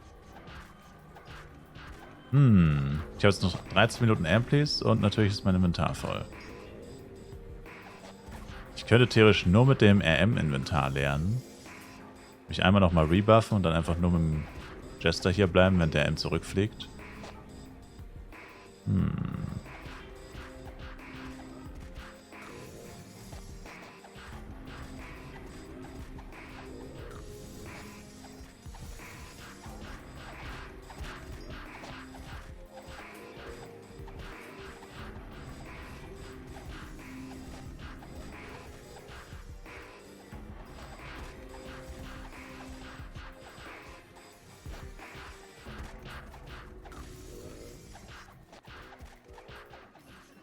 Jeez. Full level, bro. I'm leveling, yeah.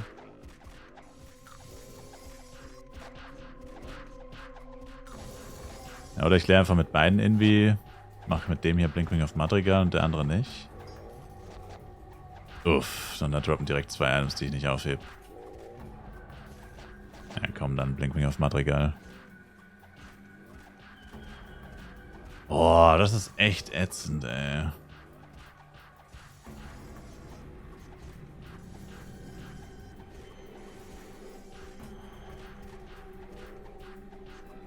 Muss noch mal ein bisschen meine Inventories ausmisten, aber so viel Müll ist da gar nicht drin. Also eigentlich nur mein Restore-Set und das AG Big Sword.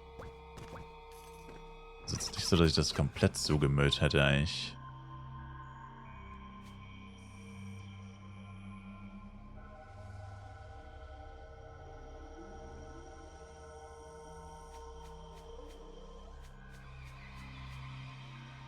So, danke für das Geld, das Vertrauen. AG Big Sword ist raus. Sehr gut.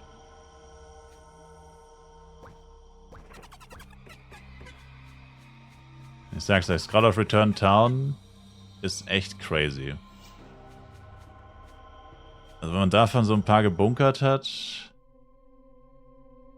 durch welche Wege auch immer, das ist schon geil, muss man schon sagen.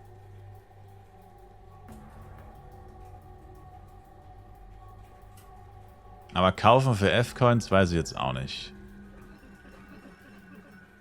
Und der Hauptgrund, warum sie für mich jetzt heftig sind, oder wären, ist halt, weil ich noch dieses langsame Fluggerät habe.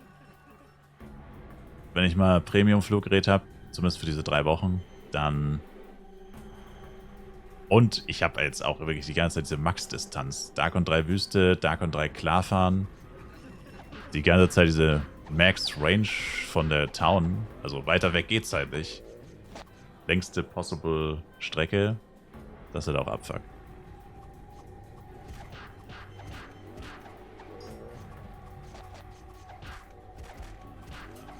Der hat sich mein Schwert gemobst. Was kostet einen F-Coin? Also die standardmäßige Return Town, die du für Invi-Lernen nutzen würdest, wäre 10 F-Coin. Da kannst du schnell in die Stadt blinken, NPC untraden und zurück. Wobei ich weiß gar nicht, ob es nicht sogar günstiger wäre. Da muss ich jetzt tatsächlich mal kurz gucken. Es gibt so Shop-Scrolls. Oh, kann man die nicht kaufen? Wait a minute. Ich dachte, die kann man auch kaufen. Oh, hier. Ja, nee, da kostet eine 15 tatsächlich. Lol. Das ist der übelste Scam. Nee, dann ist Return Town doch besser. Also ja gut, Ansichtssache, ne? Ah, hier ist sie. Ja, die günstigste kostet 15 each. Nee, dann ist Return Town meiner Meinung nach deutlich besser, weil man da halt auch auf die Bank zugreifen kann und so. Party Skills. Oh. Sorry.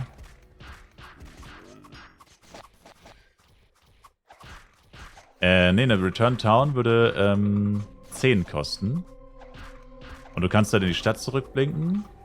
Kannst nicht nur verkaufen, kannst du auch einlagern. Kannst du alles schnell machen. Shop oder was auch immer. Und kannst dann aber instant zurück an den Level-Spot. Das ist halt die Besonderheit. Anders als bei Blinkwing of Madrigal. Blinkwing of Madrigal hat nur feste Punkte. Und bei der Return Town schnell Stadt, verkaufen, vielleicht einlagern, kurz eine Nachricht verschicken, whatever. Und dann instant zurück in den Spawn. Also genau da, wo du sie benutzt hast, zurück in die Stadt gegangen bist, genau da stehst du dann echt wieder. Und ja, kostet 10 F-Coin, also eigentlich geht's. Also wenn du jetzt zum Beispiel den ganzen Tag in der Wüste bist und du benutzt die 10 Mal, hast du das Geld wahrscheinlich locker rausgeholt, was du dafür ausgegeben hast, theoretisch. Probably. Lohnt sich jetzt halt über so kurze Distanzen. Beispiel für eine kurze Distanz würde ich jetzt sagen, wäre so Asria bei Augus. Da würde ich jetzt sagen, lohnt sich nicht wirklich, weil da bist du halt direkt vor der... Also, da bist du direkt vor den NPCs mehr oder weniger am Grinden. Aber so Darkon 3 Wüste, ich meine, da fliegt man schon ein bisschen hin. Braucht nur noch Extra-Gowns. Ja, sieht schlecht aus, Sir. Mein Drop-Luck, was Set-Teile angeht, war eh noch nichts... Also... Ja, es war okay, aber... Eigentlich ein Hauptgewinn bis jetzt bei Set-Teilen. Die Tyrant Suit. Aber ich halte die Augen offen, Sir. Ich werde es wahrscheinlich noch einmal Inventar voll machen. Dann die ganze Kohle in A-Products buttern. Welches ist der 105 Ranger? Tyrant. Also du bist Aoen. Allerdings ist Aoen ab 105 auch sehr schwierig, weil ja da die Wüste vor dir ist. Und die Wüste Aoen, I doubt it. Und Medomet Aoen, wenn du 12 Level niedriger bist, doubt ich auch. Ne, 1v1. Ja, dann Tyrant. Das 1v1-Set. Tyrant oder Tight. Je nach Geschlecht. Das ist halt aber ziemlich teuer leider. Weil Ranger so beliebt ist. Gute Nacht, Misa. See you later, Alligator.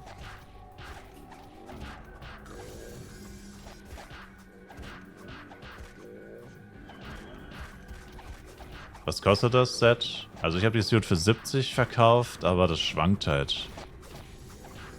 Ich fürchte fast, dass es sogar teurer geworden ist, weil alle sagen immer, es gibt immer noch keine Suits von Ranger. Und ich habe letztens mal geschaut, da gab es auch nur 3. Also, weiß nicht. Sehr viel günstiger wird es auf jeden Fall eher nicht. Du gehst auch schlafen. Okay, Jewel. Danke dir nochmal. Und see you later, Alligator. Da geht man Wüste ab 1v1. Ab Wüste 1v1. Ja. Also in der Wüste selbst Aoen würde ich auf jeden Fall nicht. Also selbst wenn du nicht zu den Muffrin gehst. Muffrins.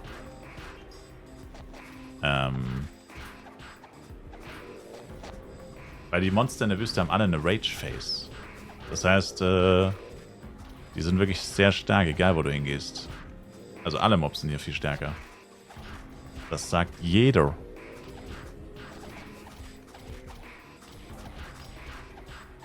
Mein Ranger ist safe die beste Klasse, wenn überhaupt.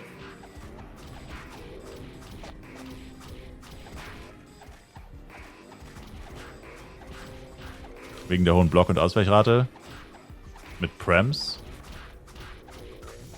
Ja, also mit Power-Ups wahrscheinlich schon. Vor allem mit Ranger. Aber ich kann für nichts garantieren, Sir. Ich kann für nichts garantieren in der Wüste. Die Wüste ist echt Hardcore. Hardcore Arsch. Vergesst nicht eure Cheer Nation. Immer schön cheeren für ein bisschen Bonus XP.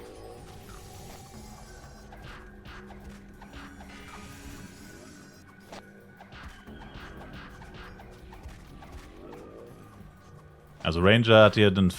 Ja, Ranger hat immer den Bonus, dass er halt immer schon automatisch so hohe Block- und Ausweichrate hat.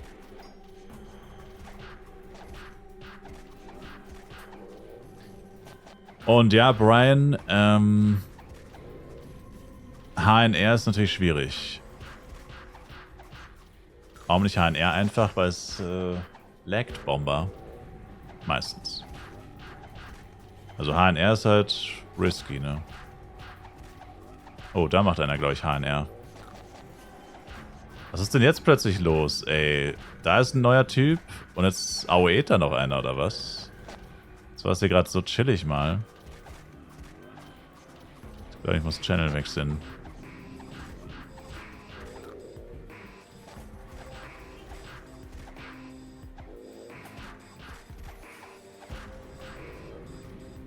Es nervt so, dass die Spawns so klein sind in der Wüste. Das ist... Geht mir so auf den Zeiger.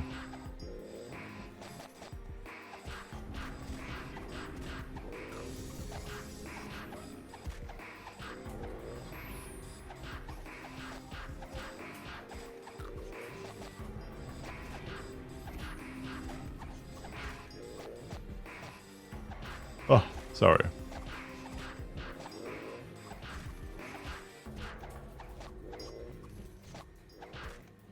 Es ist echt ein Elementor.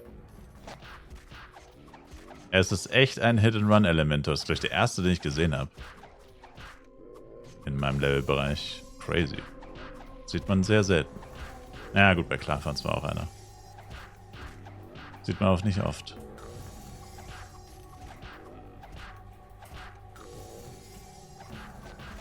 HNR, egal Lex, ob es funktioniert oder nicht. Es funktioniert bei mir einfach nicht. Auf Pro kein Problem gewesen. Komisch. Auf übrigens 60 Nerky Main. Du alter Wüstenskipper, Sir. Ja, schick mir schon mal die Kohle, sonst vergesse ich's. sagte der Scammer. Schick mir einfach das Geld, Bro. Die Ware kommt dann. Irgendwann. Und zu irgendwem. Bruh. Ein neues Opfer von Scam-Styler. Ein weiteres Opfer vom Scammer. Hier bei Luja sind nur Alice und ein Air Ranger. Na gut, Ranger habe ich tatsächlich einige gesehen, aber Alice sehr selten irgendwie. Dieses Jahr sehr wenige Elementoren gesehen. So gut wie keine eigentlich. Da habe ich gefühlt mehr Jester gesehen als Elementoren. No joke. Also es wird wahrscheinlich daran liegen, dass viele Elementoren 8 Chart-Taktik machen.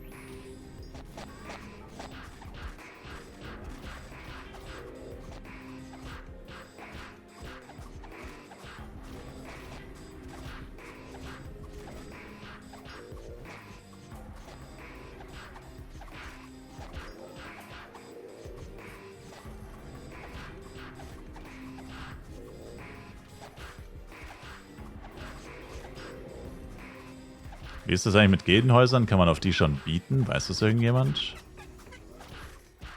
Die muss man ja ersteigern. Keine Ahnung, wie das bei einem Serverstart abläuft.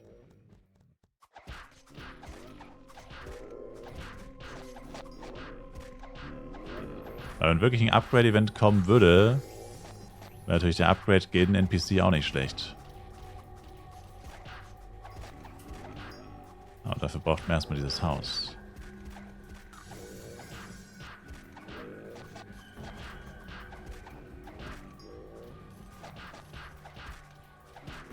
Zeit, Astria Blinkwings zu kaufen, Sir.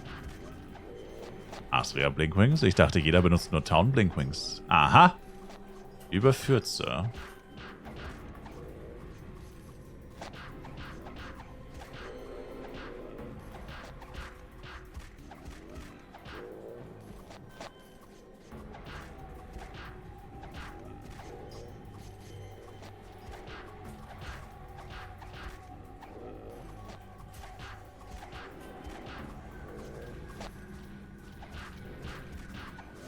Stattdessen kriege ich Refresh auf dem Blade.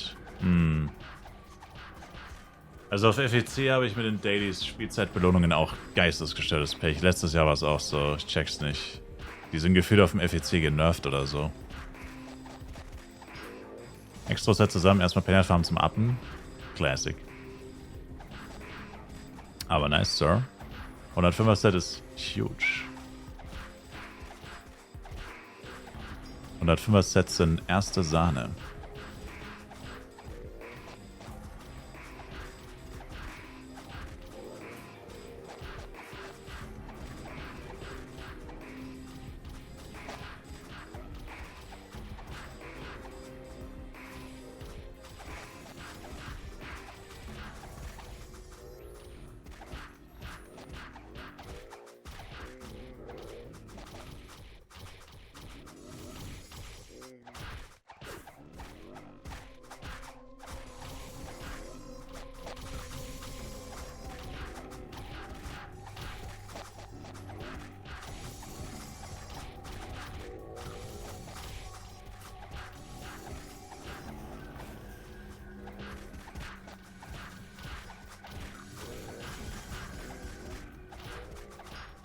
Aber du bekommst es zügig auf plus 7. Was ist aber der Unterschied zwischen 6 und 7? Ich habe die Antwort vorher nicht mitbekommen. Ich schaue jetzt selber mal. Unterschied 6, 7? Wieso seid ihr alle so heiß auf plus 7? Ich dachte immer, der einzige Unterschied ist literally 1% ATK oder so.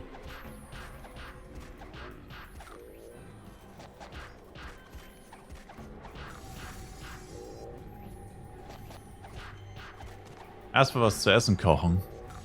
Wer kennt's nicht? 4:43 Uhr, erstmal was zu essen kochen.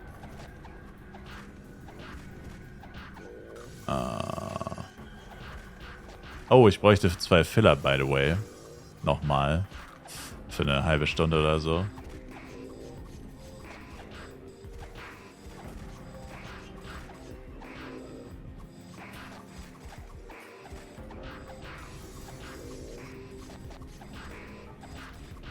Also der Unterschied zwischen plus 6 und 7 ist 5 Hitrate und 1 ATK. Und alle Stats plus 1. Ein Hit, ein ATK und alle Stats plus 1. Das finde ich doch dezent überschaubar, wenn man bedenkt, dass die Chance von 6 auf 7 dann wirklich nicht mehr so gut ist und man da wahrscheinlich einige S-Products versemmelt und auch etliche Materialien. Was sagt der aktuelle F-Coin-Kurs? 80 bis 99. Das ist aber ein schlechtes Biss. Aber Chat, haben wir noch Filler? Join ausnahmsweise jetzt natürlich auch mal keine Randoms. Ausnahmsweise mal keine Randoms, wo man sie mal bräuchte.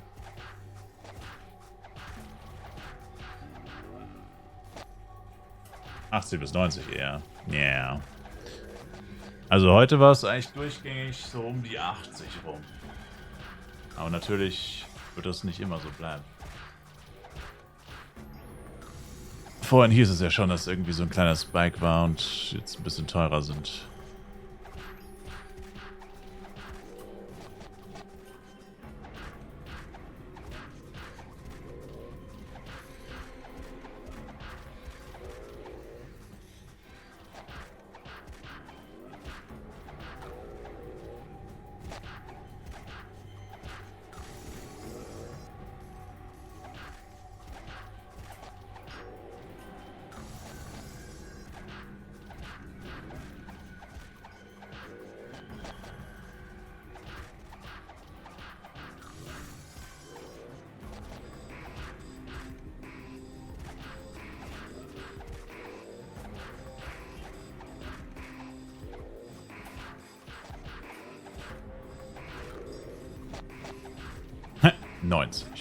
Achso, du wolltest 90 schreiben, Leute. 80 bis 90.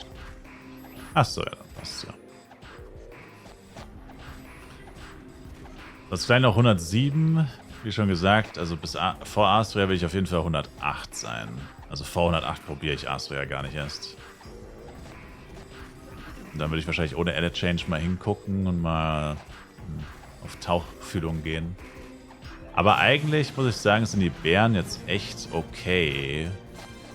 Also eigentlich könnte man bei denen auch 109 machen. So nervig ist es gar nicht. Also entweder 108 oder 109, mal schauen.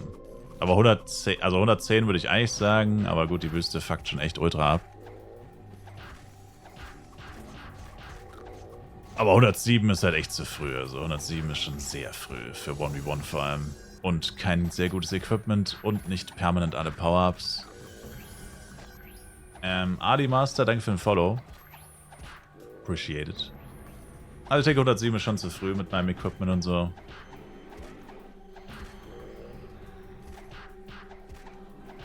Ja. Oh, da ist einer gestorben. Achso, ist nur der Leecher von dem.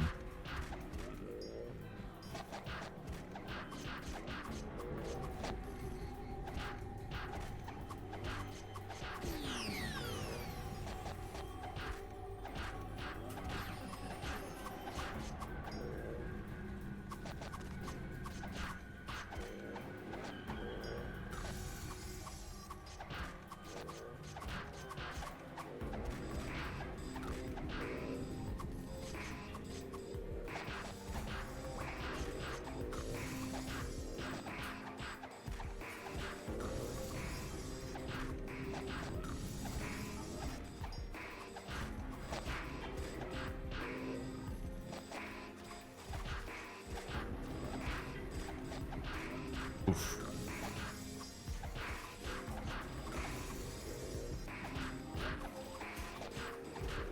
Die Questies hole ich mir dann wahrscheinlich mit 110 oder so. Von den Muffrin. Da gehen die nochmal hin. So schnell. Dumme Mistviecher. Weil die Quest ist wahrscheinlich erst für 111, oder? Ja, die Quest ist erst für 111. By the way, ich weiß nicht, ob ihr es alle auf dem Schirm habt, ne? Aber die Dungeon Quests geben ziemlich gut XP. Ich habe sie bisher auch ignoriert, weil Envy Devs ist noch viel zu früh.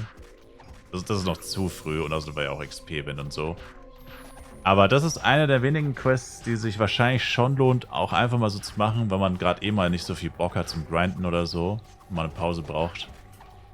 Weil Story Dungeons sind ultra chillig, da kann man richtig entspannt durch. Die Guardian Sanctuary Quest. Oh mein Gott. Uff. Guardian Sanctuary Quest mit 105 startet die. Ich weiß nur nicht genau, welches Level man sein muss, um sie abzuschließen. Müsste man mal Flywikipedia durchklicken, sich durchklicken. Aber die ist echt geil. Da muss man leider auch in die Wüste. Die erste Quest ist direkt Burnekeys abschlachten mit 105. Aber die gibt auch G-Protect. Die gibt G-Protect, die gibt Power Days 10, also coole Item-Belohnungen.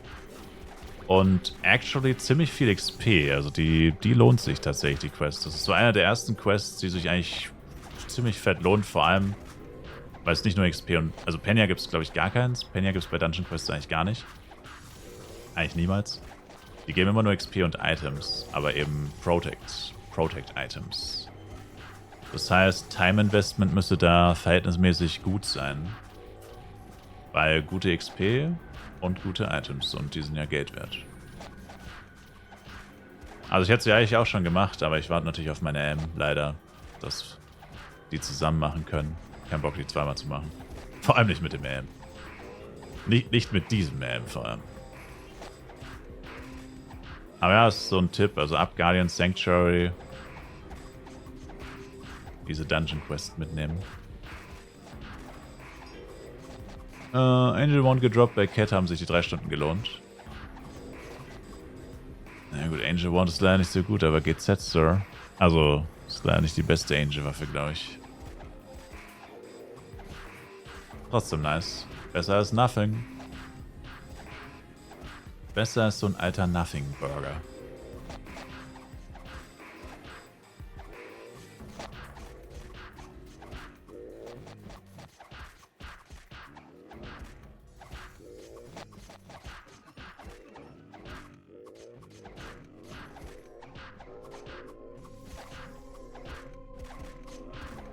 Naja gut, dann habe ich heute zumindest 6 Level gemacht. Dann war es quasi 67, 81, 101 und dann 107. Die 107 sind ein bisschen random. Random, weil sie plötzlich so schlecht sind, aber halt ohne XP, wenn da.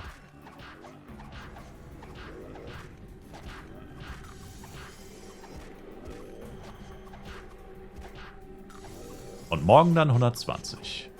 Bruh.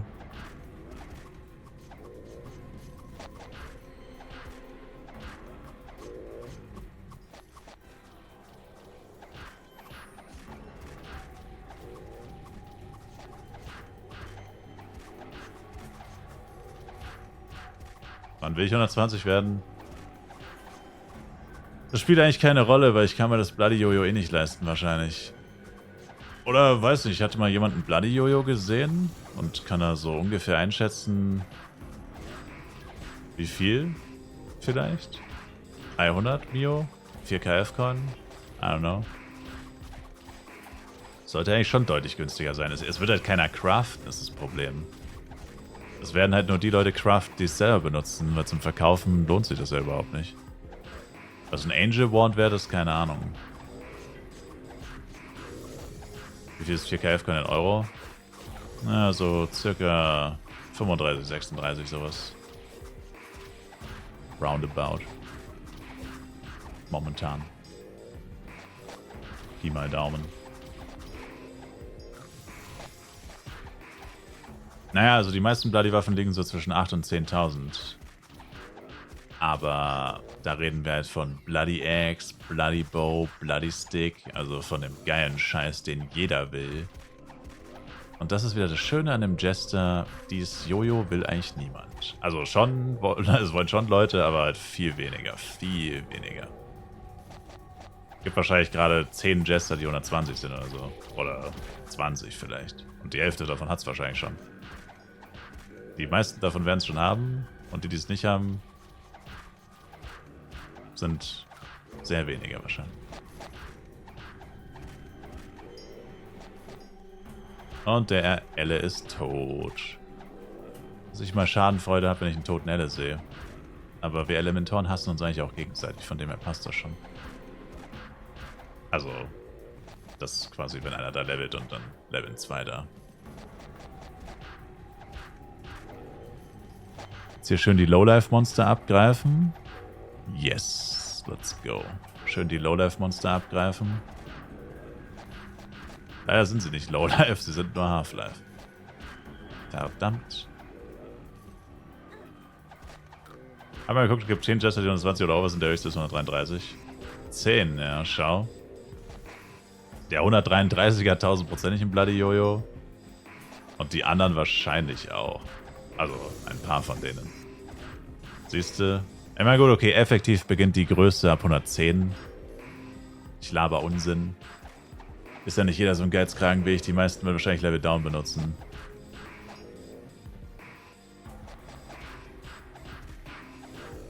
Die meisten würden wahrscheinlich, ja.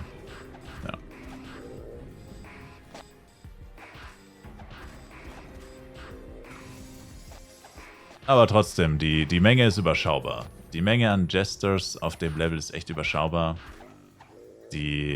Und, wie gesagt, selber craften. Aber ich habe schon gesehen, Bloody Cloud, also Red Meteor wird wohl gefarmt, ne?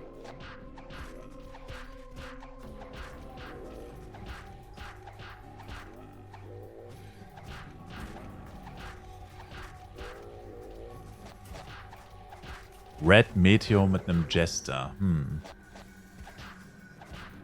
Na, ich weiß ja nicht, ne? Was poppin', Givenchy? Hope that's correct. And nice. Nice, sir.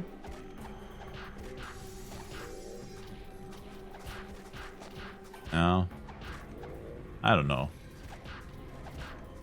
Mit Bloody Jojo, I don't know. Also ich will eigentlich nicht, eigentlich will ich echt nicht gambeln. Ich traue mich nicht. Ich traue mich nicht. Wenn das in die Hose geht, werde ich es für immer bereuen. Dann jeden Tag ausrechnen. Dann jeden Tag ausrechnen, oh Mann, das wären so und so viele A-Products gewesen. Das wären so und so viele F-Coins gewesen. Das wären so und so viele bla bla bla bla bla bla.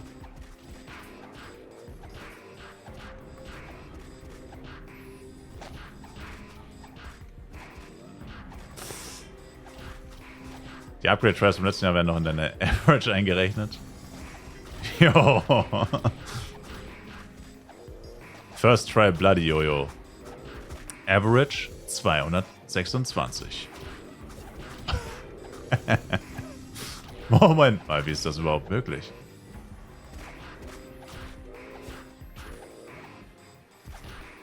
Dann bin ich noch saftig im Minus, selbst wenn es 3-mal First Try klappt. Bin ich immer noch saftig im Minus. Ich glaube, dieses Minus werde ich den Rest meines Lebens mit mir rumtragen. No joke. Ich glaube, dieses Minus werde ich nie wieder los. So viel Glück kannst du fast gar nicht haben, um das wieder auszugleichen. Da wirst du echt 3-mal First Try kommen und dann wäre es immer noch schlecht.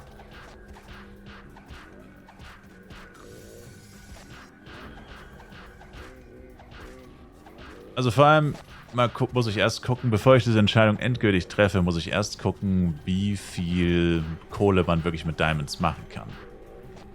Weil ich war noch nie so früh in der Lage, Diamonds zu craften, weil mit 8-Char-Taktik. Ich kann keine Items auf den Boden werfen, es liegt so viel am Boden, Mann, weil niemand so ein scheiß Food aufhebt, ey, es nervt so. Auf jeden Fall, war ich ja, also keine Ahnung, mit meinem schnellsten Elementor war wahrscheinlich FEC 1 also safe. FEC 1? Wie schnell war ich da? 120. Das hat safe so 2,5 Wochen vielleicht gedauert. Wo fängt die Quest an für Guardian? Bei Laola. Bei der Magierin mit der riesigen Persönlichkeit. Bei den Vatanka. Small Vatanka steht die. Auf jeden Fall, Sir? Was denn? Sie hat eine beeindruckende Persönlichkeit, Sir. Und ein sehr einladendes Dekolleté. 2 Persönlichkeiten. Ja, und sie präsentiert sie ganz gerne. Sie rät müden Reisenden dazu ein, mal einen Blick auf ihre Persönlichkeiten zu werfen. Einen leichten, einen Hauch. Einen Hauch ihrer Persönlichkeit zu erhaschen, Sir. Wenn ich das so sagen darf. Sir.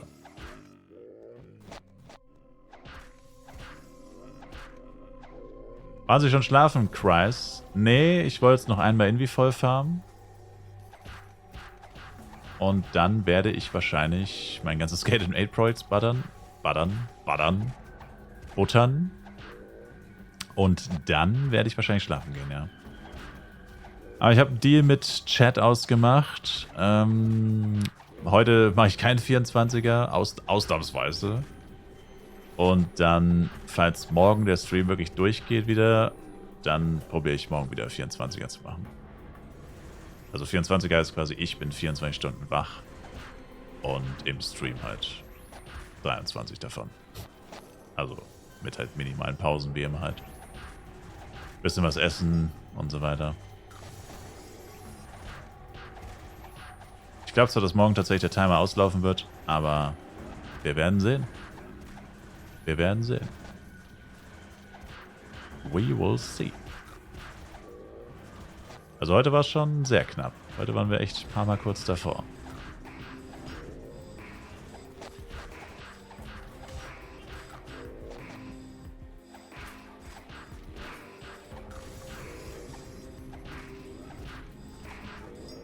Lol, damn, das war last second. Tipptopp, Mr. Kreis. Das würde ich doch auch sagen, Sir. Das ist doch mal ein Deal. Das ist doch mal ein Deal.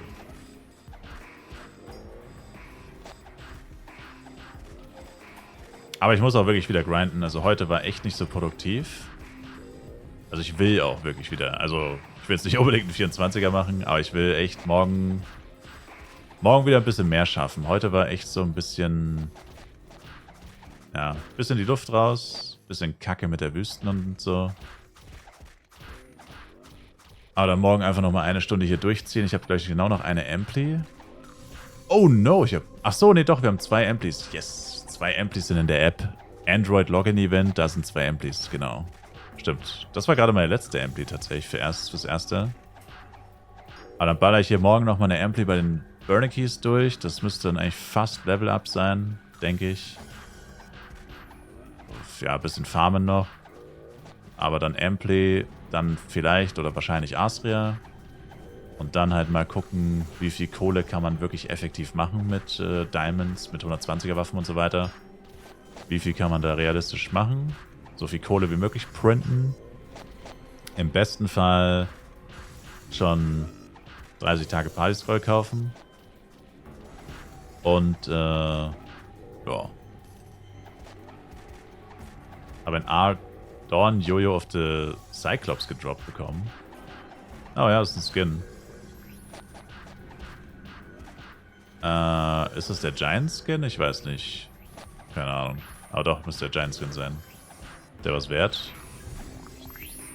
Ehrlich gesagt, glaube ich nicht, dass Skins hier wirklich was wert sein werden. Weil jeder weiß eigentlich, dass Skins am Ende wertlos sind. Oder jeder sollte es wissen. Also zum Ende des FECs letztes Jahr war es so, dass die ganzen Dungeon-Boss-Waffen, bis mit wenigen Ausnahmen, also es gibt so super beliebte Waffen und es gibt so semi-beliebte Waffen. Semi-beliebt sind zum Beispiel Kraken-Knuckle, Kraken-Jojo, wobei die halt wirklich extrem überfarmt sind. Aber egal, auf jeden Fall gibt es halt so Skins, die sind dann ganz cool.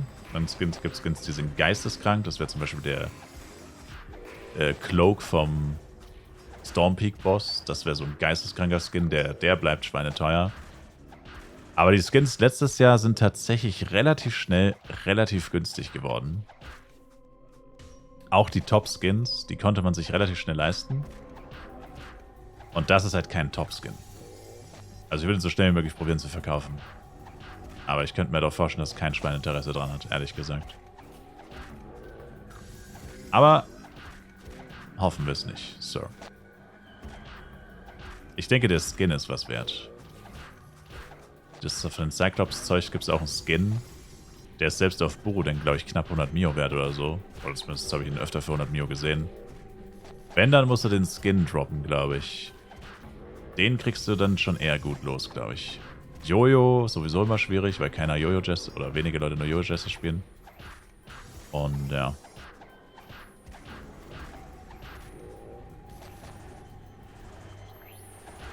Das ist meine Einschätzung, Sir. Also keine Ahnung, 10 bis 20 Mio vielleicht mal anpeilen oder so. Aber mehr kann ich mir eigentlich nicht vorstellen. Ich weiß ehrlich gesagt auch gar nicht, wie es aussieht. Ich habe ein Bild im Kopf, aber ich habe keine Ahnung, ob das der Realität entspricht. Es sieht goofy aus, oder?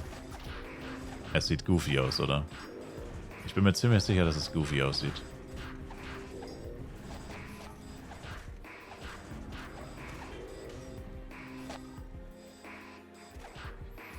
G und G. Gelb oder Gold und Goofy. Goofy Goober.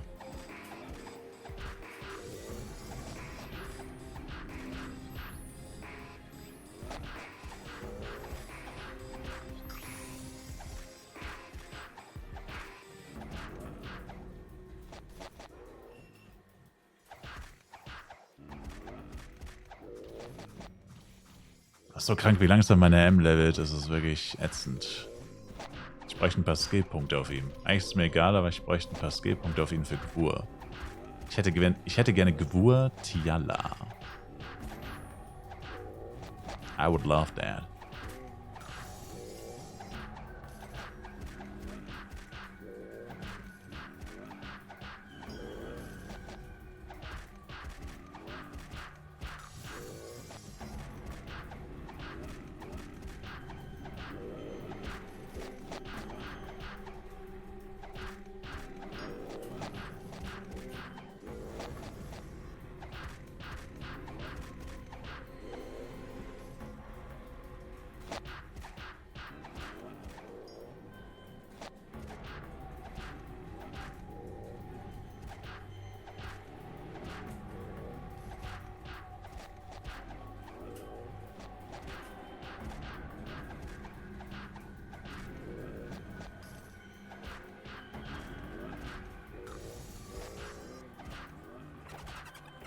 Weiß ich was? Sorry, ich hab's nicht gesehen. AG Wand gedroppt beim zweiten Geek. Oh, das habe ich nicht gesehen, sorry. Nö, weiß ich leider nicht. Aber ich glaube nicht so viel. 20 bis 30 vielleicht. Was ist bis jetzt der beste Drop beim Levin? Von mir? Tyrant Suit. Tyrant Suit war der beste bis jetzt. Leider immer noch nicht, also noch nicht das Beste. Ich habe keine einzige Ringmaster Suit gedroppt, nicht mal Wedge. Das ist so ein bisschen, naja. Also ich will jetzt nicht sagen, dass es extrem unlucky ist oder so, aber ja. Sollte mehr sein. Tyrant? Als Necklace? Bist du wahnsinnig? Nie im Leben. Oder meinst du den AG-Wand, oder? Na, Moment, du meinst den AG-Wand. Nevermind. Keine Ahnung, also hier sagt jemand, es ist mehr als 20 bis 30, dann eher 30 bis 40, dann mach halt mal, also am besten schau mal die Shops. No joke. Ich habe ja vorhin auch einen AG-Sword gedroppt, leider. Und habe die Shops angeguckt und die Preise sind wirklich all over the place. Also das war von 15 bis 30 das AG Big Sword. Also wenn dir jetzt jemand sagt 15, dann könnte es sein, dass der eher niedrig einschätzt. Und wenn dir jemand sagt 30, dann schätzt er halt viel zu hoch ein eigentlich. Also so hoch, dass es höchstwahrscheinlich nicht verkauft wird. Und es ist ja hier auch quasi 20 bis 30, aber jemand sagt mehr. Aber letztendlich ist es eigentlich interessant, was wollen die anderen. Weil wenn du jetzt für 35 reintust und alle anderen haben 30, das wäre dann auch blöd. Weil das kauft ja dann keiner. Shops sagen ca. 100, aber interessiert sich keine Sau für den Wand. 100? The fuck? Ja, Psykeeper wird ein bisschen mehr gespielt beim Serverstart gefühlt.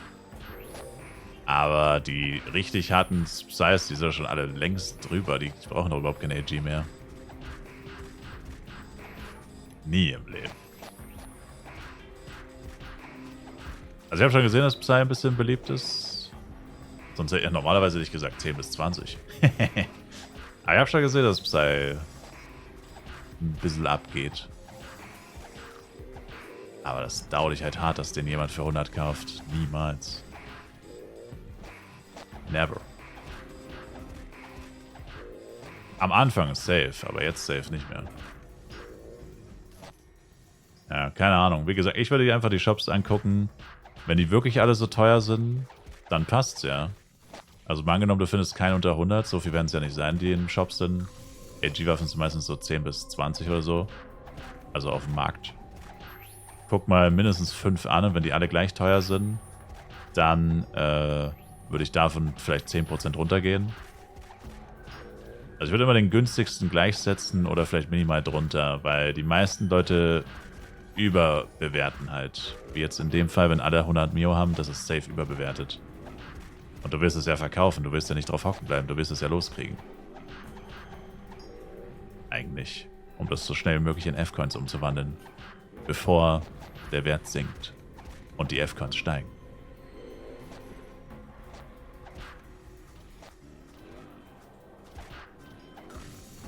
Hast du eine AGX für 1,4 geholt? Ja, aber das ist eine AGX. Da macht das auch mehr Sinn davon.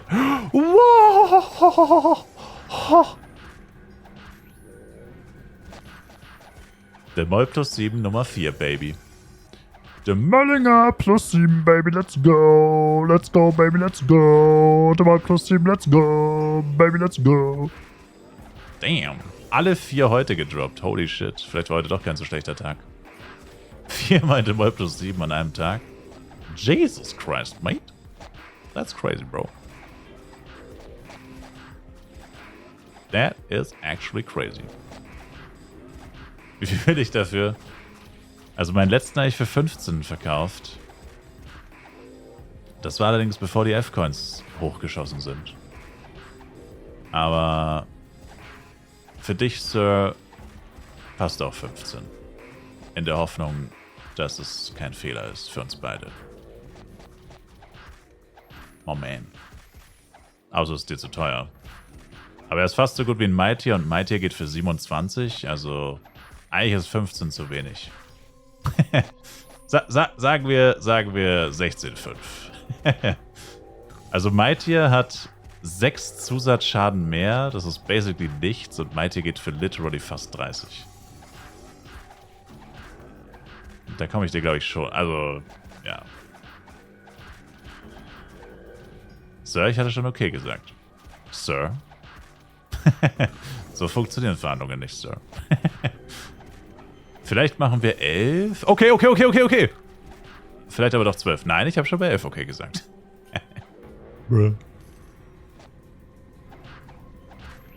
Deal.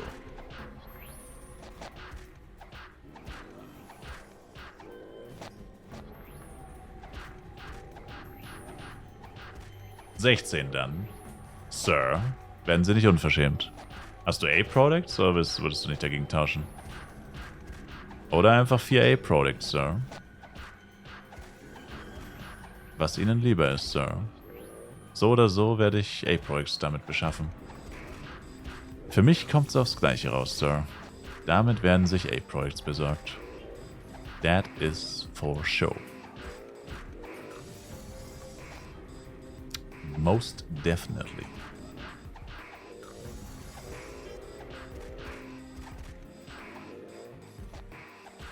Damn. K-Pop. Hab keine, muss gleich auch noch was suchen. Oh. Damn. Ja, also ohne Spaß. Ich habe das Gefühl, dieses Wochenende kommt... Also, ich glaube schon.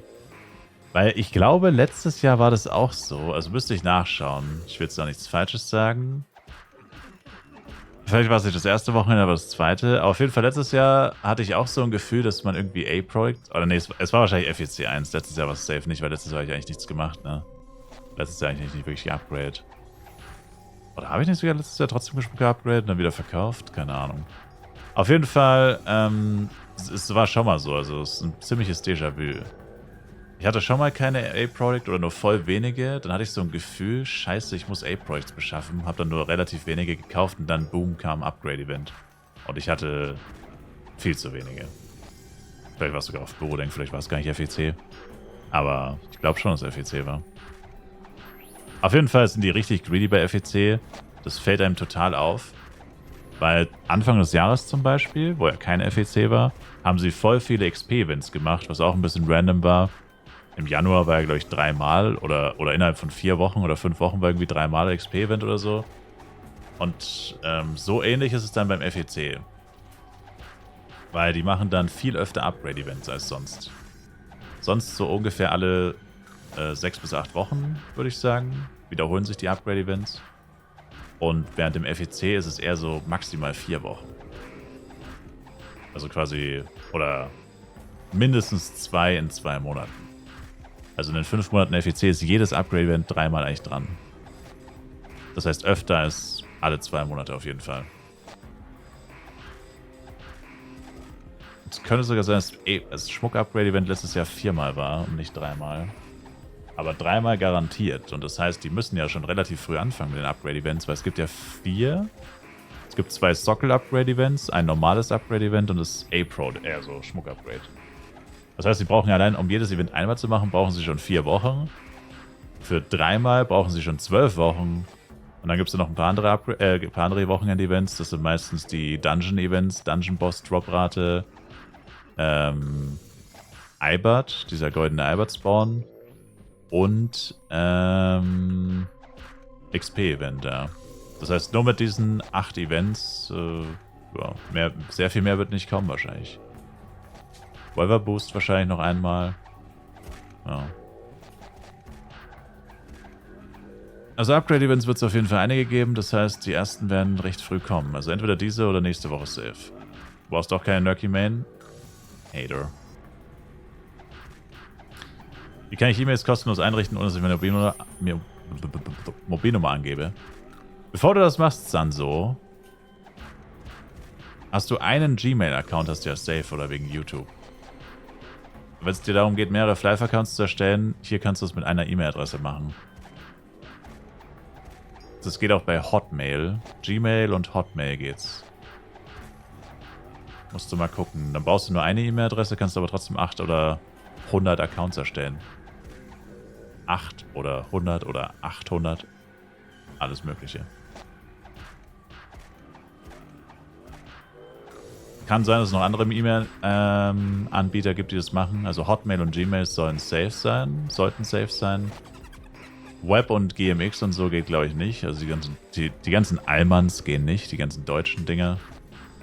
Aber ja, so internationaler muss man gucken. Aber Gmail oder Hotmail ist jetzt eins von beiden, das ist bestimmt safe.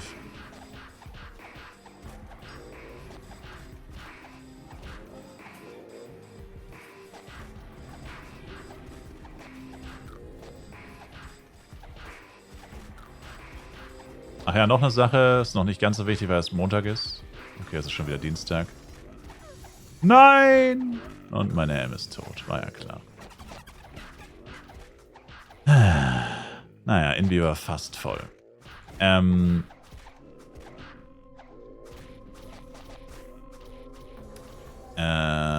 Ab Mittwoch oder spätestens am Mittwoch solltet ihr den Cash-Shop leer kaufen, falls ihr an Low-Power-Ups interessiert seid. Die werden nämlich am Donnerstag resettet während der Serverwartung. Also quasi spätestens Mittwochabend alle restlichen Low-Upcut-Stones aus dem Cash-Shop holen. Ich habe schon 3 Stück gekauft oder so.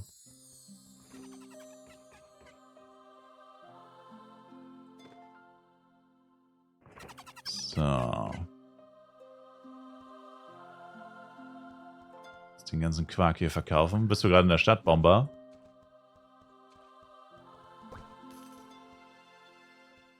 Sir.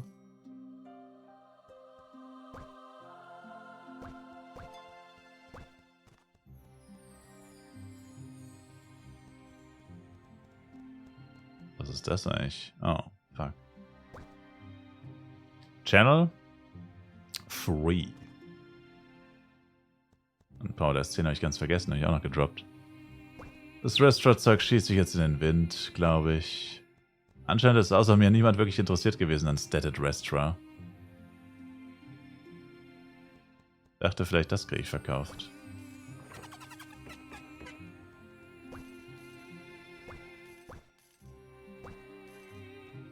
Zumindest das.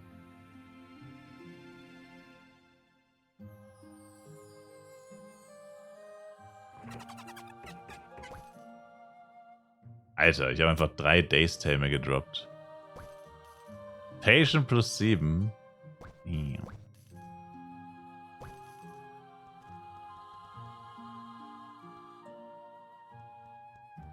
Ah, okay.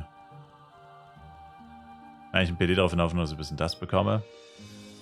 Jetzt schon? Hm. Ich will auch auf ein Upgrade-Event warten, aber egal. Laufen Sie dich weg, Sir? Oh, ich wusste nicht, dass du schon da bist. Ich wusste nicht, dass du schon da bist. Oh. Ich habe sie nicht gesehen, Sir. Ich hatte sie nicht gesehen, Sir. Wo sind sie denn? Oh. Achso, du bist ja sogar bei meiner Party, Leute. I'm sorry, my man.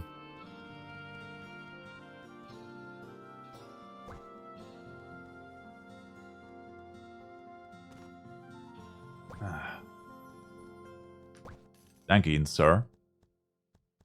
Sie sind ja auch Geringverdiener, Sir. Ja, da widerspreche ich nicht, my man. Alter, Crit in X für 2 Mio? Das ist auch ein bisschen viel.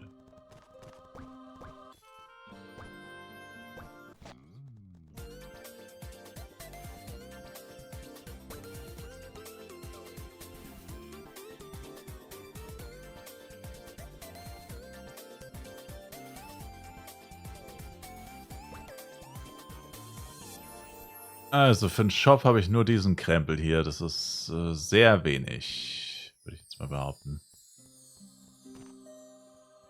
Das ist nicht viel. Aber wieder auf Eiersuche? Uff, viel Glück, die Scheiße, ey. Also einmal 10 Versuche und die letzten Mal immer so 7, 8, 9, 10 Versuche. Das ist so nervig, dieses Scheißzeug.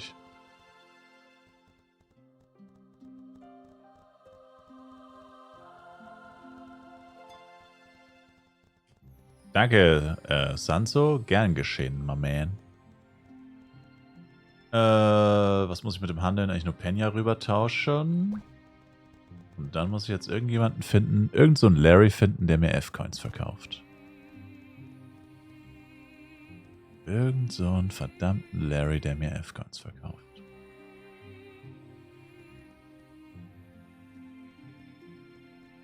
Ja, meine Mets behalte ich auch erstmal. Ich bin ein bisschen materialtechnisch, materialtechnisch bin ich ein bisschen einseitig. Ich habe einfach 3200 Krasek, 400 Mineral. Ups. Naja, ich war so viel in SM, deswegen wegen der Quest. Da habe ich so viele Krasek-Catcher eingesaugt. Ach,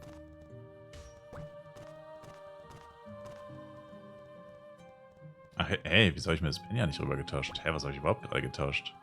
Habe ich überhaupt gerade was getauscht? Ich habe keine Ahnung. Ich glaube nicht. Okay. 100 Miok, basically. Nicht ganz. Dann schauen wir doch mal hier. Da kauft einer A-Pro für 4 Mio each. Ich glaube, der Zug ist abgefahren, Brody. Ich glaube, der Zug ist abgefahren, Bro. Bro.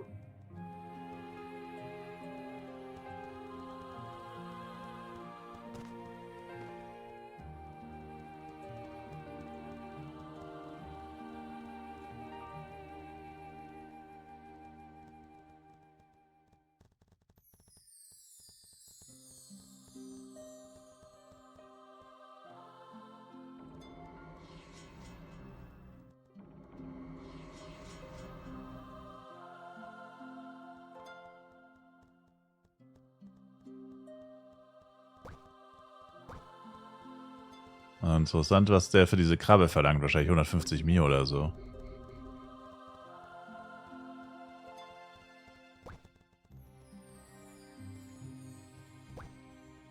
Mitsuki Pets Aaron's Mineral. Ach, das ist nicht die, lol. Achso, ich dachte, das ist die 1, 2, 3, 4 Krabbe, lol.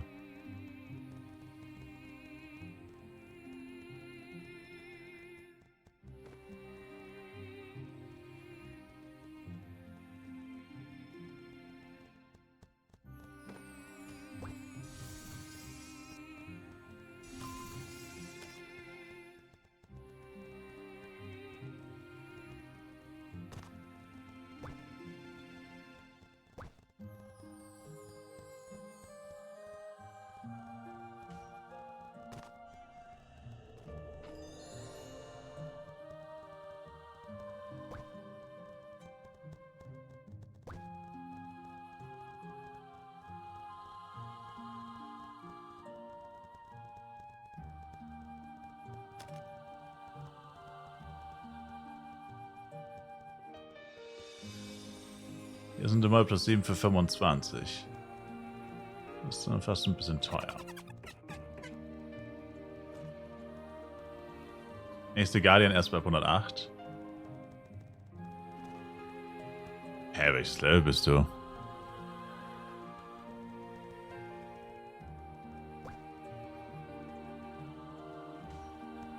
The fuck, welches Level bist du?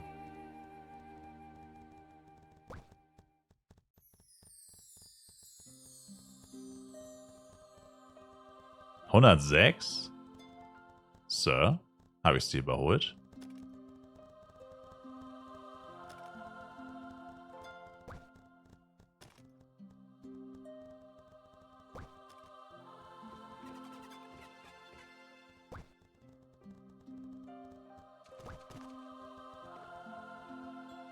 April 4 Mio ist es safe 4.9. Das ist so safe 4.9.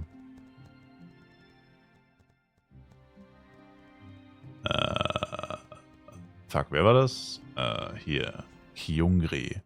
Alter, ich hasse Channel 1 so sehr, gell? Das ist echt unglaublich.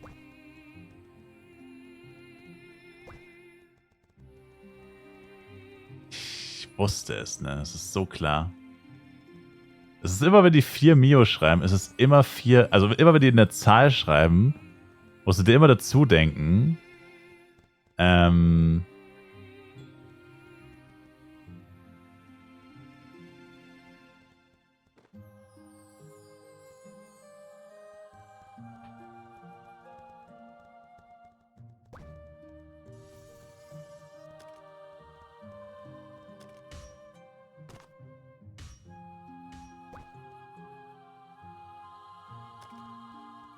müsste das ganze Geld für Haganes und der GX farmen. Musste.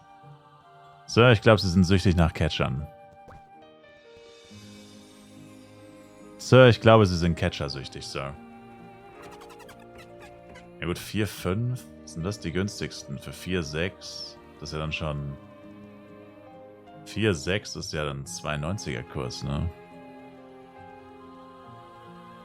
Ich muss mal größer machen. 4, 6 wäre 92er Kurs. Damn. Anku. Auch 4 Mio, ist auch safe 4,9. Anku mit so einem dämlichen Ding und April 4 Mio. Hier. Ja, ich sag's doch, dass es eh über 4,9 ist. Warum schaue ich überhaupt? Warum schaue ich überhaupt?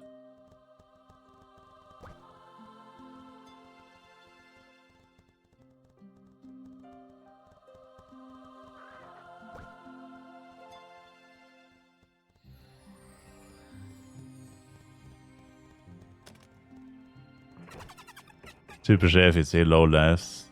Ja, also ohne Scheiß, Mann, das ist so crazy.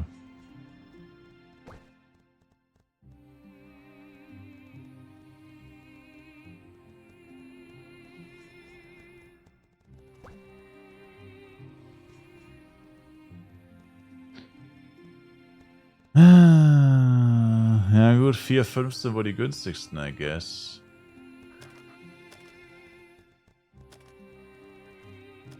BRSO Tube BM. Ich habe einfach gerade Brottube gesehen. Das sind safe 4, 5, 9. Das sind safe 4, 5, 9. Also quasi 4, 6. Oh! Ne, es sind sogar echt 4, 5. Naja, gut. Also einer hat gerade geschaut, er kauft Aprox zum 90er-Kurs oder 4, 5. Ja, ich meine, es ist jetzt eigentlich ein bisschen teuer, aber ich habe auch keinen Bock, ewig zu suchen. Ich habe jetzt eigentlich nicht gehofft, den Höchstkurs zu zahlen, aber naja.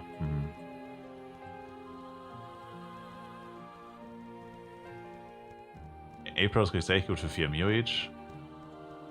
Das dauert ich irgendwie, Sir. 4, 5 ist literally das günstigste. Musst auf Shouts warten, wenn man schnell Geld braucht. Ja, aber ich will offline gehen, das ist es ja. Ich will eben nicht warten, Sir. Außerdem schaute ich schon einen F-Coin, kaufe F-Coins für 82.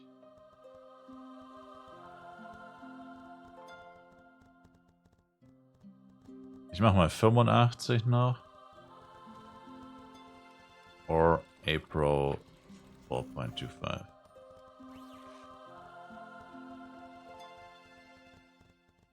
Ach so, ich habe eigentlich Full Shout gekauft. Moment mal.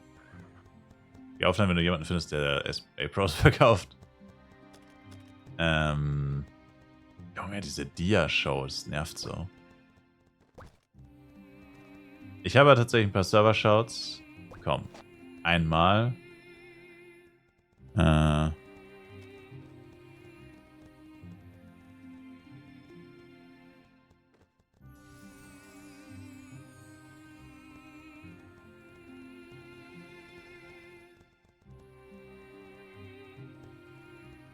Alter, was Scala allein mit Server-Shouts verdient, muss geisteskrank sein. Ist da durch? Schau, das ist wie so... Ziehe ich das mal rein. Das ist einfach... Also gut, nicht alle Shouts hier sind Server-Shouts, weil ich jetzt gerade in Dark 1 bin. Aber das ist einfach so... Kching, kching, kching, kching, kching, kching. Immer so 10 Cent. So kching, kching, kching. Die ganze Zeit so 10 Cent. Zack, zack, zack, zack, zack. Das ist crazy, Junge. Die müssten allein mit Server-Shout während dem gesamten FEC müssen die safe so 100.000 Euro machen fast, würde ich sagen. Oder fünfstellig auf jeden Fall. Irgendwas 10 bis 99.000 safe. Ja, es meldet sich keiner. Und das, obwohl ich eh schon mehr zahle. Den Server-Shout... ohne Scheiße, ich habe jetzt 3-mal Server-Shout benutzt. Und kein einziges Mal hat mir jemand geschrieben. Nicht einmal. Das ist doch geistesgestört. Fucking useless, Mann.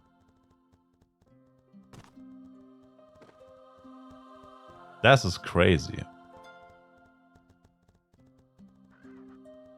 85 ist zu wenig. Ja, sagt das Mister. Wenn jemand dringend Geld braucht, geht schon. Entschuldigung.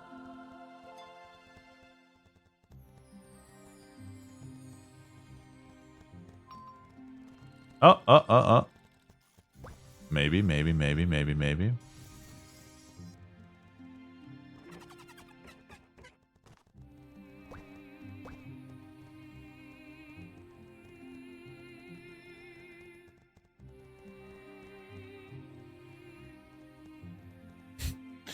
Sell a Product, 5 Mio each. Ja, Junge, das ist das teuerste, was geht.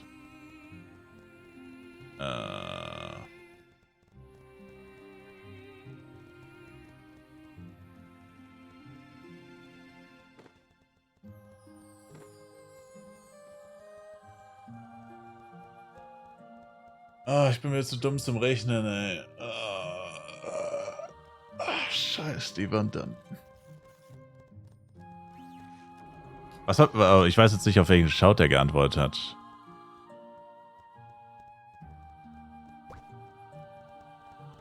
Du verkaufst die A-Pros für... Mehr A-Pros für 4,7. In dem Shop, da sind sie für 4,5. In dem Shop, da sind sie für 4,5, du dreckiger Scammer.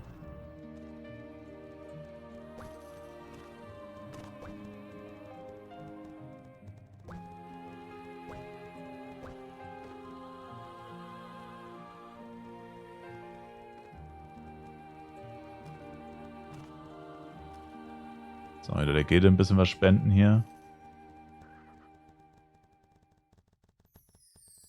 Das ist eine Myogran-Steward wert? Ah, nicht viel.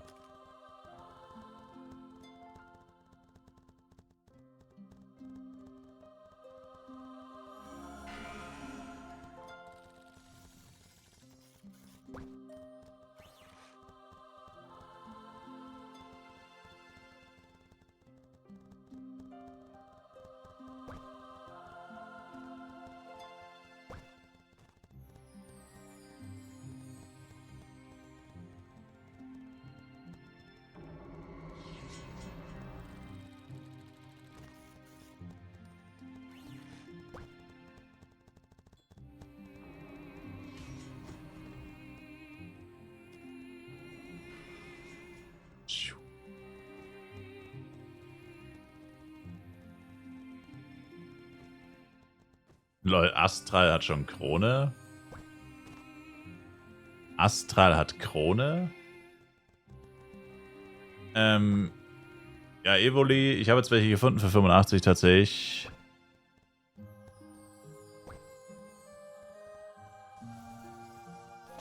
Passt. Ich hätte jetzt noch 15 Mio. Also meintest du hast F-Coin oder A-Product? Ich würde ja auch 85 zahlen einfach. Hat er noch welche? Ne, er hat geschrieben, er hat genau 1K. Also ich habe gefragt, exactly 1K und er meinte yes. Aber da ich geschaut, ich glaube mit Server-Shout habe ich 84 geschaut. Das heißt, er hat dann meinen Nicht-Server-Shout gesehen wahrscheinlich. Oder er hat beide gesehen. Also egal. Ja gut, 85 geht noch klar, würde ich sagen. F-Coin hast du noch, okay. Ja gut, 150 F-Coin. 150 F-Coin. 12,75 Mio. 3 A-Pros. Sir, wenn Sie wollen. Wenn Sie wollen.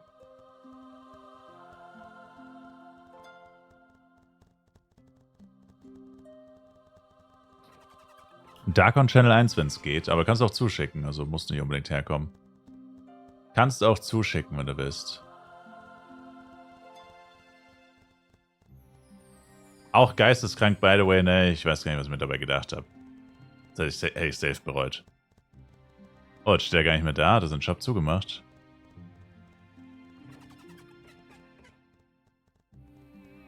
Ich glaube, der hat seinen Shop zugemacht. Oder? Auf jeden Fall, die einzige Krabbe, die gerade auf dem Markt ist, ist 1-2. Crab, ne? Und, er hat sie halt einfach für 65... Ah, ne, er hat seinen Shop zugemacht. Er hatte sie für 65 im Shop. 1-2-E. Drinnen. Für 65 Mio.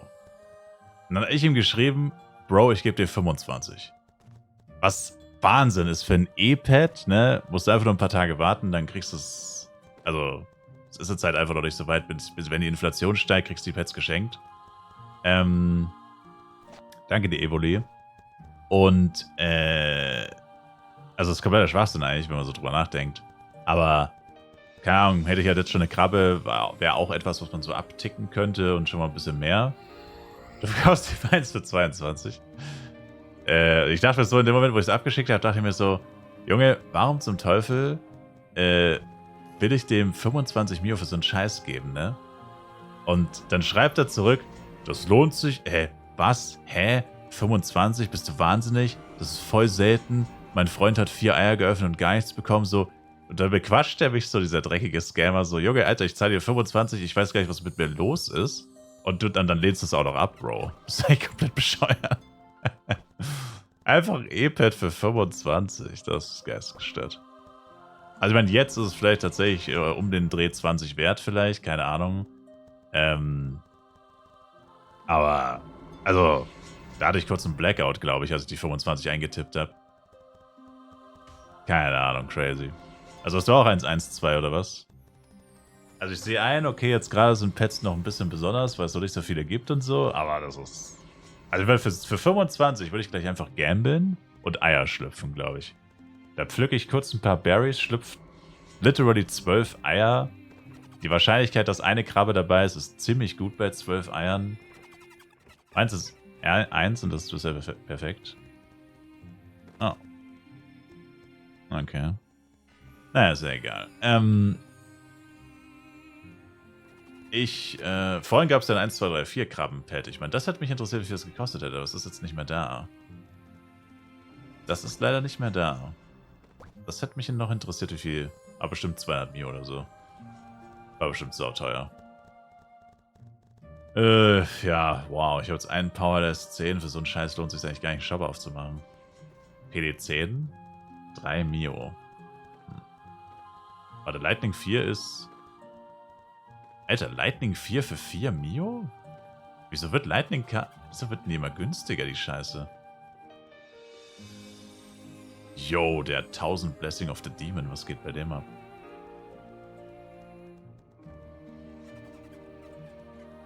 Crazy. Ja,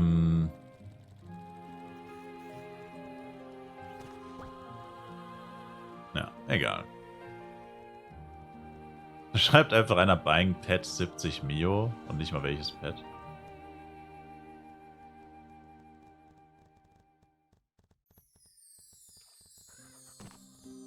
Kaum Shops in Darkon. Nee, nur so 1, 2. Höchstens 3.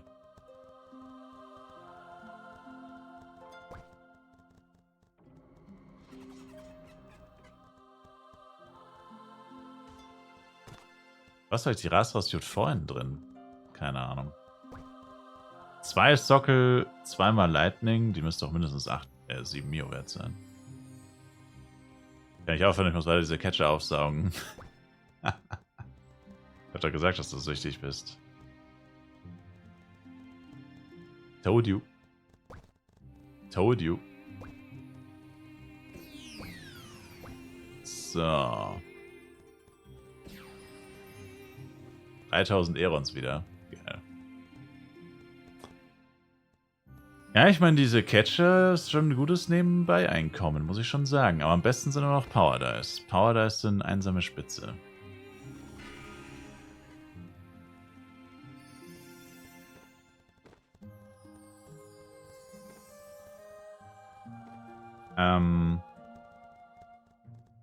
Aber jo. Dann bin ich eigentlich wieder ready. Das ist eine sichere Einnahmequelle. Ja, wobei sie schon ein bisschen gesunken sind. Also gestern Metz für 6 verkauft. Guru und Krasek gestern für über 6. Heute schon deutlich weniger wert. Und F-Con-Preise gestiegen. Aber ja. Ist nicht schlecht, ist nicht schlecht. Gut, dann, es ist schon wieder hell draußen. Fuck my life, es ist schon wieder 6 Uhr.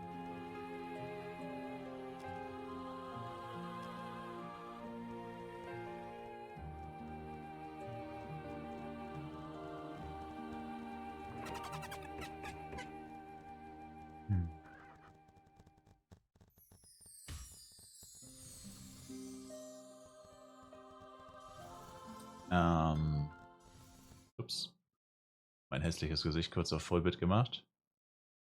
Sag, dass ich recht schlechtes Gefühl, dass ich morgen um 6 Uhr Catcher farme. Tja, das Gefühl wird noch viel schlechter, wenn du morgens um 6 Catcher farmst. Und, warte, ich muss noch kurz Channel, auf dem gleichen Channel wie E-Sportler joinen, damit die passiv Couple XP kriegen. Ich habe immer noch nicht das Couple Cheer. Ich bin Couple Level 3 und habe immer noch nicht das Couple Cheer. What the fuck is happening, man?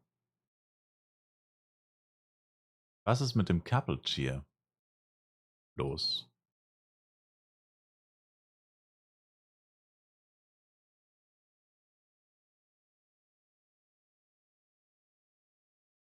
Genau. Und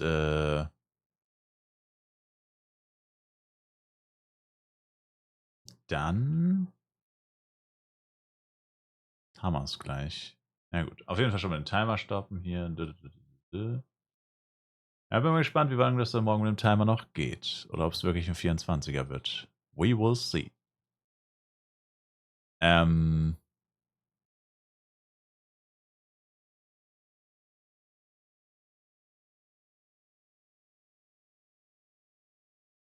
Sorry.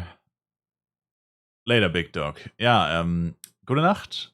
Und wir sehen uns dann, wenn ich aufgestanden bin und Zähne geputzt habe wahrscheinlich. Und vielleicht bei dem PC-Anladen angerufen habe, um abzuchecken, wie das jetzt vielleicht mit dem neuen PC abläuft. Mal gucken. Aber ja. Gute Nacht, schlaft gut. Ich mache wieder Emote-Only rein, a.k.a. VIPs können trotzdem schreiben. Bruh. Waren wieder da. Ja, also ich probiere nicht ganz so lang zu pennen, aber jetzt ist halt schon 6, ne? Also wahrscheinlich zuerst gegen 2 vielleicht. Mal gucken.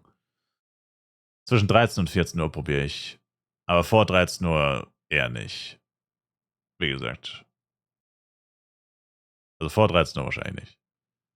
Later, Big Dogs. Bis later. Bruh. Und wieso hat Flive Universe keinen Sound?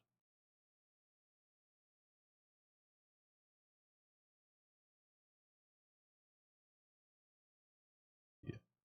So, okay. VIP time, baby. That's the name of the game, baby. Later, Big Dogs. Ja, sag mal, was ist denn hier los?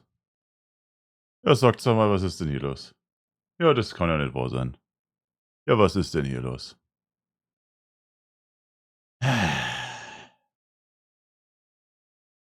Ja, was ist denn hier los? Verbindung zum Server unterbrochen, das war ja klar.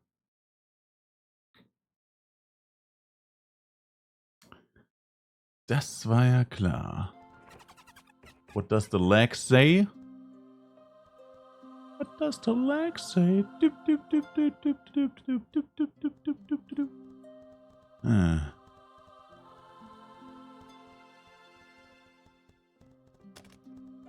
I was watching that. I'm sorry. 3. Wow, schon Folge 119. Crazy. Nicht schlecht. So. Nochmal für alle, die es gestern nicht mitbekommen haben. Chad und ich haben einen Deal gemacht. Ich bin ausnahmsweise mal, bevor ich 24 Stunden wach war, ins Bett gegangen. Das erste Mal. Und dafür, falls ihr es schafft, dass der Timer nicht abläuft, mache ich heute wieder 24. We will see. Oder sagen wir so, ich probiere es, aber ja. Da ich es schon 3-mal geschafft habe, wird es wohl noch ein 4. Mal klappen. We will see about that. Naja. Auf jeden Fall wird es direkt reingegrindet. Wir haben keine Zeit zu verlieren. Was für eine Verschwendung meines Talents. Well, das ist auf jeden Fall schon mal ein Anfang. God damn. Verdammt. Das sind schon mal saftige 4 Stunden. RIP. Jewel. Dankeschön. Ich muss nur kurz abchecken, was der Timer gemacht hat. Was hat er jetzt da gemacht? Das gibt's ja nicht. Der hat schon wieder irgendwas gemacht, was er nicht hätte machen sollen. Ich glaube, 3 Stück hat er gemacht, oder? Schau mal. Party auf Channel 3. Von 1,10 auf 1,58. Oh. Hören Sie auf damit. Mist. Jetzt vielleicht nicht nochmal sagen sollen. Bruh. Jax. Oh boy, Sir. Danke Ihnen auch. Dieser verdammte Timer, das ist so kompliziert. Also jetzt haben wir 1,35 von 6 Stunden. The fuck?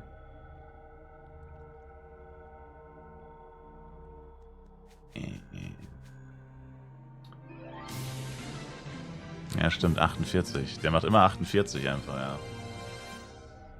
Check ich nicht. Das ist so broken einfach. Ich verstehe nicht, wieso. Ich würde es halt gern verstehen, aber ich verstehe es nicht. Naja, egal. Da gibt es gleich nicht viel zu verstehen. Das ist einfach Arschritze. Danke euch beiden vielmals, Jax und Jewel. I appreciate it. Die Ölprinzen direkt am Start. Das kann man wohl laut sagen. Ja, scheiß drauf. Es war 1,10 plus 6 Stunden ist 7,10. Da braucht man jetzt gar nicht groß rechnen. Also 7 Stunden 10. Oder 5 Subs die Stunde. 30 sind, ja, 7,10. Bevor ich da groß das Rechnen anfange. Knüppel mal das Ding einfach auf 7,10 hoch. Und da sind wir auch schon bei 7,10. Damn. Was macht der Progress? Ja, also gestern nicht so gut, muss ich sagen. Gestern war nicht so gut. Also, oder was heißt nicht so gut? Ich meine, ich habe auch viel weniger gespielt, wie gesagt. Ich bin gestern mal halbwegs, also gestern war mein in Anführungszeichen normaler Tag. Weil ich in Anführungszeichen nur, keine Ahnung, 16 Stunden gespielt habe oder so. Und keine 24. Genau. Und aber auch, keine Ahnung, die Wüste hat mich so ein bisschen gebrochen. Kein XP-Event mehr. XP-Event mehr. Es war jetzt ja halt, das ganze Wochenende war XP-Event. Dann gestern zum ersten Mal nicht. Und so. Und ja.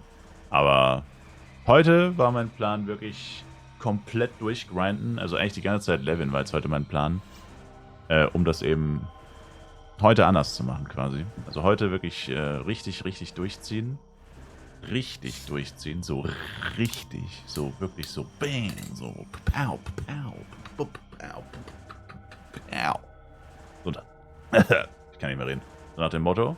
Weißt du? Und dann wäre halt und dann wäre halt ja, keine Ahnung. was wäre dann noch, ja. Also mein Ziel wäre halt eine 30 Tage Partyflask zu kriegen. Partyflask. Eine 30 Tage Pink Scroll. Ich habe schon mal eine 30 Tage Red Scroll auf Lager, aber die hebe ich mir wahrscheinlich einfach auf. Für später, sag ich mal. Also für die spätere Zeit vom FEC. Und dann noch eine 30 Tage FEC-Flask. Equipment habe ich jetzt eigentlich erstmal. Ich würde mein Jojo vielleicht noch auf 6 machen. Vorher nochmal ein paar S-Project Low, aber das ist echt easy. Würde mein Jojo noch auf plus 6 machen. Und dann bin ich eigentlich erstmal ausgerüstet, sag ich mal. Und ja. Und um das alles zu ergrinden, muss man viel spielen. Und genau das habe ich heute vor. Schon Android Attendance gemacht? Nee, noch nicht. Stimmt eigentlich, ich brauche eine Ampli. Dann fangen wir doch damit direkt mal an. Das ist ein guter Call. Android Attendance, wer es jeden Tag gemacht hat. Heute gibt es 2 Amplis und morgen gibt es endlich das Fluggerät. Premium-Fluggerät morgen. Das Piocco 15 Tage. Und Android Attendance endet auch, glaube ich, am 1. Mai. Also correct me if I'm wrong, aber das müsste auch am 1. Mai enden. Also man sollte es wirklich tun. Man sollte es wirklich tun.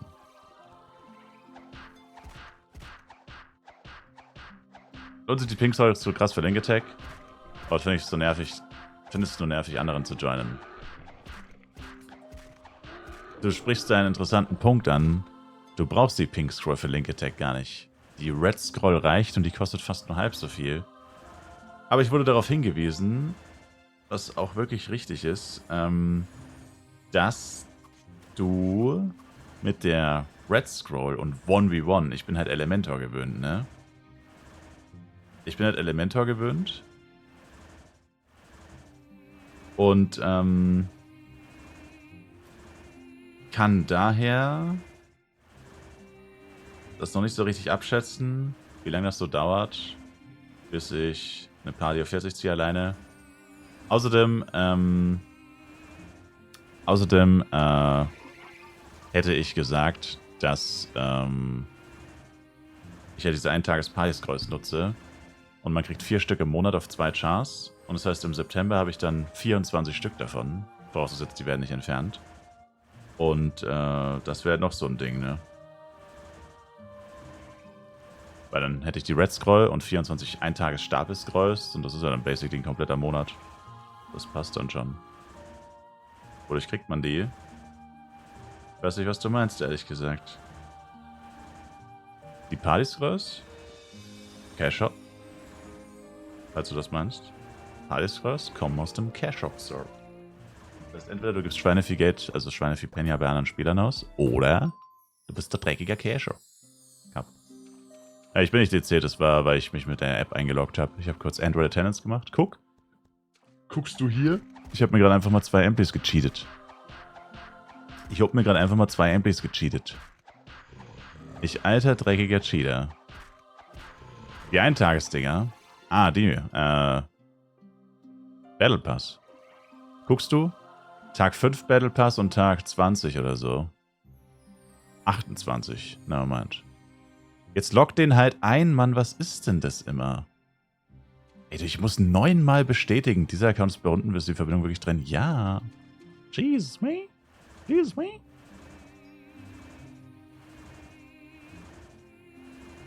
Meinst du, Reonan Quest 3 lohnt sich mitzumachen oder auslasse? I don't know. Ich würde sie eher nicht machen, wenn ich du wäre. Die gibt nur einen Inventarplatz. Wenn du scharf auf Inventarplätze bist, mach lieber andere Quests. Ich habe gestern 1 Stunde gequestet, Historiker-Quest habe ich in 1 Stunde geschafft und ich war sogar noch mit Catchern beschäftigt. Also man kann die wahrscheinlich in 40 Minuten machen. Vor allem, wenn man ein Premium-Fluggerät hat und oder einfach, Ey! Lol. Der hat mir einfach den Catcher von der Nase weggeschnappt. Das ist mir auch noch nicht passiert. Bruh.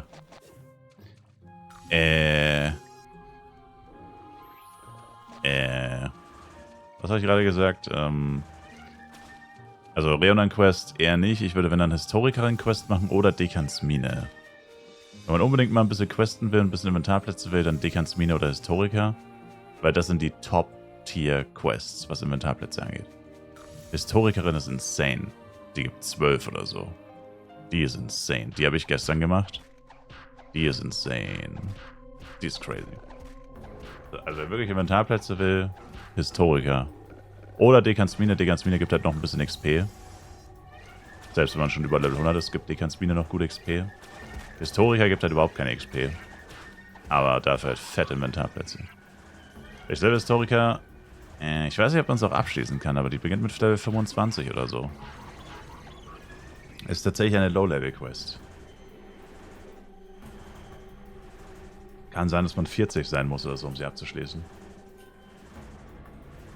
Let me check that.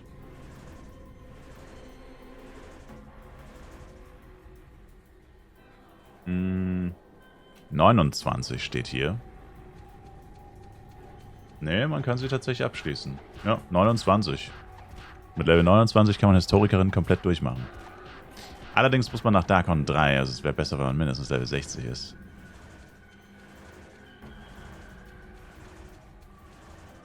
Du hast dich gefragt, ob sich Reonan dabei lohnt. Junge, wieso ist der wieder 6BO-Catcher, Bro? Nein. Weil Reonan nur einen Inventarplatz gibt, er gibt ein paar Products und so, aber die Quest dauert sehr lange. Reonan besteht aus 99 einzelnen Quests. Also die Questreihe besteht aus 99 Quests, was echt viel ist. Das ist die längste Questreihe im Spiel. Das ist too much. Für ein paar für eine Handvoll Products. Für eine Handvoll Products und wenn du schon ein höheres Level hast, basically keine XP und ein bisschen Penya. Also es gibt auch noch 3 Millionen Penya oder so insgesamt, aber... Na. Ich würde sagen, definitiv nicht. Ich würde sagen, definitiv nicht. Meinst du da eine andere? Ich habe keine Ahnung, wovon du redest, Kreis. Mars Dungeon Quest, die gibt auch Inventarplätze. Ja, aber 5 oder so. Also ist auch nicht schlecht, aber nicht so heftig. Mars Dungeon ist nicht so heftig. Die gibt Power Dice 10. Mars Dungeon müsste Power Dice 10 geben. Ein paar. Und, ja, so 5 vielleicht. Ja, ist auch nicht schlecht. Aber ich meine, gut, wenn du so anfängst zu argumentieren, ne, dann kannst du basically jede Quest für Inventarplätze machen. Also außer Reonan. Ja, Also ich habe halt gestern zum Beispiel einfach so ein Zeitfenster gehabt. Es war so 23:20 Uhr oder so. Also ich hatte so ein 40-minütiges Zeitfenster. Dann habe ich, also ich meine, ich laufe jeden Tag in die Wüste, ne, by the way. Dann dachte ich mir so, naja, komm. Oh, ich habe meine NPCs nicht offline genommen. Verdammt. Scheiße. Anfängerfehler. Also, ich habe gestern quasi gesagt, jetzt in die Wüste latschen für 40 Minuten, nur um dann direkt wieder nach Flares zu gehen, ergibt ja überhaupt keinen Sinn. Und dann dachte ich mir, okay, was mache ich jetzt mit der Zeit? Hatte irgendwie auch keinen Bock auf irgendwas anderes.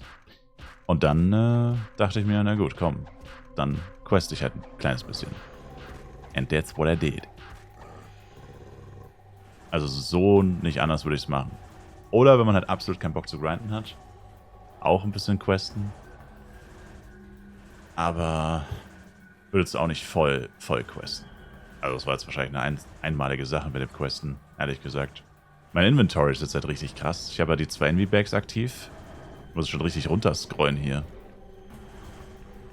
Ja, schon heftig. Allein Level 120 erreichen wäre nochmal eine komplette Reihe bis hierhin oder so. Das ist schon nicht schlecht. Damit kann man was anfangen. 7 Stunden Timer, was ist passiert? Jule und Jax sind passiert. J&J. Das J&J Project.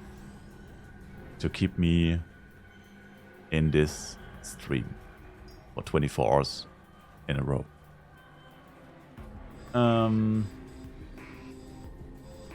Genau. Gut, dann zurück bei den Burnikies. So, ich sehe schon jemanden AOE'n. Albtraum.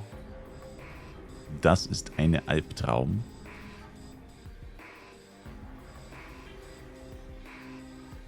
Das ist eine Albtraum.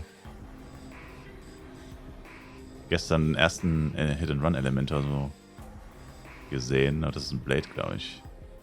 Oh mein Gott, das sind 2 AOEler. Schnell Channel wechseln. Uff. Schnell weg hier. 2-mal AOE. Schnell weg hier.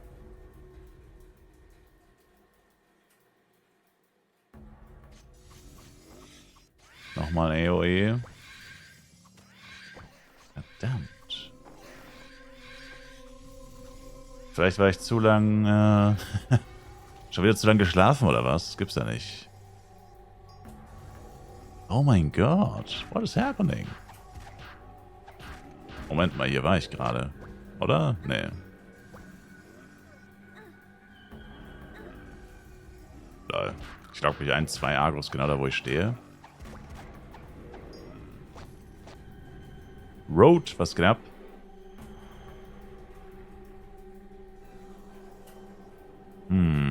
Der nächste Channel könnte es vielleicht sein. Da ist Arranger.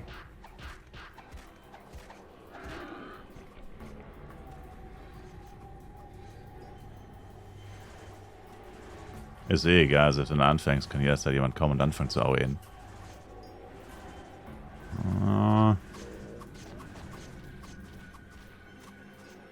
Hier sieht es bisher auf jeden Fall am besten aus.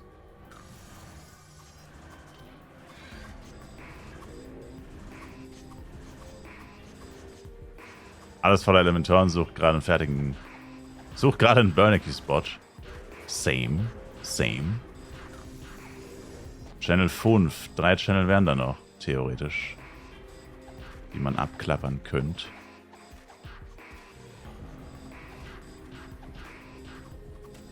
Channel 5.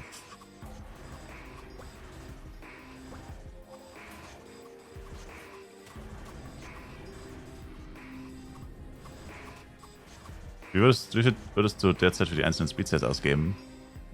Also ich habe meinen 6er für 35 gekauft, aber das ist schon eine Weile her. Ach verdammt. Kann man Counterattack eigentlich nicht abbrechen? Schon so oft gemissklickt. Oh, Channel 6 sieht eigentlich auch gar nicht so schlecht aus.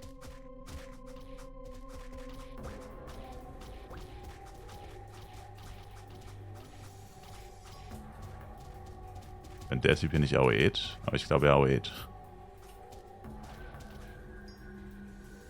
Okay, 7 ist Hölle, 7 ist Hölle. Ja, 7 und 8 ist safe Hölle, weil da keine Giants sind. Das nutzt jeder aus, vor allem die Auela. Potato Godmother. Ja, das war klar. Ja, dann würde ich sagen... Channel 6 it is, I guess. Oh. Oh, meint der Aue doch. Also, wie kann das eigentlich sein, dass auf einem Channel bei einer Monstergruppe 6 Leute... nee. Auf jedem Channel bei einer Monstergruppe mindestens 3 Leute AOE. Das ist 3 mal 8. Das ist doch eigentlich Wahnsinn. Das ist doch echt crazy, oder? Oder kommt noch mir das crazy vor? Also ich finde das crazy.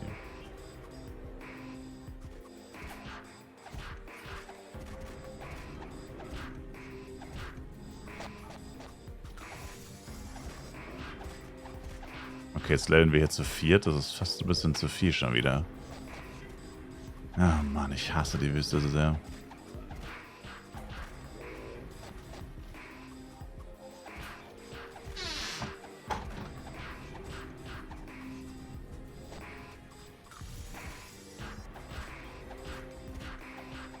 Also einzelne Speedsets, sorry, kann ich dir nicht genau sagen.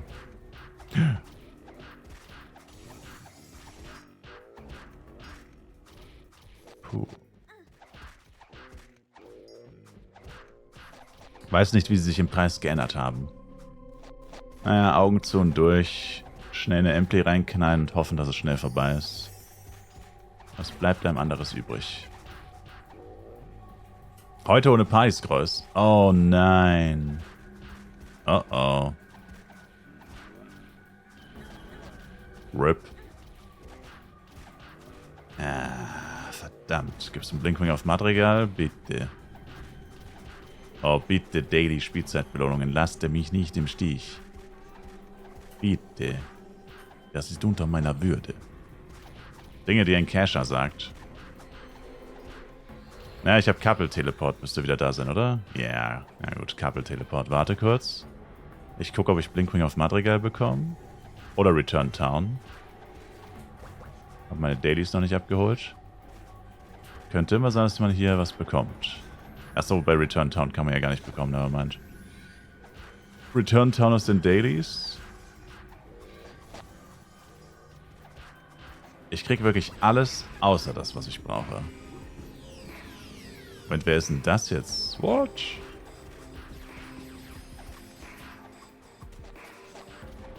Damn it.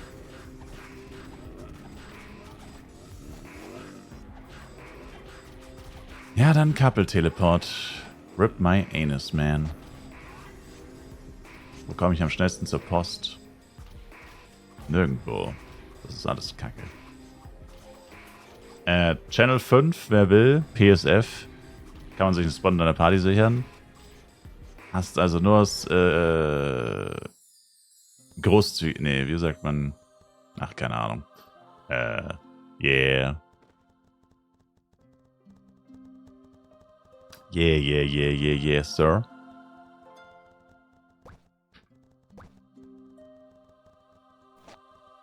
And we is back. And we is back.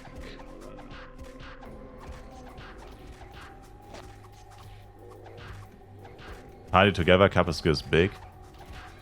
Couple skills wirklich big, sir.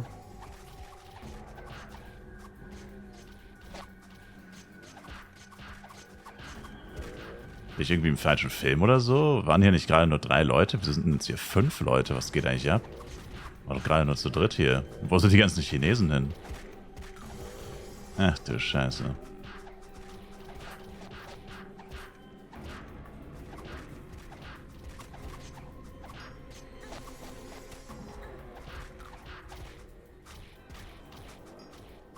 Albtraum.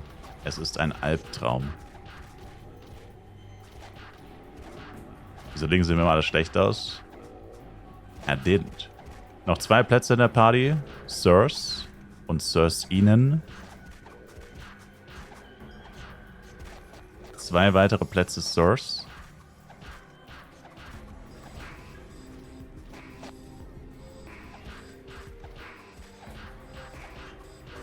Me. Channel 5, Mr. Jax.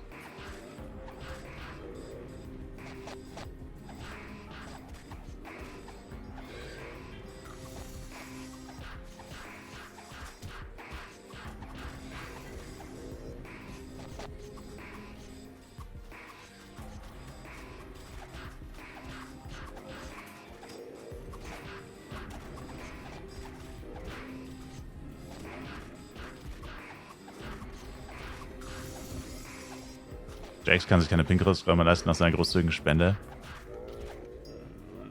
Hater.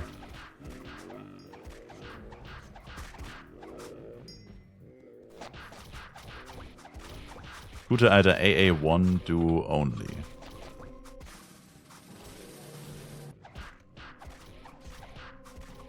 Gute alte AA1 Duo Only Party.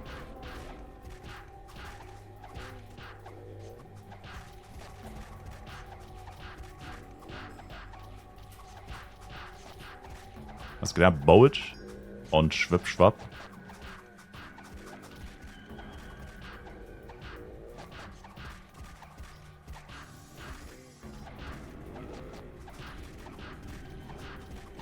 Vergesst nicht eure Chi-Animation.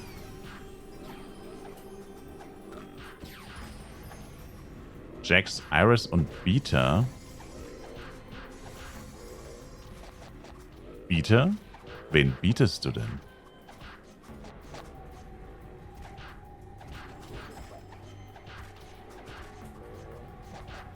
Ganz schön brutal, der Name.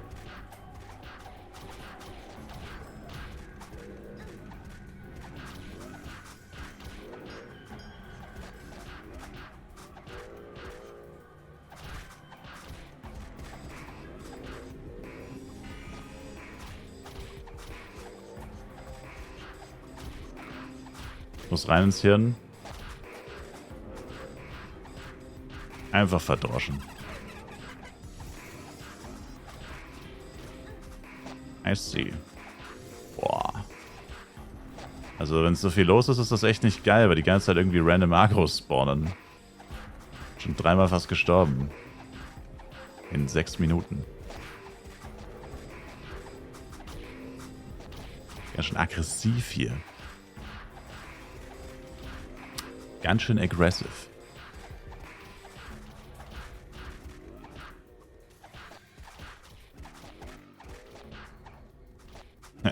Hey, Fruit Ice Water. Erstmal einen Server-Shout dafür benutzen. Erstmal einen Server-Shout benutzt, um Hey, Fruit Ice Water zu schreiben. Bruh. Das ist genauso wie der eine Typ gestern. Pabuff Po! Er wollte den ganzen Server wissen lassen, dass er jetzt Buffs braucht.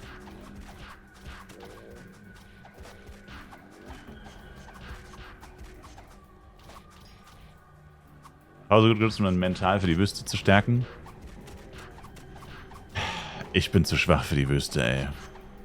Du lockst dich ein, auf jedem Channel sind bereits mindestens 4 Leute, 3 oder 4 Leute. Und wenn du Pech hast, auch 2 davon. Und das nur bei Burnikies. Das heißt, jetzt gerade sind über 20 Leute nur bei Burnikies.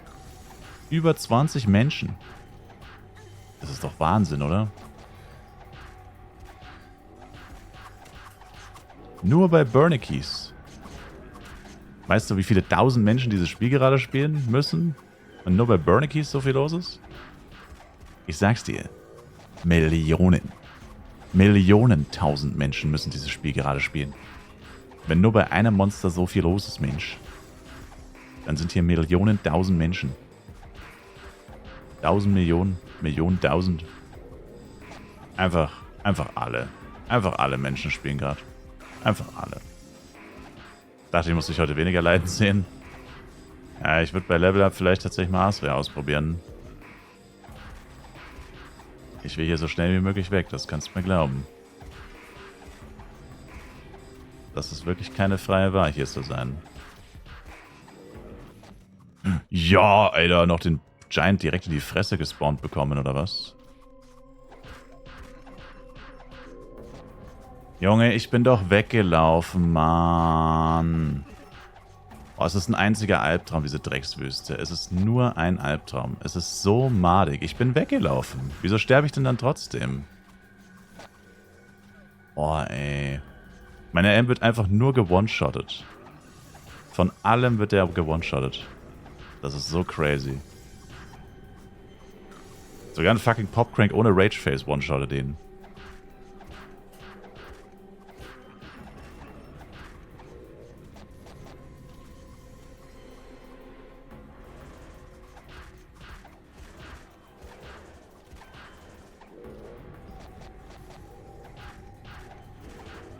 Vielleicht auch mal dann eher im Investieren.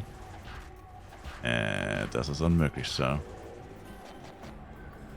Ich werde ihm ganz sicher keine Necro-Suit kaufen. Mal ganz davon abgesehen, dass er 95 ist. Für 30.000 Milliarden Millionen, 30.000 Milliarden Millionen, 30.000 Milliarden Millionen Penny. Kann Death Upcut Stone und ein Great E ranschmeißen. Das wird halt einfach gar nichts bringen. In Rageface one-shotten die den trotzdem.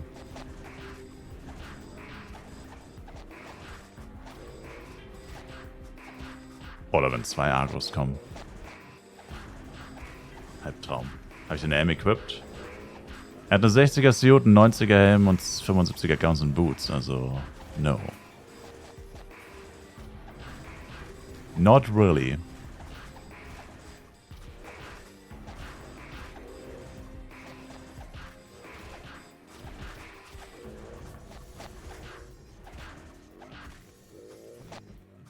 Not really.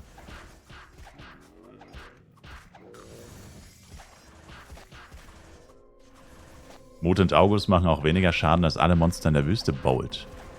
Was ist denn das für eine Milchmädchenrechnung schon wieder? This is the Wüste. The strongest monster in the game. Monsters.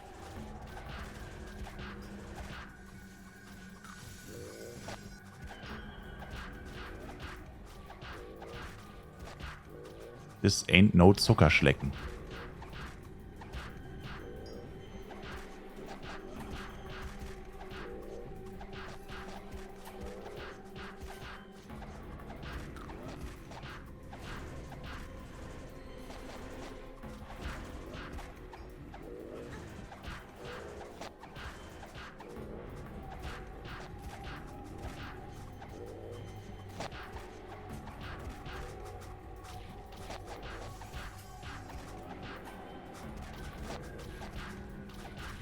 Naja. Das Level-Up ist ja nicht mehr fern.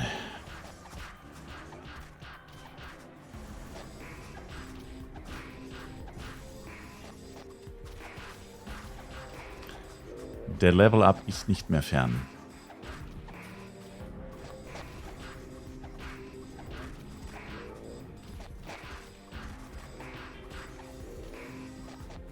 Was gehen Catcher-Materialien so? Also gestern waren sie alle so zwischen 4.000 und 5.000. Weiß nicht, ob sich da über Nacht was geändert hat. Der Typ sieht irgendwie aus, als würde er hier AOEen wollen. Shane? Den kenne ich doch. Shane? Okay, hat einen AG-Nackel. Tun Sie bloß nichts Unüberlegtes, Mr. Shane. Don't do it. Nein, nein, nein, nein, nein, nein, nein, nein, nein, nein, nein, nein, nein, ich will nicht wieder vom Friedhof anfangen. Puh.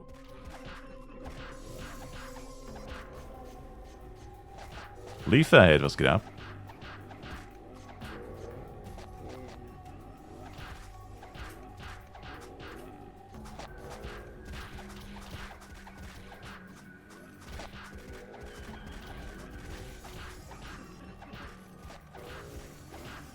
Ich sitze tatsächlich auch auf einer saftigen Ladung Catcher-Materialien. Ich habe gestern viel gecatchert.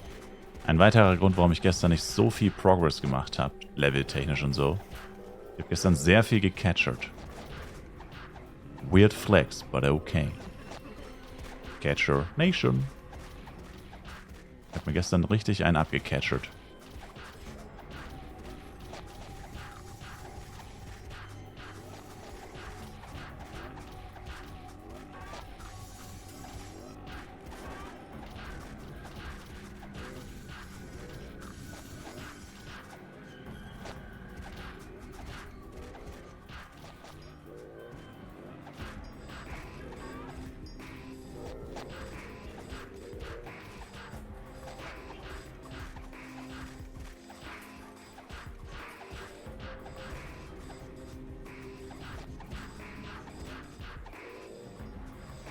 Da sind schon so verzeiht, dass mit 300 Damage pro Hit Catcher farmen. Das machen die schon seit dem ersten Tag. Also ich meine, fairerweise muss man sagen, Catcher Farm lohnt sich schon geistesgestört als Low-Level. Also ich bin ja eigentlich wirklich noch nicht so überzeugt von Catcher Farmen. Wobei, wenn es so weitergeht, wird es sich immer weniger lohnen, aber egal. Ich meine, sagen wir mal, du bist Level 30 bis 60. Wie viel Geld kannst du effektiv pro Stunde verdienen, wenn du levelst? Eine Mille, wenn es hochkommt, vielleicht 2. Wenn du Catcher farmst eine Stunde, selbst mit selbst wenn du für einen Catcher 2 Minuten brauchst, machst du das 10-fache. Also machst du 5 bis 10 Millionen Minimum die Stunde. Also klar, kann man drüber streiten, ob das wirklich so logisch ist, weil du wirst halt niemals, also wenn du nicht levelst, kommst du ja auch niemals raus aus diesem Schlamassel, dass alles, was du tust, kein Geld einbringt und so. Also so sehe ich das persönlich immer. Weil klar, Catchern bringt jetzt mal kurzfristig viel Kohle dann vielleicht, vor allem aus einer Sicht eines Anfängers, der sowieso keine Kohle hat. Aber du bleibst ja dann auch in diesem Anfängerschema drin und kommst ja gar nicht raus. Also deswegen würde ich da immer nicht zu viel Zeit rein investieren. Vielleicht immer nur die nächste Investition damit finanzieren und dann sofort weiter leveln, weil sonst wird es ja niemals wirklich besser. Aber ja, whatever. Muss da jeder selbst wissen, ne? Demol? Ach, schade. Schade, schade, schade.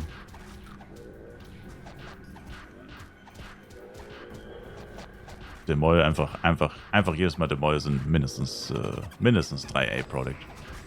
Eher 4. 3 bis 4. Ey, Shibasa, wieso sind Sie jetzt hier, Sir? Sir? Hier ist schon jemand. Oh mein Gott. Shibasa hat uns einfach den Channel weggenommen. Oh mein Gott, jetzt ist es ein absoluter Albtraum hier. Jetzt sind 2 AOEler auf meinem Channel bei Bernanke. Albtraum. Albtraum.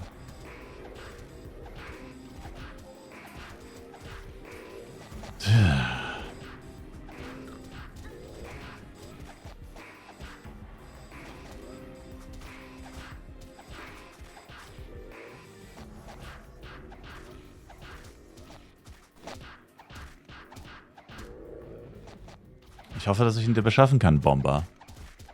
I hope so. Mr. Bombenheimer.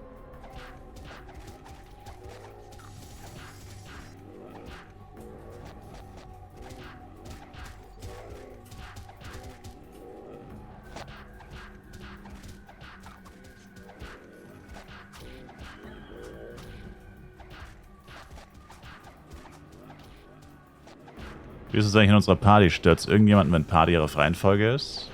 Oder ist es dann mit einer Karten oder sowas? Mal in die Runde gefragt.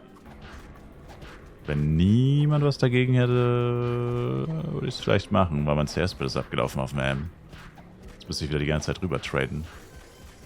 Ist fein, fein. Wer ist noch drin? Jax. Wie sieht's bei Ihnen aus, Mr. Jax? Ist das ein Problem für Sie?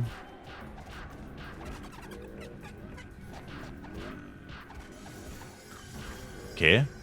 Party auf Reihenfolge. Stört Sie das?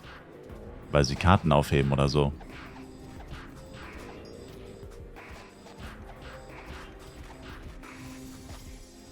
Ich habe nur ein CS-Pad wieder. Meine Cobra ist abgelaufen. Ne? Okay, cool.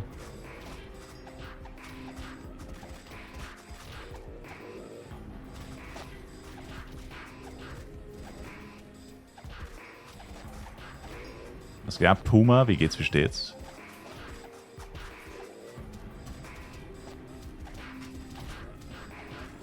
Guten Morgen, I guess. Bruh.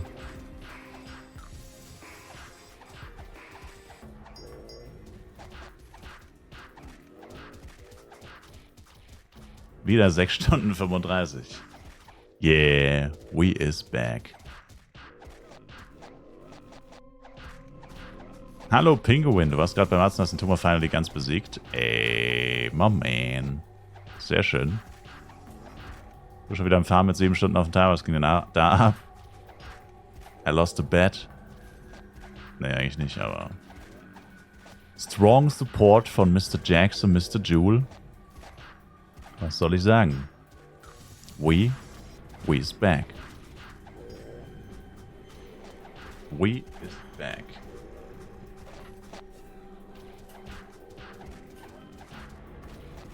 Und womit feierst du die guten Nachrichten? Pinguin?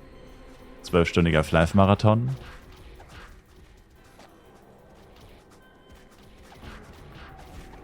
Ich sehe dich seit 6 Tagen mehr als meine Frau. Ey, das höre ich nicht zum ersten Mal. Spiele Rizzler. Rizzle-Styler. Kappa.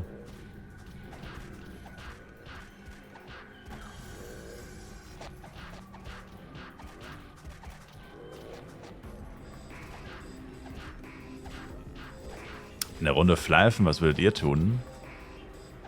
Nichts anderes. Mir würde nichts anderes einfallen. Um diesen Erfolg zu feiern, Sir.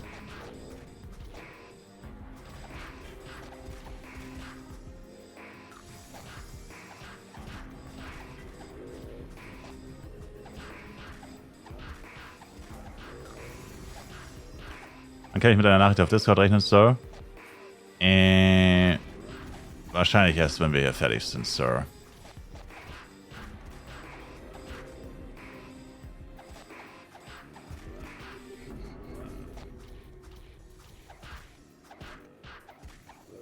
Aber das wird ja jetzt wahrscheinlich nicht mehr so lange dauern.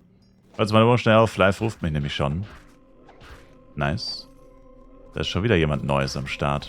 Meine Güte.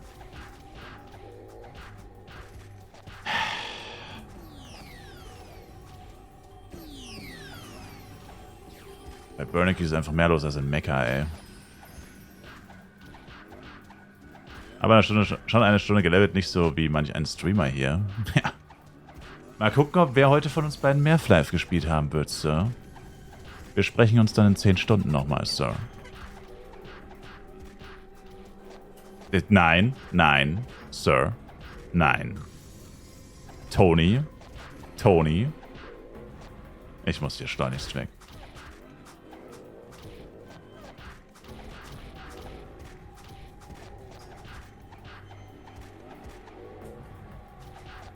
Denkst du, Astra wird besser? Burnicky echt schlimm, fast wie Klarfans?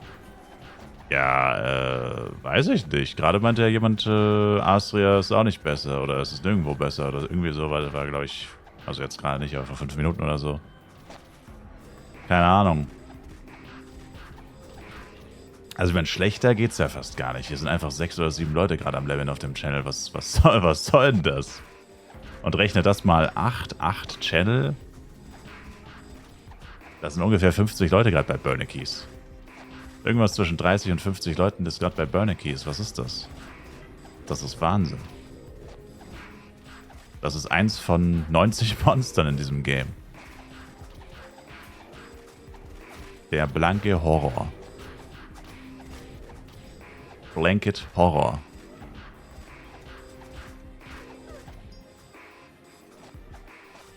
Teuer hat der G-Wand Nice.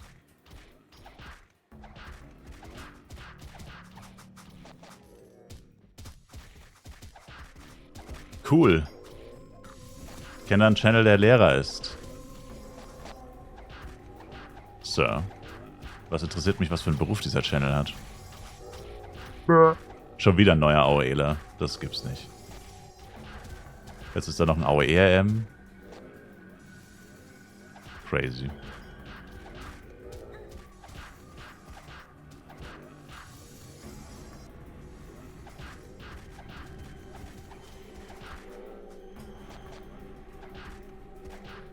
Oh, Lightning Guard.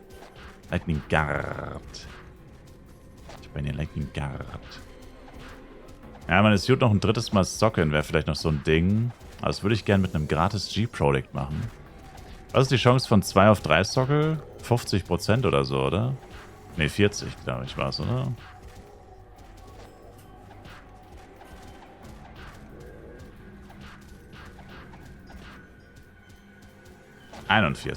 Ah. Also bräuchte man wahrscheinlich 2 G-Product. Das heißt theoretisch Battle Pass auf Level 22 oder so, oder was auch immer das ist, aber gut, das ist gar nicht mal so einfach. Das ist ein bisschen viel Battle Pass.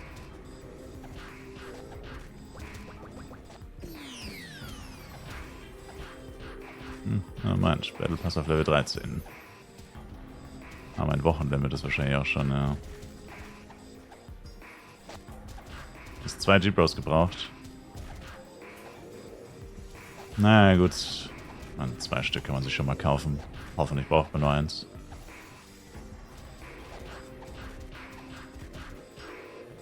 Kann ich dein Haus benennen für einen Pass? Was ist ein Pass? Ist das Seasonal?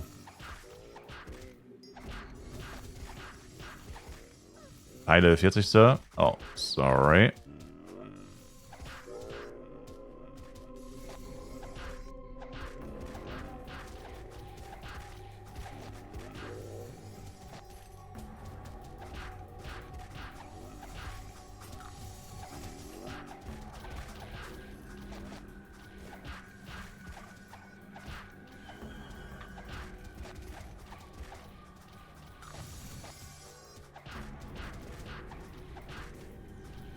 Danke für Ihre Nachricht, Sir.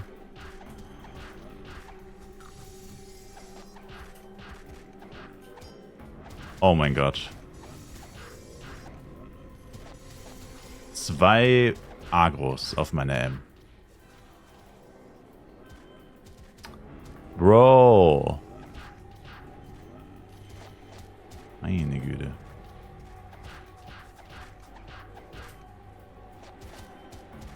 Beim Socken Drop braucht man direkt G-Pro, oder? Für den ersten nicht, für den zweiten nur, wenn du kein G-Product benutzt. Oder nur, wenn du es nicht beim Schmied machst. Und für den dritten immer. Dritter und vierter immer.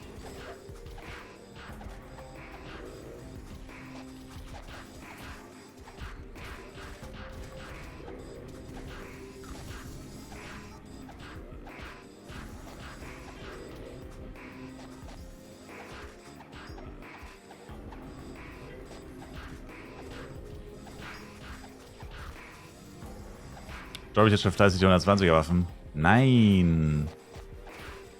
Ich war zu schwach, Pinguin. 120er Waffen Friends. Sind sie zu stark, bist du zu schwach. Ich war zu schwach. Ich war einfach kein Seemann, Sir. Ich bin leider nicht so stark wie ein Seemann.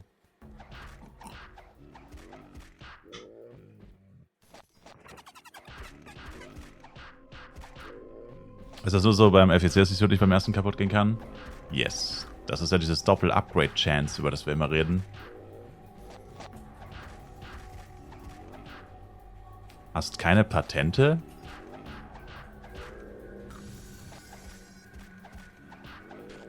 Excuse me?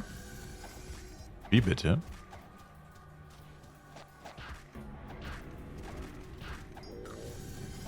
Penny-Doku?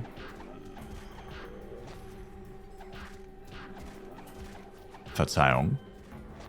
Ich fürchte, ich weiß nicht, wovon Sie reden.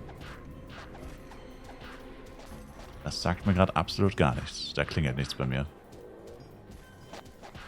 Da klingelt leider gar nichts bei mir. Entschuldigung. Penny-Doku. Wenn du es nicht kennst, sehr empfehlenswert, die Penny-Doku auf YouTube. Oh. Ist das dieser Penny auf der Reeperbahn oder was? Also ich habe schon mal davon gehört und ich habe schon mal irgendwie Galileo oder so. Also ich habe schon mal was darüber gesehen, falls es der Penny ist.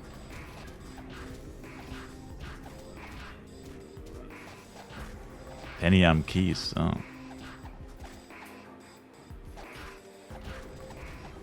Tja.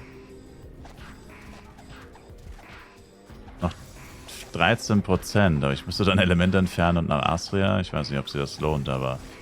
Wer ist denn das jetzt schon wieder? Wer ist das? Wo kommt der her?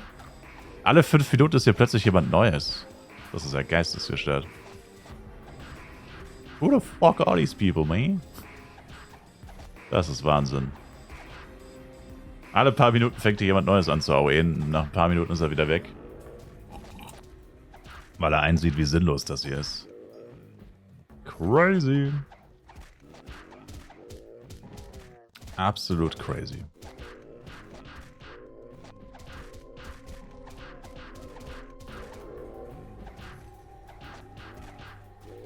Ich meine, ein Grund, warum der M so aufs Maul bekommt, ist halt, weil er keine Plugs hat, ne?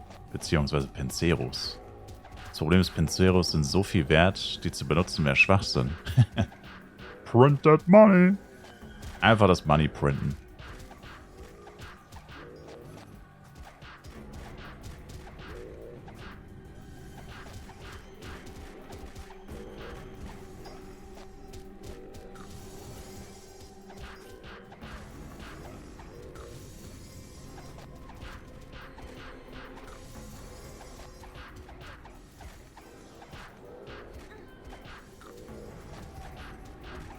Oh, sheesh.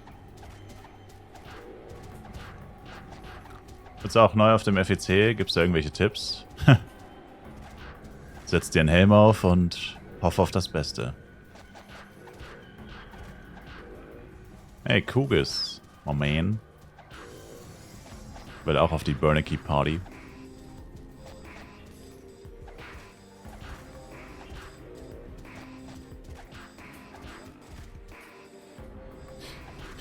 Oh boy.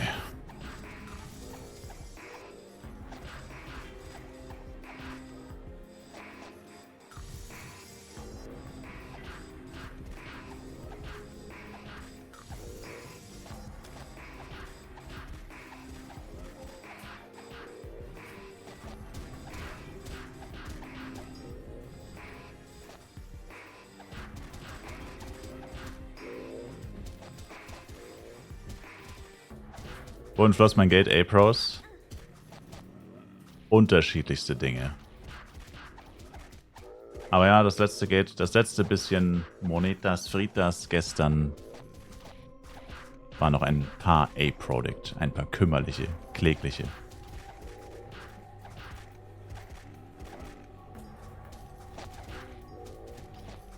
See. Wenn ich das sehe, will ich gar nicht weiterleiten, weil ich sonst irgendwann in die Wüste muss.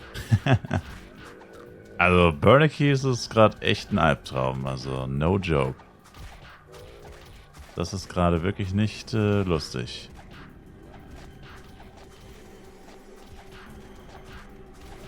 Da ist Tony von ASD sein. Mr. Tony. Mr. Tony Montana.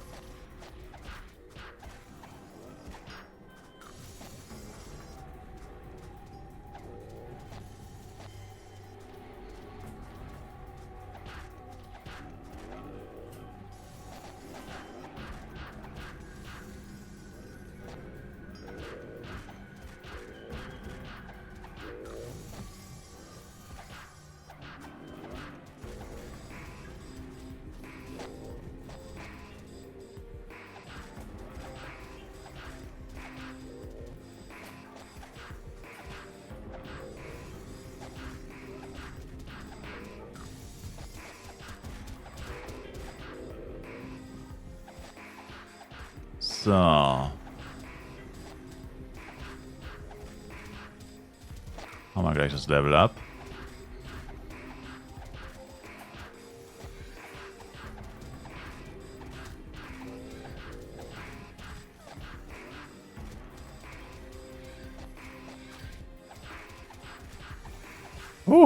Ist richtig anstrengend, ey.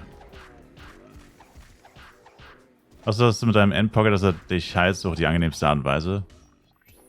Habe ich schon ein paar Mal gezeigt. Ich drücke einfach auf das Fenster und heale. So nervig das auch ist, aber das ist die einzige leider erlaubte Möglichkeit. So. Ich meine, ein bisschen bin ich auf das Heal auch angewiesen. Also ich mach das nicht mal nur, weil ich wegen der XP. Ich brauch's halt auch, wirklich.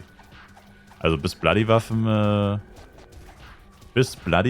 ist das tatsächlich auch gar nicht so mir nichts, dir nichts möglich, tatsächlich.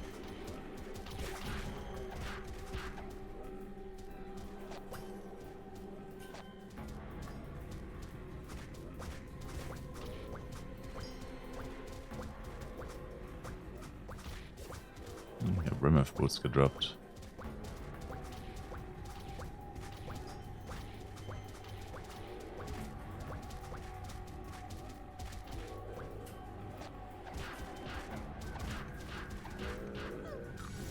Eigentlich Collector plus 5 will ich wissen, wie viele PD8 er gefressen hat.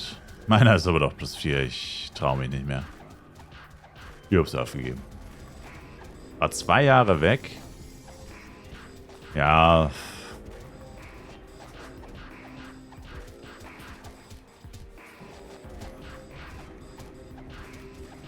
Es ist nicht angenehm, aber man gewöhnt sich dran. Was jemand das weibliche AM-Suit für 105 kostet, das mit 30% Magiebeschleunigung? Ah, ziemlich viel wahrscheinlich. Ich fürchte, da wirst du 100 Millionen oder so zahlen müssen. 100 oder mehr würde ich schätzen. Vorsichtig.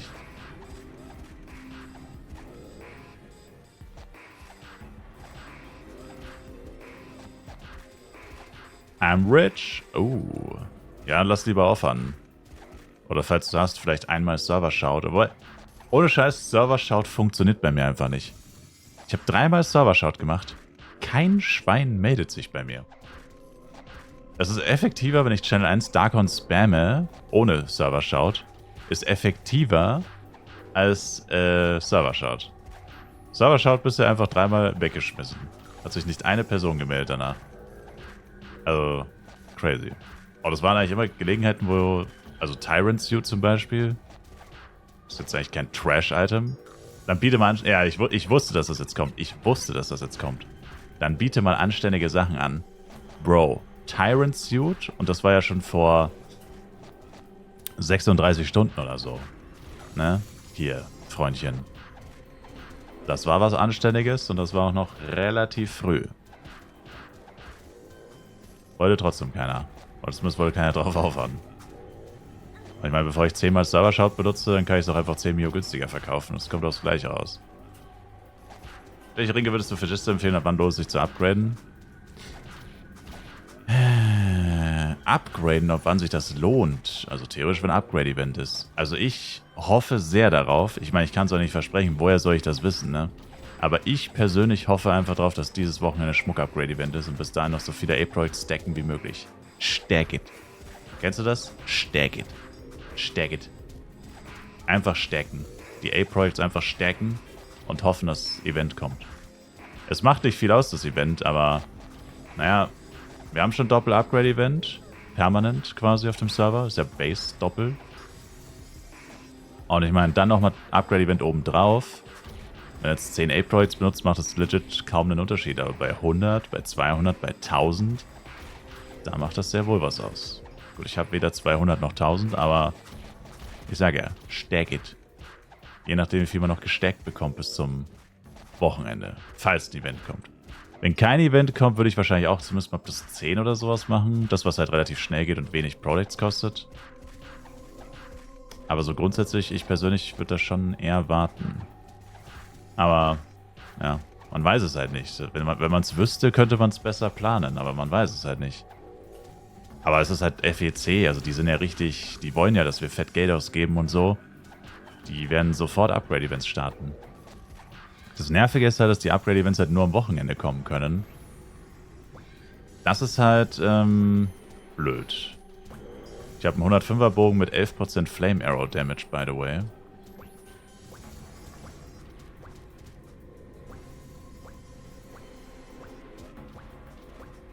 NPC. NPC Nation, baby.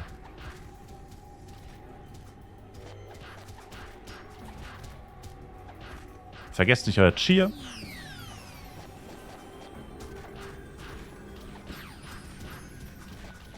Ich habe mir Flame Arrow mit 11% Bogen, baby.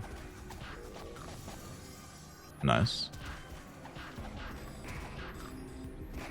Hört sich brutal an.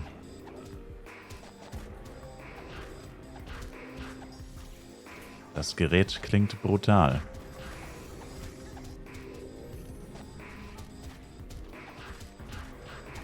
Unter 25 geht nichts. NPC geht leider nur bis 15. NPC-Shit geht leider nur bis 15.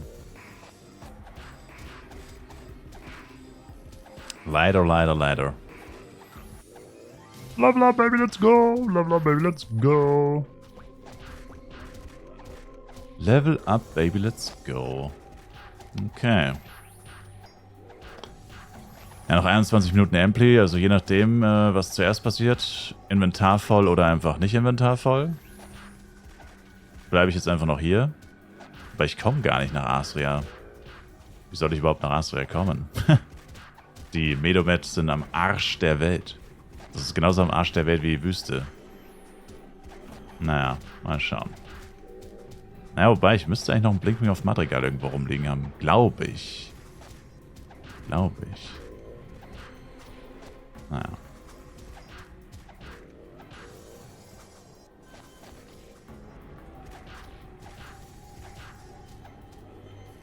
Maros, was geht ab?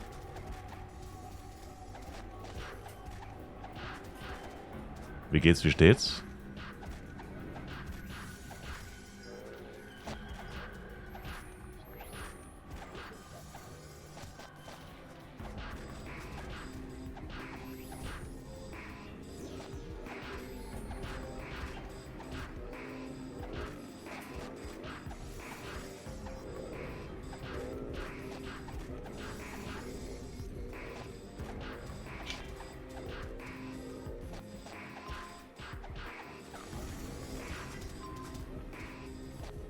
Wohin mit den Questies? Hab mega viele.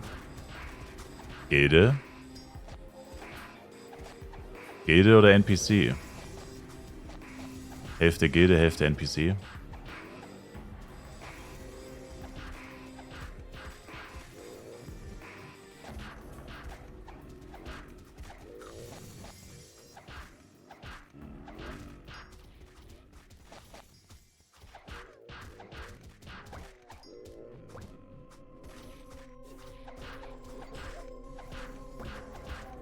So.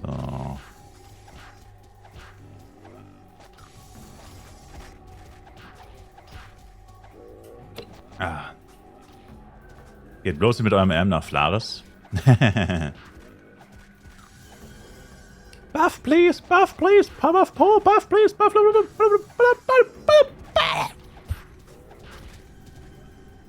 Yeah, Flares ist crazy. Heute in der Arbeit über Wayback Machine alte Fly-Foren-Beiträge aus 2007 gelesen. Das war ein Nostalgie-Kick. Wow.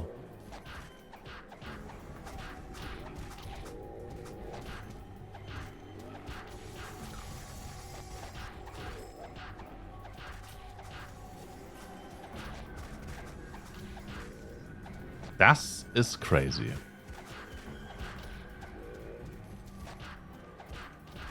Ich finde vor allem die Website und ja, Forum auch, aber das Forum war jetzt nicht so schön. Ich finde vor allem die alte Website ist geisteskrank. Die alte Flash-Website, die sah so gut aus. Vielleicht auch Nostalgie, die da mit reinspielt, aber die war einfach so viel schöner. Also ich meine, die neue Website ist sowas von grottenhässlich, das hat gar nichts mit Nostalgie zu tun, die ist einfach scheiße, aber ja. Crazy.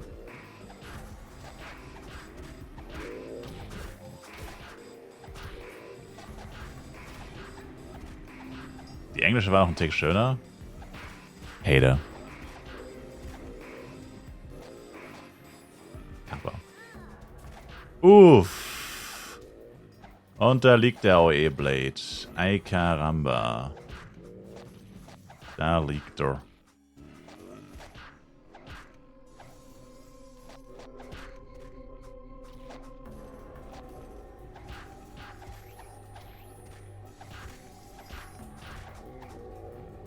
Hat man nicht mal die Chance gegeben, ihn zu resten tatsächlich. Ich weiß nicht, ob ich es getan hätte, aber er war instant auf Loadstar.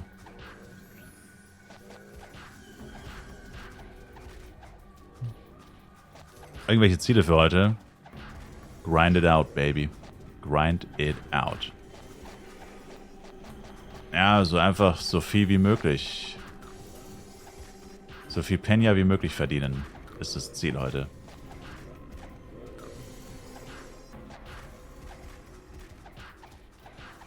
Grinden, bis der Arzt kommt.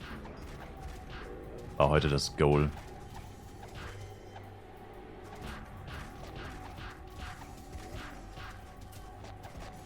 Und ich hoffe, der Arzt kommt nicht, weil ich habe keine Zeit für ihn, denn ich muss grinden. Verstehst du?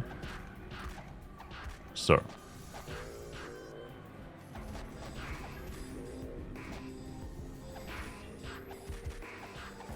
Das ist der Plan heute.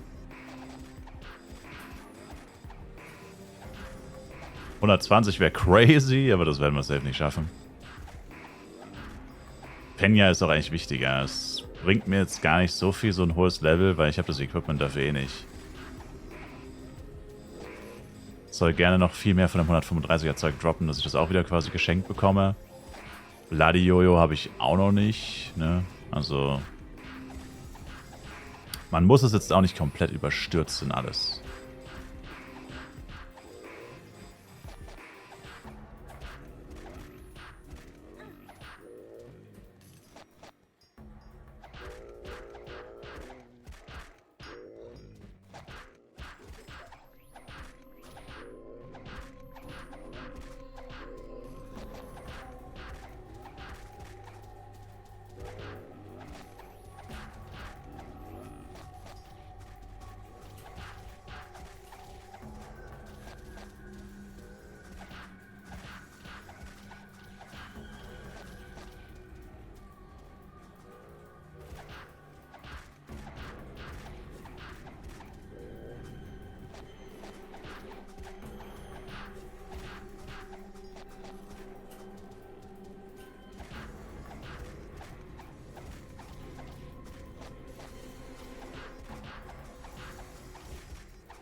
Donny.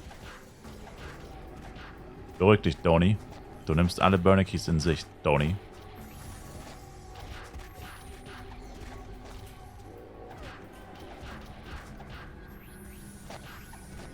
Oh, Ruddy Gowns gedroppt. Ist das was Gutes? Ruddy Gowns mit STR plus 2. Bro. Aber die sind weiblich, verdammt. Mist. Es gibt wahrscheinlich so gut wie keine weiblichen Bildposter. Ruddy Gowns STR plus 2. Haben wir einen weiblichen Bildposter in den Chat? Weiblicher Bildposter?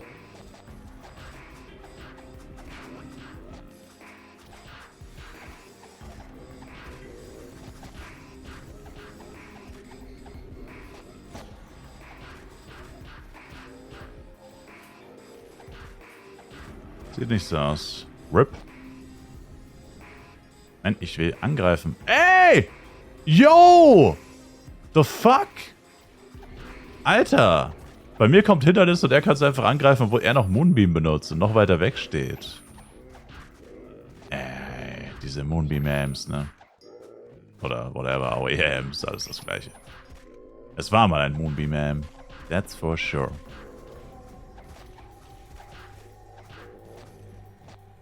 Oder ein Moonbeam-Assist. Meine weibliche WP-Suit wollte auch keiner haben. Ja. Weil die meisten halt echt männliche Chars machen, leider. Ganz schön sexistisch, dieses Flav. Aber das war tatsächlich schon immer so. Nur RMs sind überwiegend weiblich. Sonst immer andersrum.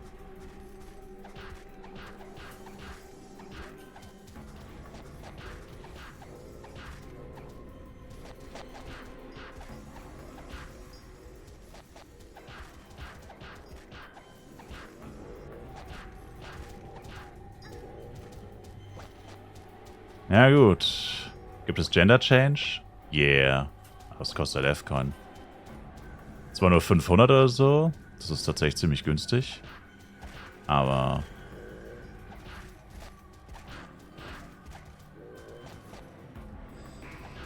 keine Ahnung, was ich jetzt mal einen männlichen Char gemacht habe. So 17 oder so. Okay, meine Envies sind voll. Scheiße.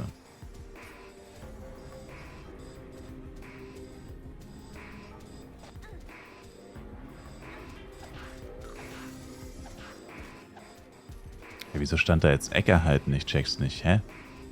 Ach, weil es Party auf Reihenfolge noch war. Oh mein Gott. Oh mein Gott. Bruh. Ja, das ist natürlich blöd. Invi voll, aber es bringt mir halt nichts, mit vollem Invi zu leveln. I need the money. Ich brauche die Money. Ich brauche die Money, brauche ich mehr als die XP. Die Money ist wichtiger als die XP. Moment, wieso habe ich nicht den Darkon 3 Blinken benutzt? Ups. Rip.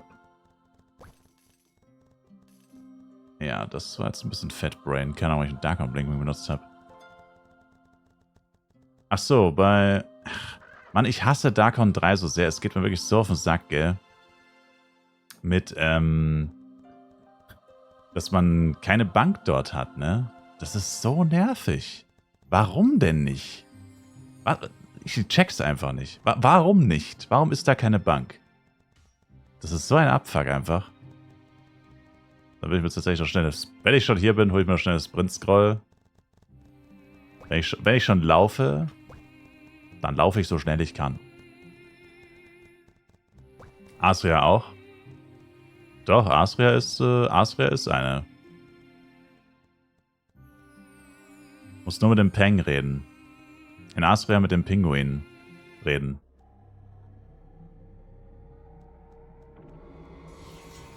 Wo? Asria mit dem Pinguin reden. Asria hat eine. Das ist nur Darkon 3 und Darkon 1, die haben keine. Alle anderen haben eine Bank. Crazy. Weil Darkon 3 eine unbewohnte Wildnis ist? Ja, aber es gibt einen Upgrade-NPC. Ein Upgrade-Fritzen gibt's doch auch. Welcher Schmied macht denn in der unbewohnten Wildnis Business? Wenn ein Schmied hier Business macht, dann sicherlich auch ein Storage-Dingenskirchen. Ein Lagerhaus. In Darkon 4 wird alles besser. Wäre geil, wenn man Asriel auf Waffen zerlegen könnte. True. Ja, auch das ist sowas. Warum ist das... Also, keine Ahnung. Also richtig gute Gründe dafür gibt es jetzt, glaube ich, eigentlich eher nicht. Warum etwas irgendwo ist und irgendwo anders ist es nicht. Also klar, es ist halt so oder keine Ahnung, was auch immer. Aber wenn du jetzt wirklich mal die Developer in einem Q&A fragen würdest, was wäre so wirklich der Grund dafür? Keine Ahnung. Also für das Lager könnte man vielleicht anführen, dass sie dieses Scroll of Private Custody besser verkaufen. Ist aber ich auch Unfug, weil das bringt mir ja auch nichts, wenn ich einfach in Darkon 3 Grad bin und da auf die Bank zugreifen will, dann benutze ich ja keine CS-Scroll, dann gehe ich halt kurz nach Darkon. Also, das ist ja mehr was für unterwegs. Aber in Darkon 3 stört es dich eigentlich nicht, wenn du unterwegs bist, sondern du bist ja in Darkon 3 und da stört es dich. Aber da bist du halt nicht so unterwegs im Sinne von, du bist gerade bei einem Level-Spot und kannst nicht weg oder so, sondern du bist ja eh schon back sozusagen. Ja, und dann gehst du halt nochmal nach Darkon, bevor du 10 F-Coin ausgibst. Oder keine Ahnung. Aber ja, ich meine, grundsätzlich ist der Gedanke wahrscheinlich immer Geld. Also es wird immer irgendwas mit Geld zu tun haben. Jede Entscheidung, die irgendwie negativ gegen uns ist, wird immer sein, dass da dann der monetäre Hintergrund so ist. So denken nur Free-to-Play-Spieler. Du hast recht, so denken wirklich nur Free-to-Play-Spieler. Abschaum. Abschaum wie ich. True that, my man. True that. Naja, mit Scroll of Sprint rennt man hier in einer Minute hin. Das geht eigentlich sogar. Das ist gar nicht mal so bad. Bei 11 Minuten Restzeit bin ich back gegangen. Und jetzt habe ich 57. Also alles in allem hat es 3 Minuten gedauert. Das geht eigentlich. In diesen 8 Minuten werde ich jetzt wahrscheinlich 30 NPC-Items droppen, die 2-3 Millionen Penya wert sind. Also, I don't know. I do need the money. Was soll ich sagen? I do need the money. Ich brauche beides, Money und XP. Aber vor allem Money. Money always on top. I get the money on my mind. Und das solltet ihr auch haben. Chat. The Pinatas. Pinatas Fritas. A-Protect Fritas. F-Coin Fritas.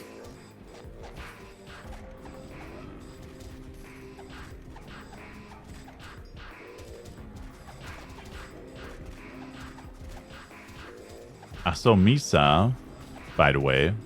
Was ist denn der Tagespreis heute für Diamonds? Diamond Kuhn, wenn man mal so frech fragen darf. Wie sieht's denn an der Diamond Front aus? Das Diamond Biz.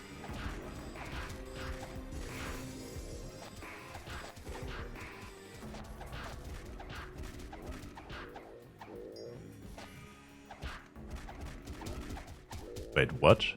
Weiß ich nicht, ich verschenke mal, damit ich nicht drauf sitzen bleibe. Du verschenkst deine Diamonds? Nevermind. 7, 7 bis 9, ich verkaufe 7. 7, das klingt saftig. 7 klingt schmackotastisch. 7 klingt... Das klingt geil, Alter. Let's freaking go. Well, dann steige ich wohl in 5 Minuten ins Diamond-Business ein.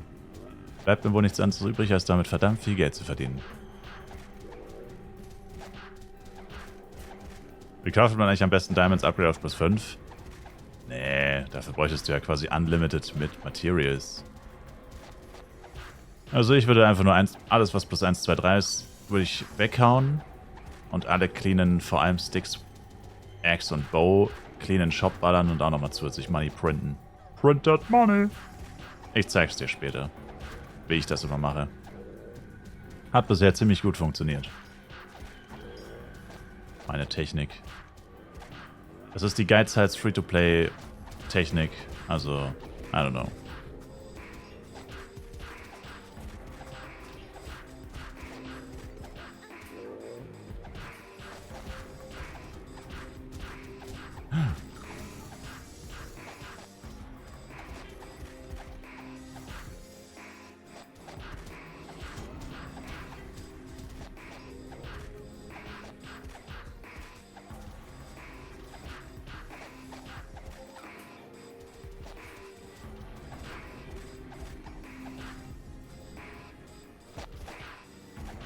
So.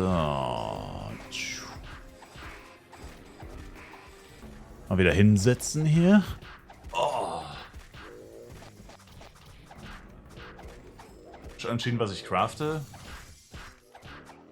Du meinst wohl, ob ich crafte? Die Nachricht von Misa, dass Diamonds für 7 Mio weggehen, lässt mich eher nochmal dazu... Also gestern hieß es, Mr. AO8 meinte gestern, ich habe ihn um eine Einschätzung gebeten, was er so denkt, Bloody Jojo. Wir waren beide der Ansicht, dass es wohl irgendwo zwischen 300 und 400 liegen müsste. Und jetzt rechne mal, also selbst wenn es 450 sind, aber jetzt rechne mal, 50 ist Average. Also von 50 solltest du ausgehen. Schau mal, was allein 50 Diamonds kosten. 50 mal 7 sind 350. Damit hast du das Jojo eventuell schon drin. Oder zumindest zu 80%. Und was ist, wenn es dann nicht klappt? Dann hast du einfach 350, ein paar tausend F-Coin einfach in den Müll geschmissen. Und da kommen noch die 50 NPC-Waffen. Gut, die sind jetzt nicht so viel wert. Und die aber noch 250 Power, da ist 8 und 250 Power, da ist 4 oder 6. Kommen auch noch mit rein. Und dann bist du bei knapp 500 Mio. Dann bist du bei knapp 500 Mio. Für ein scheiß Bloody Jojo, das wahrscheinlich nicht 500, also es höchstwahrscheinlich nicht 500 Mio wert ist. Nicht nur höchstwahrscheinlich, sondern fast 1000%ig nicht. Und klar, wenn ich jetzt eine Axe oder einen Stick oder Bow crafte, das ist dann natürlich mehr wert. Also da bist du bei 50 wahrscheinlich safe im Plus.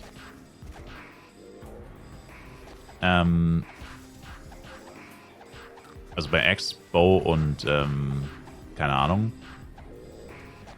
Ja, was weiß ich. Also das Problem ist halt, ihr könnt gar nicht nachvollziehen, wie ich mich fühle. Ihr habt keine Ahnung, wovon ich rede. Ich habe letztes Jahr fast 500 in a row gefailed. Ihr wisst gar nicht, was für ein PTSD ich habe vom Bloody Craften. Es war quasi wie ein Krieg, den nur ich gekämpft habe. Ich war der einzige Soldat in diesem Krieg. Es war schrecklich. Alle meine Kameraden sind tot. Alle 450. Die sind alle tot.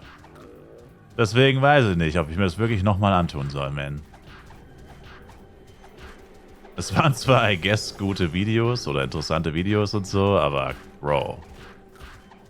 Also, wenn das nochmal passiert, Klar, es ist so unwahrscheinlich, dass das doch mal passiert. Es ist eigentlich, es war, also damals hat jemand ausgerechnet, dass es eine unter 1% Wahrscheinlichkeit hatte, dass das so oft in a row failt. Ich weiß nicht, ob das Math gematht hat, ob der Math Mathing war, aber irgendjemand hat damals ausgerechnet, es war unter, also die Wahrscheinlichkeit, dass du so oft failst, war unter 1%. Das war quasi eine 0, ich habe ein 0, gehittet. Quasi. Also wirklich so ich habe beim zweiten Sockel geht die Suit kaputt gehittet. Quasi. So unwahrscheinlich war das. Ein klassischer, beim zweiten Sockel habe ich meine Suit geschrottet. War das. Also. I'm not sure about that.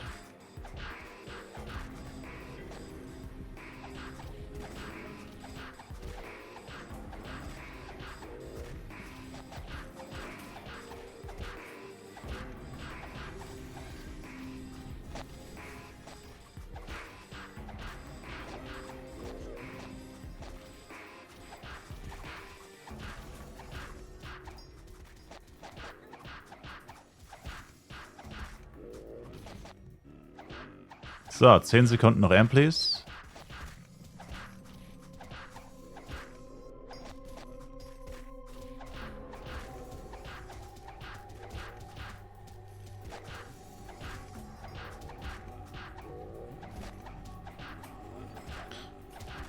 Ja, und da sind sie weg.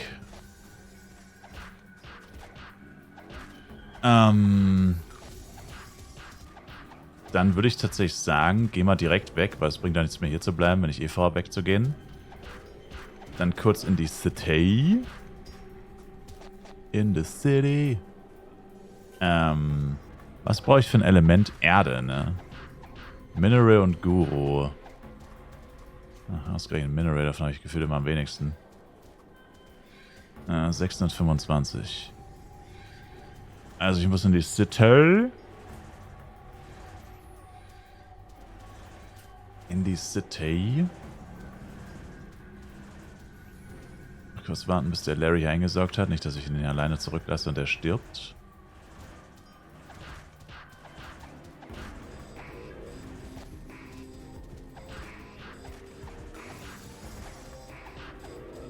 Da sind schon wieder 6 Stunden auf der Uhr. Yeah.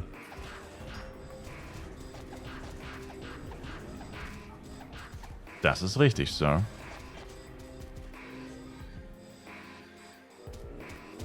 Tja, dann muss ich mir wohl jetzt Astria Blinkwings kaufen, hä?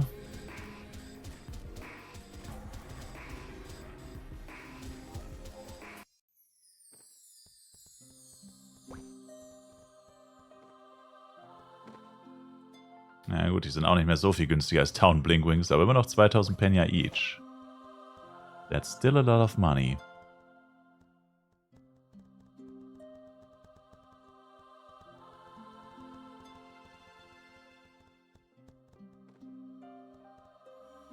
So. 9 Level drunter in Astria sind doch aber auch nicht ohne, oder? Ja, das ist richtig. Aber die Wüste ist so ein Albtraum. Scheiß drauf. Also die Monster werden wahrscheinlich weniger Schaden machen. Ach Mist, Element. Karten. Erde braucht man. Nochmal kurz double checken. Was ist safe? Erde, die Medomets sind Blitz. Also 8 mal Friendly Suit Reminder. Suit? Achso, Suit Element Reminder. Ja. Yeah. 8 mal Erde. Und mein Jojo wollte ich noch auf plus 6 vielleicht machen. Ich habe sogar noch 3 Asproric Lows. Könnte ja reichen.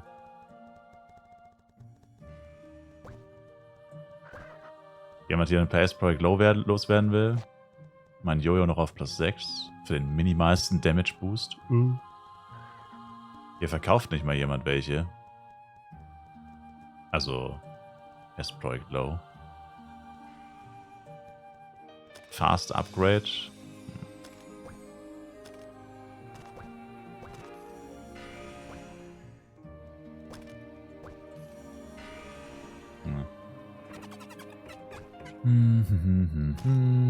Was ist es? Mineral und Guru.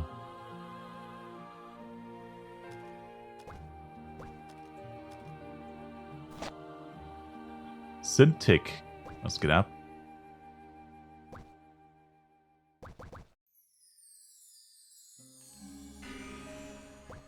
Bitte, bitte, bitte, first try. Bitte, bitte, bitte, bitte, bitte, bitte, bitte, bitte, bitte, bitte, bitte. Scheiße! Pisse. Na egal, lass ich auf +5. Auf die Süd kommt das gleiche Element wie auf die Waffe. Yes, das ist immer schön, das ist richtig schön No-Brainer-Stuff. Element und Waffen, Suit- und Waffenelement immer schön No-Braining. No-Brain. Einfach immer das gleiche draufklatschen.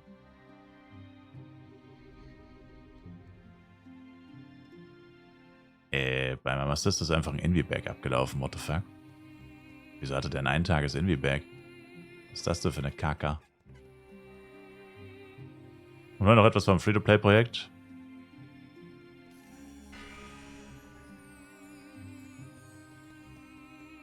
Sir, ihr müsst wohl ein Bergtreu sein, mein werter Herr. Kann es sein, dass Sie ein Bergtreu sind, Sir?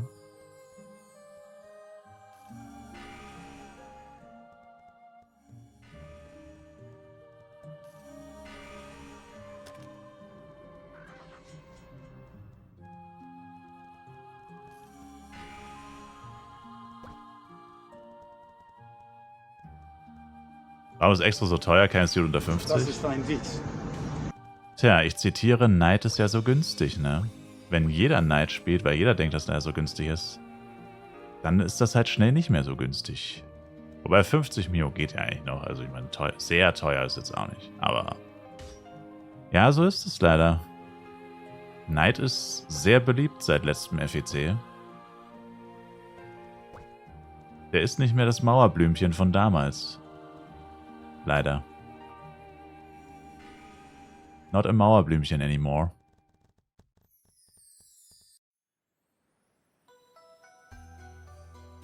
Leider sehr beliebt. Astria City. Auf dem Weg nach Astria City. Auf dem Weg nach Astria City.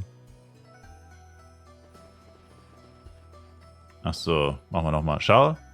Load Light Pang in Astria. Erstmal auf Ort der Wiederbelebung setzen.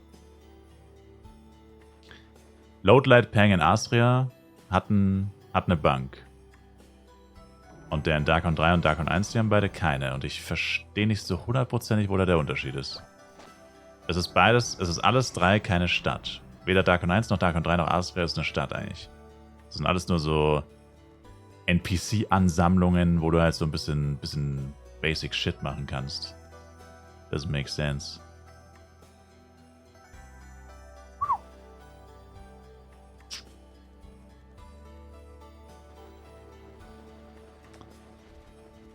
Alle gehofft, dass er so günstig ist.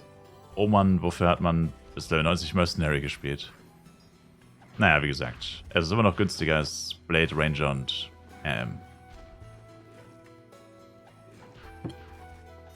aber ja.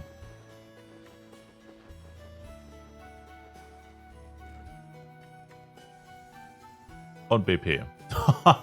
Und BP aus irgendeinem Grund. True. Also, auch wenn er vielleicht teurer ist, als manch einer erwartet hat, ist er immer noch günstiger als die meisten anderen. Aber nicht so günstig wie der gute alte Trash Jester. Ayo, what up, baby? Ayo, what up, baby? Got him!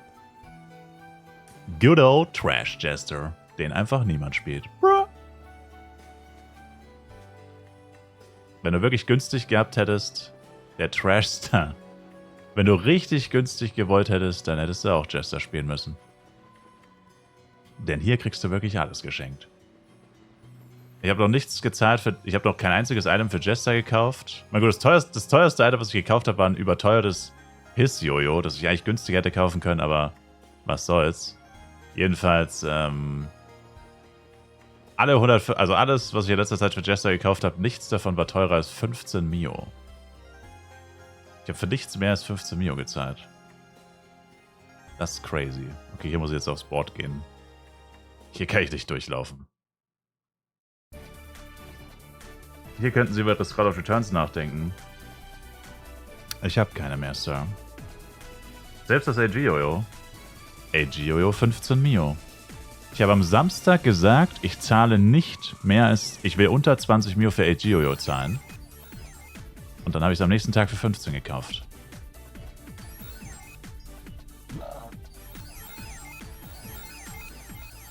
Und 105er Suit, 5 Mio. 90er Suit, 5 Mio. It is what it is, my man. Schnäppchenjäger-Styler. Das ist einfach nur diese Klasse, Sir. Das ist einfach nur diese Klasse, Sir.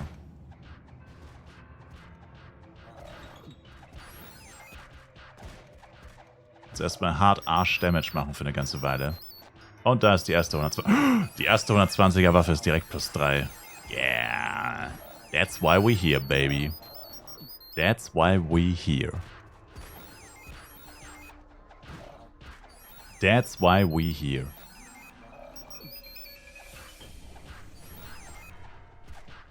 Was mit Asria passiert?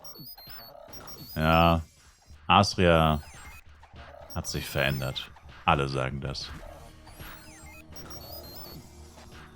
Asria hat sich verändert, alle sagen das.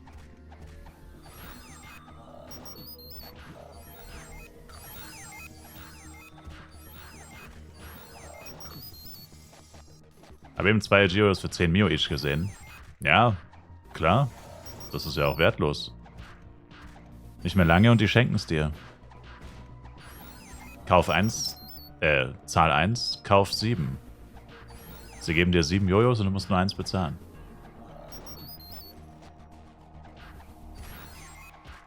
Ach, jetzt beginnt wieder die Phase, wo alle nur noch Waffen aufheben. Naja. Auch ein Klassiker in Asria ist, die Leute heben nur Waffen auf. So gierig auf Diamonds und so, dass sie sogar alle NPC-Items liegen lassen. True that.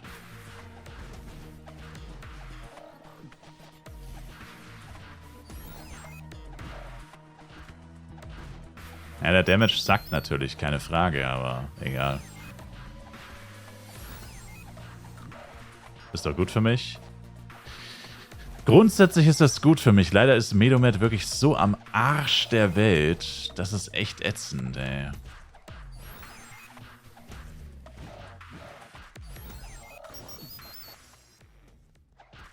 Selbst mit einem Premium-Fluggerät ist es ätzend.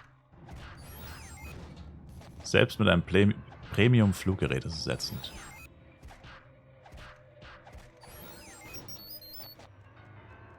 Frankie, what's poppin'? Oshikuro, kann es sein, dass gefühlt nur Casher gegen die 8-Char-Taktik schießen? Ja, genau so ist es, Sir. Ehrlich gesagt verstehe ich sowieso nicht, warum überhaupt jemand gegen die 8-Char-Taktik schießt. Nur jemand, der es nicht versteht, kann eigentlich dagegen schießen. Weil das Konzept ist astrein, dass man nicht unbedingt Lust darauf hat und so, kann ja jeder selbst entscheiden. Aber das Konzept ist astrein. Nur jemand, der es nicht versteht oder keine Ahnung hat, wovon er redet, schießt gegen die 8-Char-Taktik. Oder halt sinnloser Hater, ja. Das auch. Oder das Violet Medomet. Das Konzept ist allererste Sahne.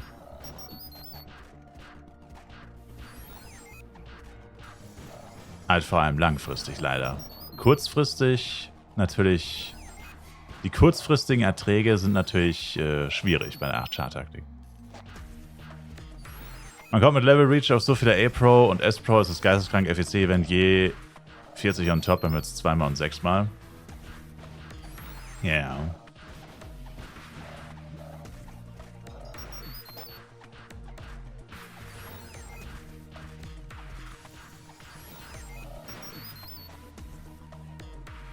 Das Problem ist nur, was Moi da oben jetzt.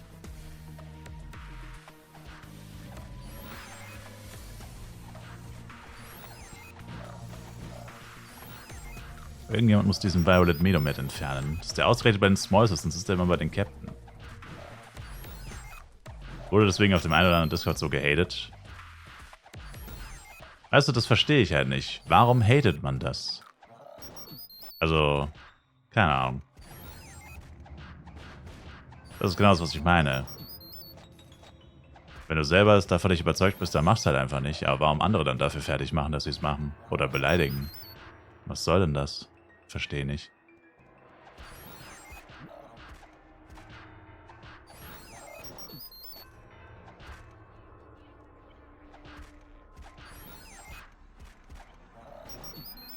Sinnlos.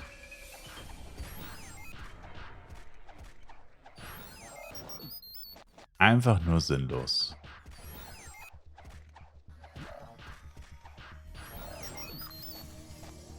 Die ganzen Small Medomets sind alle hier bei dem Violet. Das ist so ätzend.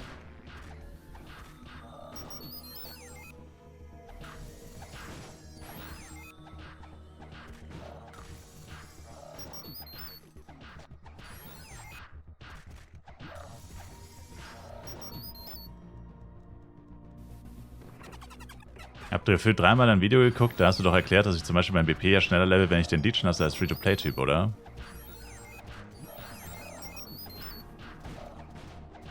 Was soll das für ein Video sein? Das sagt mir jetzt gerade nichts. Ich verstehe auch irgendwie nicht, was du meinst, ehrlich gesagt.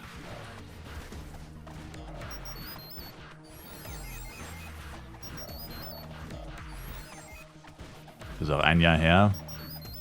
Ja, aber was meinst du mit vom Elle der BP? Also es hat wahrscheinlich nichts mit dem BP zu tun, oder?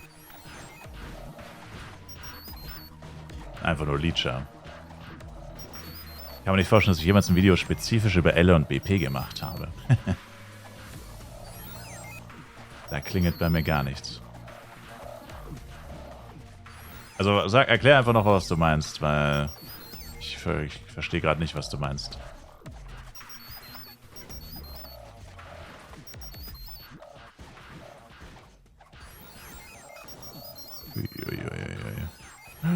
Ui, ui, ui, ui, ui, ui, ui, ui, ui, ui, ui, ui, ui.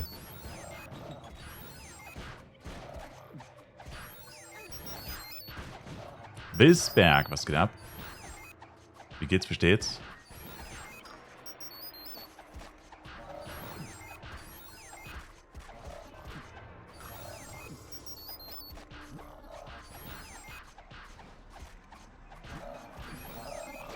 Oh Gott.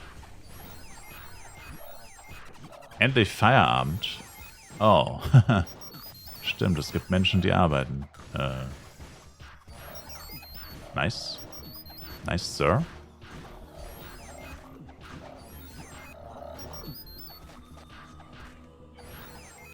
Coole Sache. Dann endlich eine Runde pfeifen.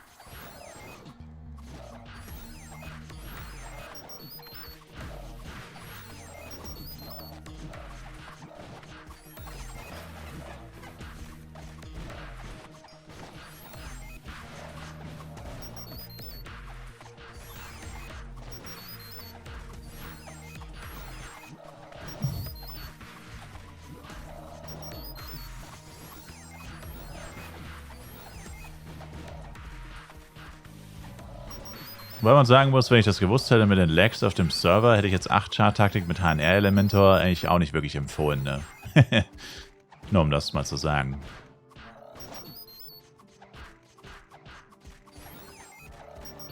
Also, ich glaube, wenn das irgendjemand gewusst hätte, hätte es deutlich noch mal deutlich weniger Elementoren gegeben. Aber ja, woher hätte man das wissen sollen? Impossible.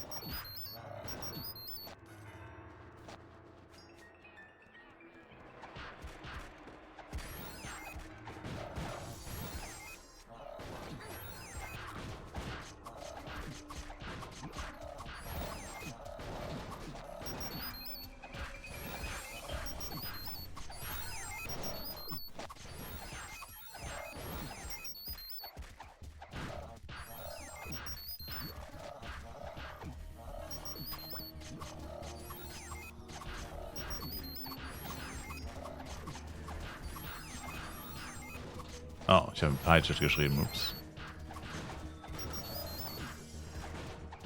Aber Misa, was sind cleane Waffen denn wert? Also sagen wir mal vor allem Axe, Stick und Bow.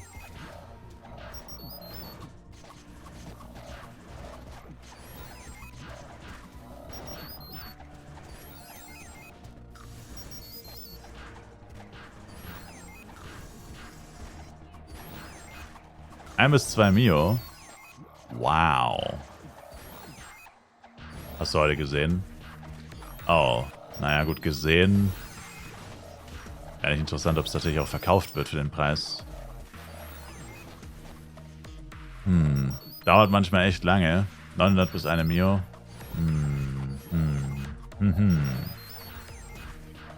Naja, man muss ja eh jedes Mal nach Twitch. Nach Flaris. Bruh. Was Poppen Restricted? Ja, 1 Mio und dauert. Naja, aber wenn du dann 900k machst, müsste dann eher schneller gehen, oder? Mach einen Cherry-Pick-Shop auf und den Rest zu dir. Ja, so würde ich es wahrscheinlich auch machen. Einen Shop öffnen und solange der offen ist, alles verbraten. Und erst wenn der Shop leer ist, dann wieder einen neuen Shop und so weiter. Ja, so würde ich es wohl auch machen.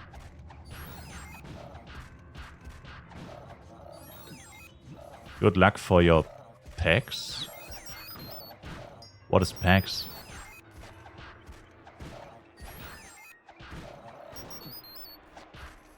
Thank you. Oh, muss 450 Meter töten. Für Ding.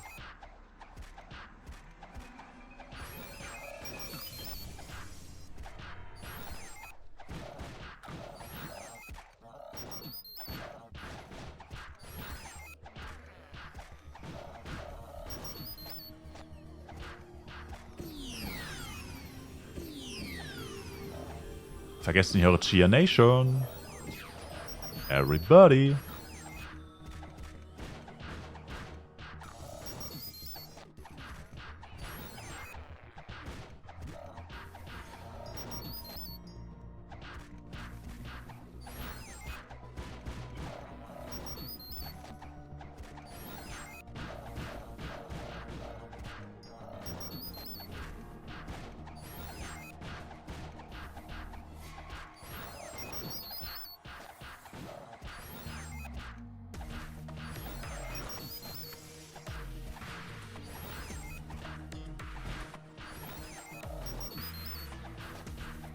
Ping echt gut immerhin. Oh, verschreien Sie es nicht, Sir. Mal schauen, was der heutige Tag bringt, lecktechnisch. Warten wir mal ab. Man soll den Abend nicht vor dem Abend loben. Gestern war es ja auch total seltsam, ne? Um 2 Uhr nachts oder so. Total random. 30 Sekunden lang die totalen Lags komplett aus dem Nichts. Und dann ging es aber. Nach nicht mal einer Minute ging es wieder. Da dachte auch schon wieder jeder, oh shit, es passiert schon wieder. Aber komischerweise war das echt nur so ein mega Lag-Spike und dann hat sich sofort wieder beruhigt.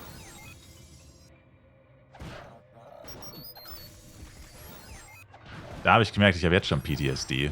Yeah. Router Reset bei Gala. Tja, das Problem ist halt, wenn es das ist es halt, ne? Sobald es einmal kurz laggt, denkt man, jetzt ist direkt wieder alles kaputt, sozusagen. Achso, sorry, Oshikuro. Es ging darum, ich habe jetzt um 80 rum gemerkt, wie langsam ich eigentlich progress mit meinem BP, da ich lange für Mobs brauche und kaum Geeks bekomme. Deswegen wollte ich für die 8 Charter machen, da ich es nun mehr als logisch finde, da man besser progress, dann die 8 Inventare.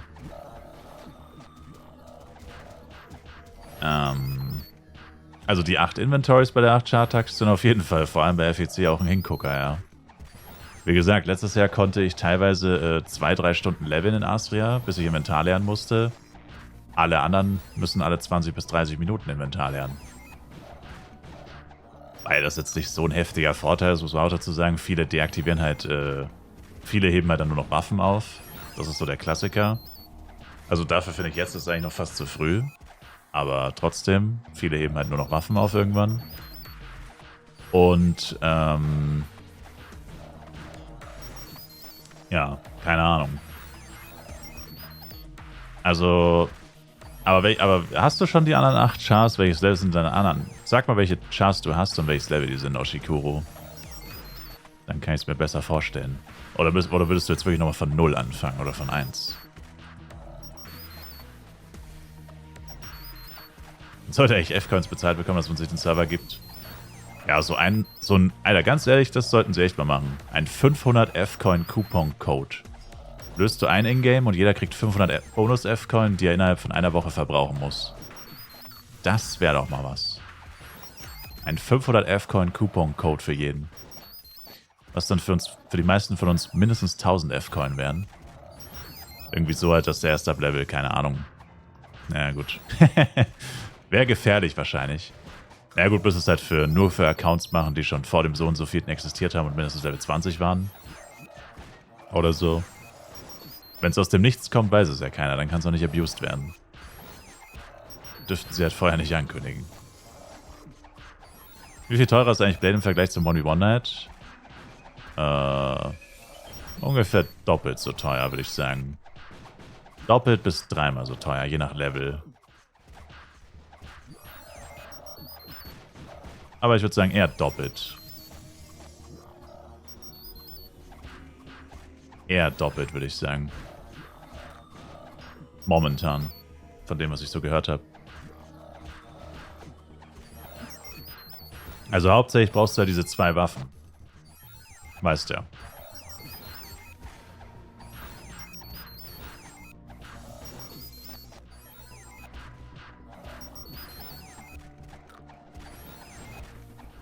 Aber im Endgame wird es wahrscheinlich viel schlimmer werden noch. Also ab 150 spätestens wird er wahrscheinlich 5-mal so teuer sein oder so. Schwer zu sagen. Angebot und Nachfrage. Oh, da auert jemand.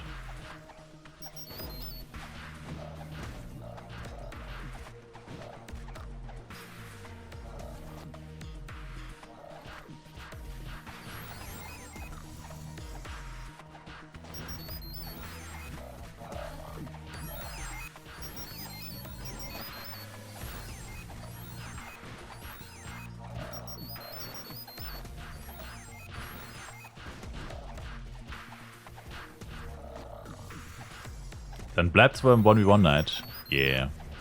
Der MP ist 80, deine M ist 70 und hast jetzt nochmal 8 Neustarts gemacht. Der Mage ist 23, der Rest 15. Du hast dann 2 EPs machen, 2 Ms und einen Blade und die beiden älteren holst du dann dazu. Ah, und hast du ja insgesamt 10 Chars, oder? Wie willst du denn die beiden älteren dazu holen?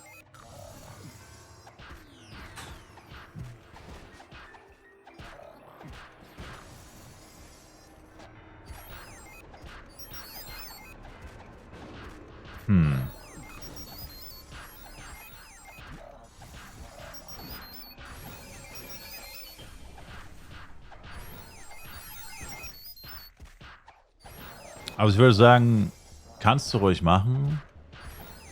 Ich will jetzt nicht sagen, dass du es machen sollst, aber kannst du schon machen, aber du solltest dich auf jeden Fall mit deinem RM supporten. Also hast du dann 10 Accounts auch. Oder sind die RM und BP auf dem gleichen Account? Also nice wäre es halt, wenn du dann mit deinem Mage wenigstens richtig abgehst, weil du dich mit dem RM supporten kannst quasi. Mit SF und halt 20er Buffs, mindestens 20er Buffs, 26er oder was es dann sind. Weil dann kannst du natürlich schnell wieder aufholen. Aber ja, ein Problem sind halt weiterhin die Lags natürlich. Jedes Mal, wenn es ein bisschen laggt, ist HNR quasi unspielbar.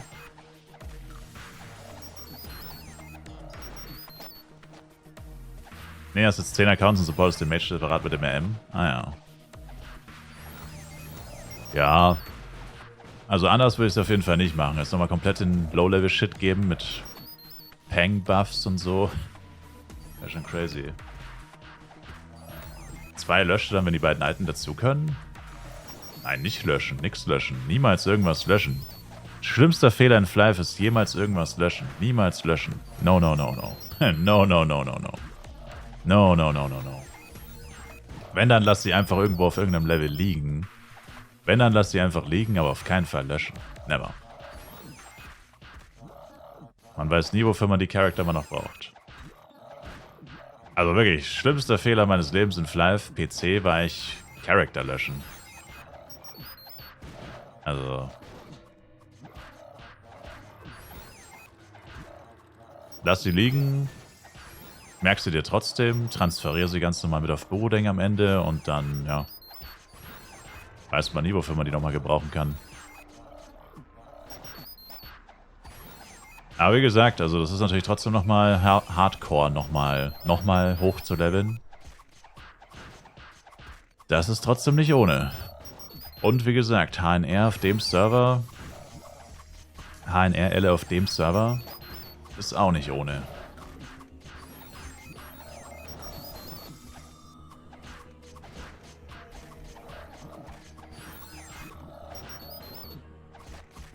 Kein Zuckerschlecken dieses Jahr.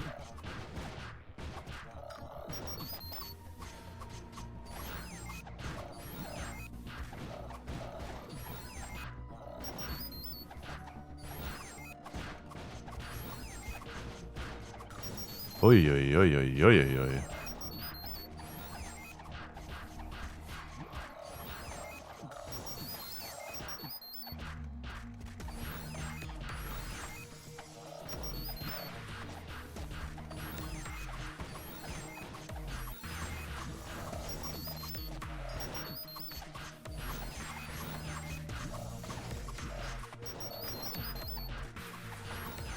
Uff, wir haben noch nicht mal die... Ich habe noch nicht mal die Hälfte der Medomets gekillt, die man braucht für einen 3% Attack Boost. Das Level-Up wird halt huge. Weil es wahrscheinlich, ja, Attack Boost und Level-Up wird relativ zeitnah miteinander einhergehen. Wieso kann man Mobs von AOEs, sei es eigentlich angreifen, auch low?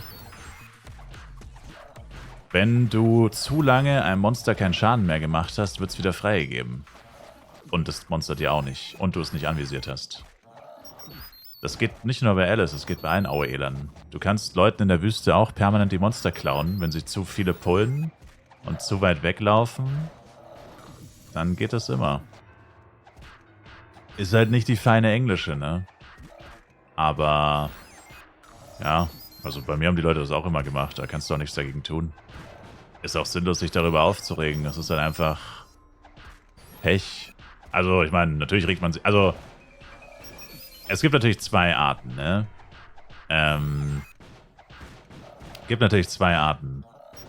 Es gibt die, die dir wirklich hinterherlaufen, um deine AOE wegzuklauen. Das ist schon ziemlich asozial, muss ich sagen. Persönlich, also aus der Sicht eines AOE-Spielers. Wenn dir halt wirklich jemand deine ganze AOE klauen will. Also da levelt noch jemand AOE. Also Klassiker ist, zwei Elementoren beefen sich um einen Spot. Also das ist meine Sicht immer. Und was für eine feine englische FEC ist Kriegsgebiet. True. Aber ja, also ich meine, das mache ich eigentlich wirklich nicht bei anderen Leuten. Außer sie sind, also wenn mir das halt jemand antut, sage ich mal in Anführungszeichen, ja, dann ist es Krieg. Dann mache ich es bei ihm genauso. Klar, ich meine, er hat ja angefangen sowieso. Das ist zwar ein bisschen kindische Argumentation, er hat angefangen, aber trotzdem. Muss man ja ein bisschen Parole bieten. Man kann sich ja nicht alles gefallen lassen. Aber jetzt so einfach so fange ich damit jetzt nicht an. Also ich meine, klar, wenn die Monster sauweit weg von ihm sind und es sowieso ersichtlich ist, dass sie safe weggelaufen werden, weil er ist schon in Usbekistan und du läufst dann noch irgendwo in Deutschland rum, so ungefähr. Also er ist schon mit den ganzen anderen Monstern über den Arsch der Welt und es laufen da trotzdem noch irgendwelche nach, wo du safe weißt, die kriegt er eh nicht mehr, die laufen safe weg oder so. Dann finde ich es jetzt nicht so schlimm. Das sieht derjenige ja auch gar nicht. Aber was ich schon schlimm finde, ist wirklich, wie gesagt, jemand hat eine AOE gepullt und du wartest quasi schon richtig drauf, du gierst richtig drauf und du klaust ihm dann quasi seinen gesamten Pull, sobald er sich mal kurz umdreht und die Monster nur minimal aus den Augen verliert. Also wirklich nur, also ja, kann ja schwer zu beschreiben, ohne es zu zeigen, weil ich gerade nicht AOE spiele, aber wie gesagt, also ich finde, man soll es auch nicht übertreiben, weil da machst du dir echt keine Freunde mit und ja, Ja, man will ja auch nicht, dass es bei einem selbst passiert. Aber so einzelne Monster oder so, wenn man sieht, hey, die sind herrenlos. Du siehst den Typen nicht mal, der die gepullt hat. Der ist schon, wie gesagt, am Arsch der Welt oder so. Oh, fuck. Das sind zu viele Agros. Ja. Wie gesagt. Aber letztendlich, damit verstößt man halt auch nicht gegen die Spielregeln oder so. Also rein jetzt mal von der Sparte auch noch ausgesehen. Kann man dagegen nichts machen, das ist einfach so. Also derjenige, der da in Anführungszeichen beklaut wird, weil die Monster sowieso niemandem gehören, der kann da nichts machen. Bringt auch nichts, dann groß zu beleidigen, weil dann wird es ja auch nicht besser. Also das Einzige, was man machen kann, den Leuten halt zeigen, dass man es sich nicht gefallen lässt, wenn man selber AOE't, man merkt, da klaut einer die ganze Zeit in großem Stile. Dann muss man halt irgendwie gucken, dass man dem zeigt, hey, ich kann das auch bei dir machen, so ungefähr. Aber letztendlich ist es sinnlos, da sich groß drüber aufzuregen. Also ich meine, das, was ich meistens gemacht habe, wenn jemand richtig penetrant war und leider auch mehr Damage gemacht hat, also sprich dann auch irgendwie, also sagen wir es aber so, er hatte die besseren Karten, weil er mehr Damage, besseres Equipment, was auch immer hatte. Da habe ich halt meistens dann tatsächlich einfach Channel gewechselt. Ist zwar auch ein L, dann habe ich den L getaked quasi. Aber was willst du machen? Ich meine, wenn er einfach besseres Equipment hat, er pullt schneller, er castet schneller. Vor allem bei Elementoren ist es meistens die Cast-Time, die halt entscheidend ist, wer die Oberhand hat. Eigentlich, es gewinnt immer der die Cast-Time hat eigentlich. Also der mehr Cast-Time hat. Also zum Beispiel, wenn AG gegen Bloody Stuff zum Beispiel oder so, gewinnt immer der mit dem Bloody Stuff, etc. Ja. It is what it is. Netterweise oder glücklicherweise sind die meisten Leute nicht so arschig, dass sie es jetzt die ganze Zeit machen. Die meisten machen es halt, um dich wegzuekeln. Wie gesagt, man kämpft um einen Spot und einer denkt halt, er ist im Recht oder er war vorher da oder so und will dich halt wegekeln, damit er einen Spot für sich hat. Weil das, glaube ich, jetzt gerade, ich siehe Burnikies, nichts bringen würde, weil da sind so viele Leute, du wirst den Spot niemals für dich haben. Das kannst du komplett vergessen. Da kannst du so ekelhaft spielen, wie du willst. Das ist unmöglich. Aber ja, keine Ahnung. Muss jeder selber wissen. Ich sag mal so, jetzt ist es mir gerade egal, weil jetzt spiele ich ja eh nicht AOE. Jetzt gerade ist es mir vollkommen egal.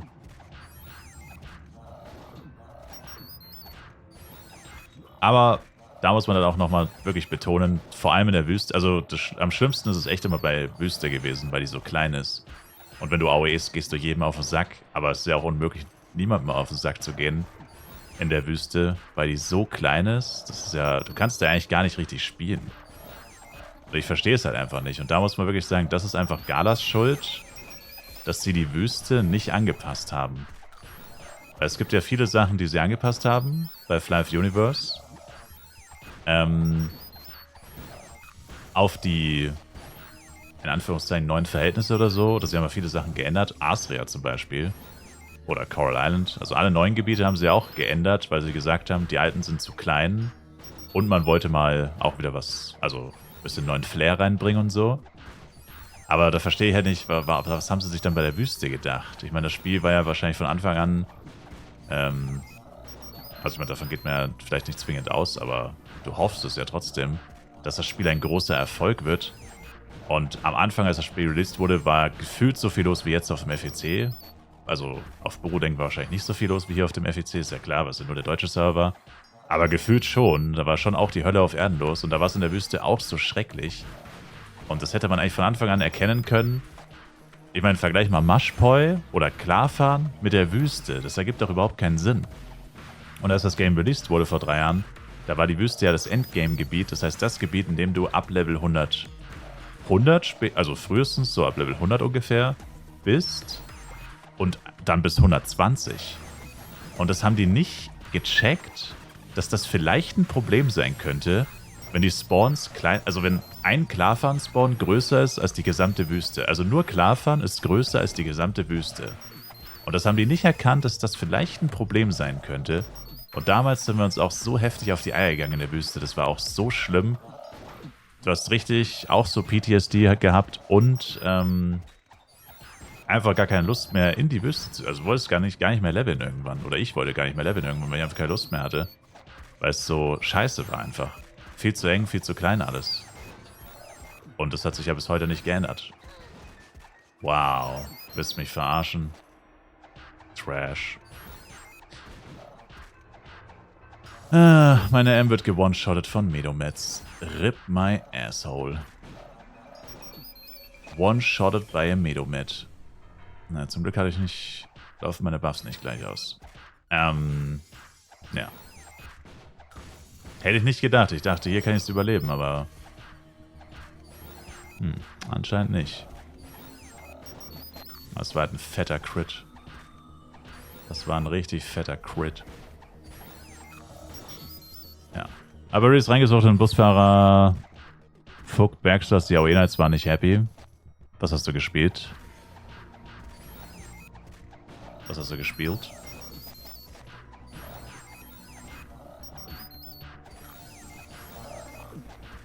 OnVP und Ranger. Oh. Ja.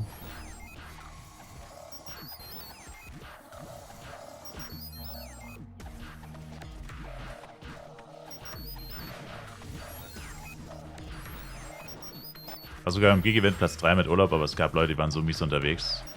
Dieses Giant-Event, ey, das war auch toxic as fuck. Das war auch ultra toxic, das Event.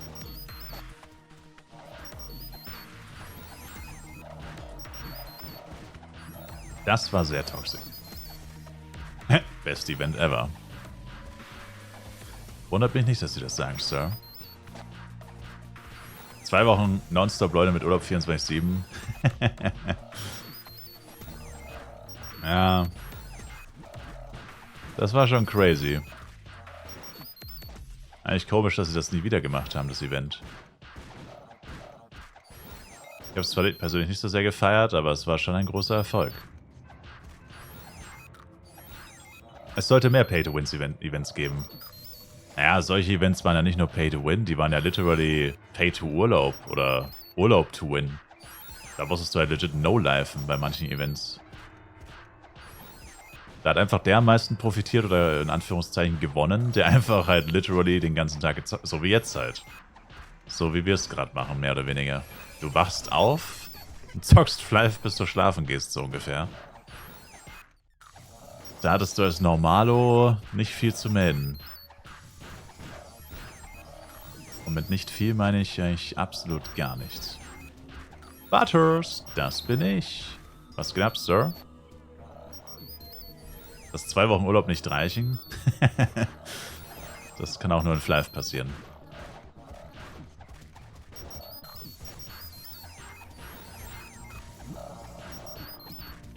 FEC, 5 Monate.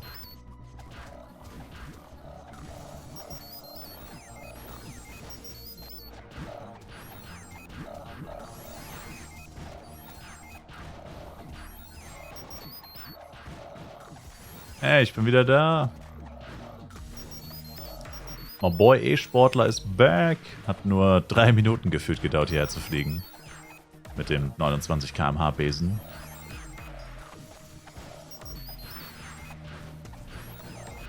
Oh shit.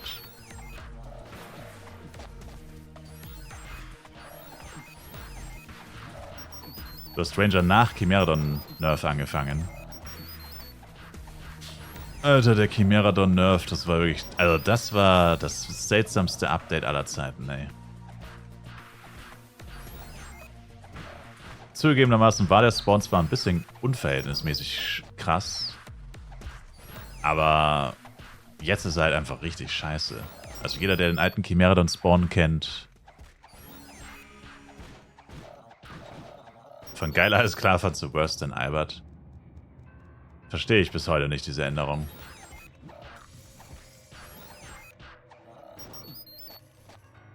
Wundert mich bis zum heutigen Tage, was sie sich dabei gedacht haben.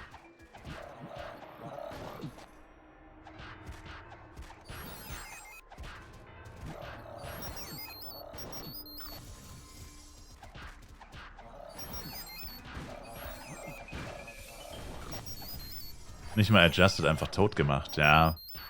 Ja, vor allem war das ja auch gar nicht der Sinn. Der Sinn war ja, glaube ich, irgendwie die Spawns logischer zu gestalten und etwas zu entzerren oder irgendwie so.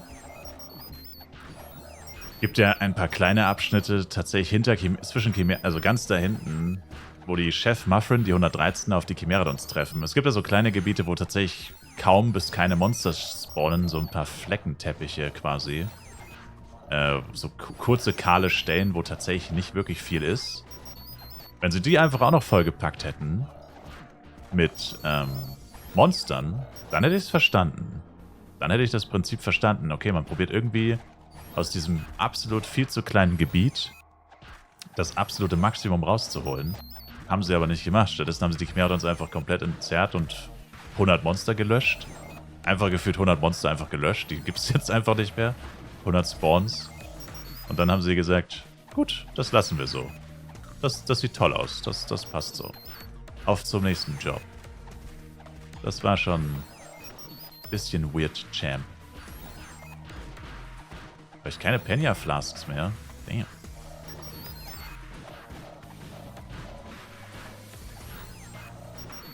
Mein Rim hat keine Penya Flasks mehr. Mr. Knack G, was geht ab? Gefühlt macht keiner Tower Butters. Suchst du Leute oder was? Oder woran merkst du das?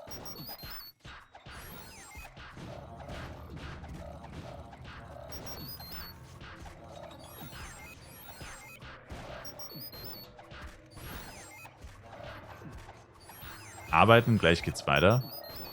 Echt, hast du gerade Pause oder was?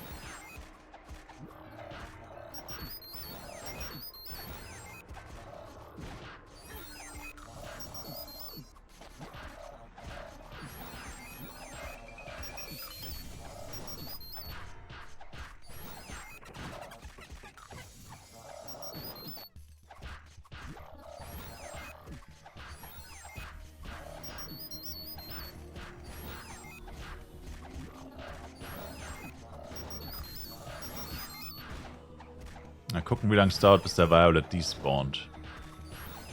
Die.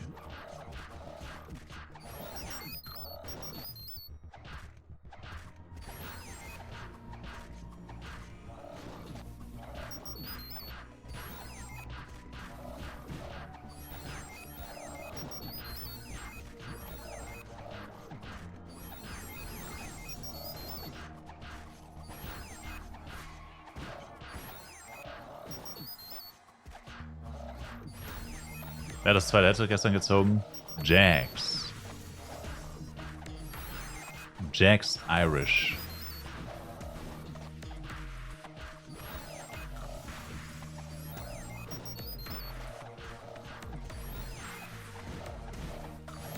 Also wir haben 4 Kadria und um 8 die W-Parts bekommen.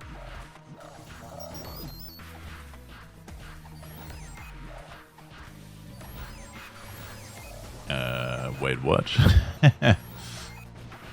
Green Shadow. Was geht ab? Gestern mein Tide plus 5 für 130 verkauft. Das setzt kurz ab und verkaufen lohnt sich mal wieder. Weird. Wieso das so viel wert ist.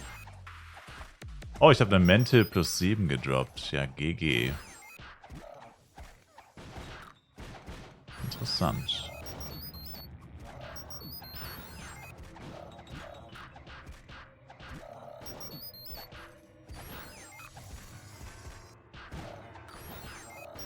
Kommt dann heute leider auch nicht wieder in den Stream, bin erst am Freitag wieder da.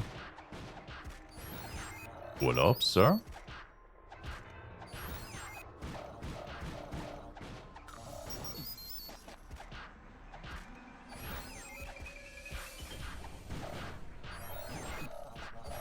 Hier wurde gerade einer weggersalt, lol. Kurztrip und so. Ja, aber es ist mitten in der Woche, Sir. Und die Arbeit bleibt einfach liegen, oder wie?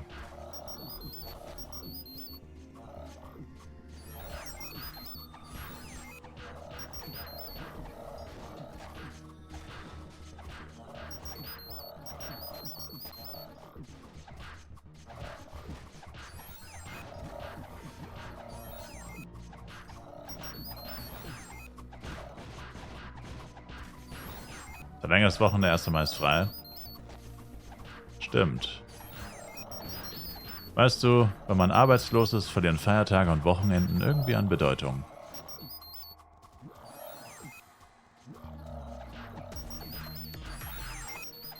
Aber wem sage ich das?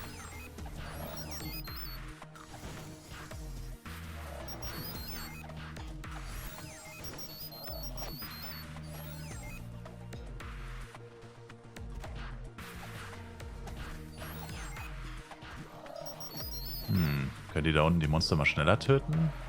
Hier oben spawnt nichts mehr.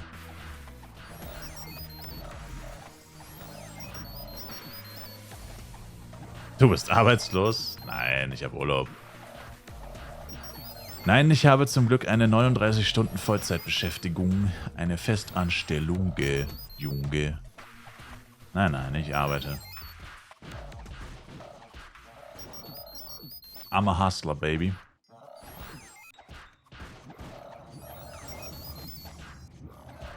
Eine Partyziehen im Story Dungeon lohnt sich. Wenn es dir um schnelles Partyziehen geht, ja. Ich finde es halt immer so wasted. Selbst wenn es nur 5 Minuten dauert für Party Level 20, finde ich es immer so wasted, weil man da halt keine Items droppt und so. Ich denke mir immer so, naja, ich mache das halt lieber einfach bei normalen Monstern. Dann droppe ich halt auch ein bisschen Items und XP, aber viele Leute ziehen in Story Dungeons auf Brodeng.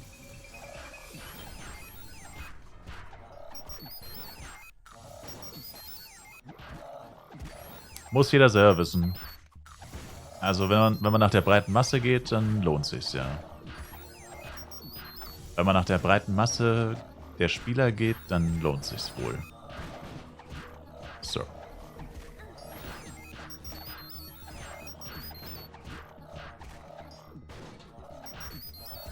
Oh, Vakuum Card 4, klasse.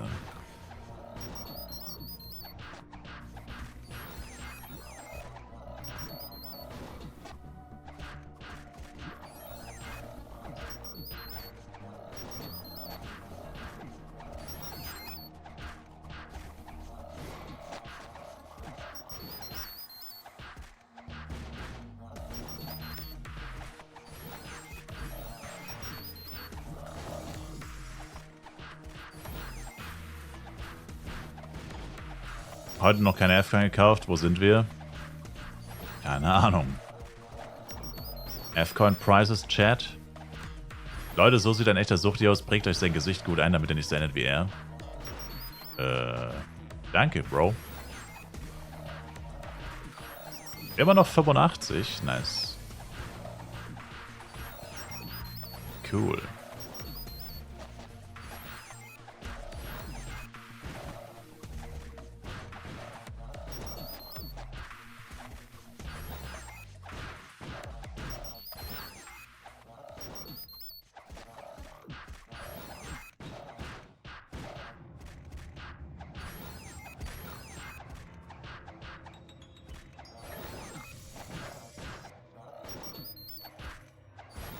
Langsam Richtung 90, die ersten sind bereit mehr zu zahlen. Ja, ich habe gestern gerade noch so für 85 bekommen. Ich war kurz davor 90 zu zahlen, aber ich dachte mir dann selber, das ist doch Wahnsinn, aber... Ja, 85, it is what it is. 85 bis 90, it is what it is.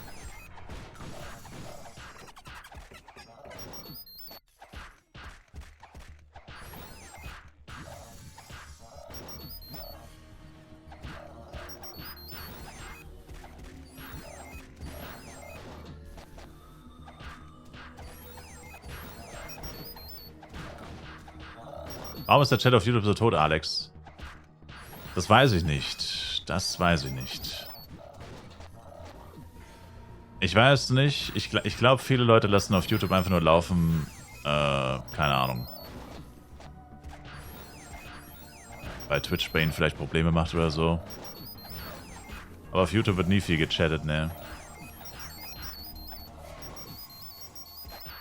Falls du öfter auf YouTube mal bist, wow, okay, jetzt weiß ich, warum der M gestorben ist. Alter. Die machen bei mir M 4,6k. Mit einem Normal Attack. The fuck is happening? What?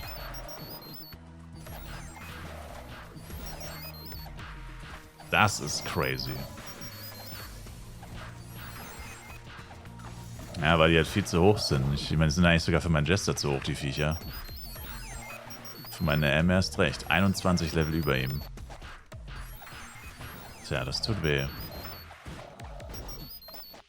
Diesmal bin ich auch nicht gerade frisch gerebufft.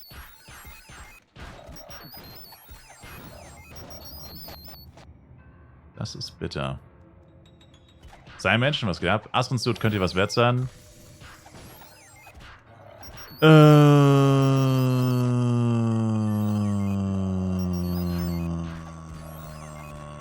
Könnte ja. Ich weiß nicht wie viel. Ich würde mal schätzen 5 Mio sowas. 5 bis 10 vielleicht, aber eher 5 wahrscheinlich. Gibt ja viele Leute, die skippen 90er-Sets.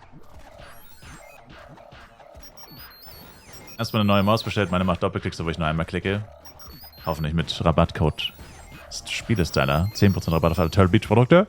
turtlebeach.gg/Spielestyler. So. Oh, mein M braucht so lange. 1 Minute hat er noch. Könnte knapp werden. Das wird er nicht ganz schaffen.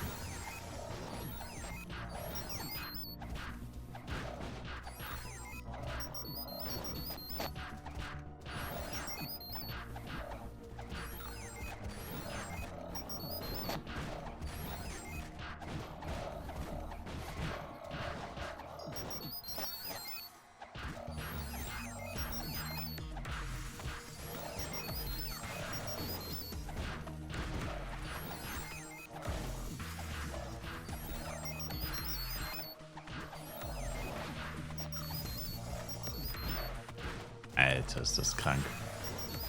Wie langsam der fliegt. Das ist wirklich jenseits. Ich laufe ihm entgegen.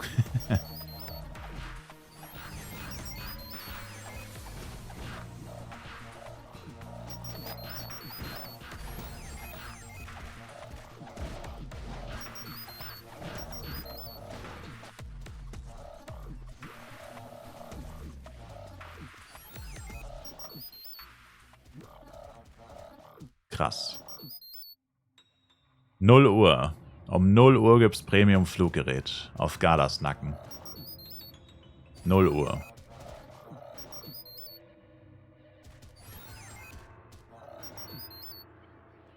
Liga plus 7, 10 Mio. Ja, könnte passen. Und mein Spot ist weg. RIP.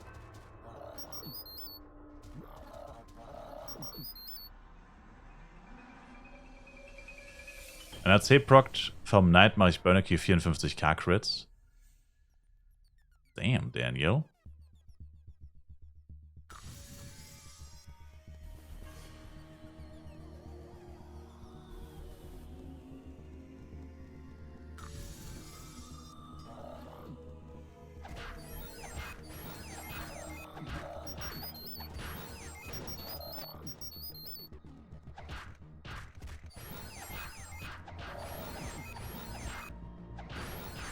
Oh shit. Uff.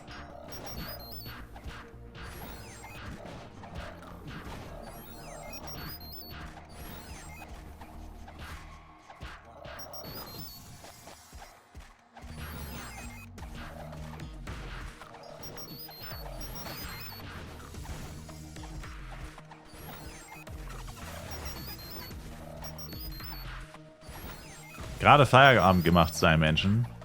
Nice. Aber deine zweite Schicht beginnt jetzt. Deine Schicht in Madrigal. In Grindhausen. Beginnt jetzt.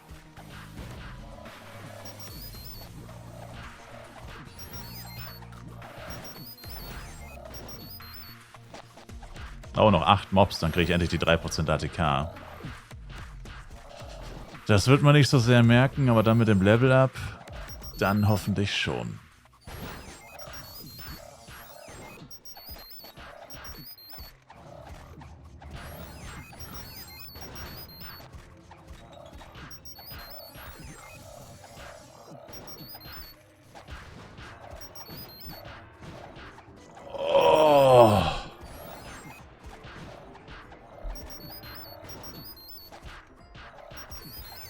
Nach dem Mob hier.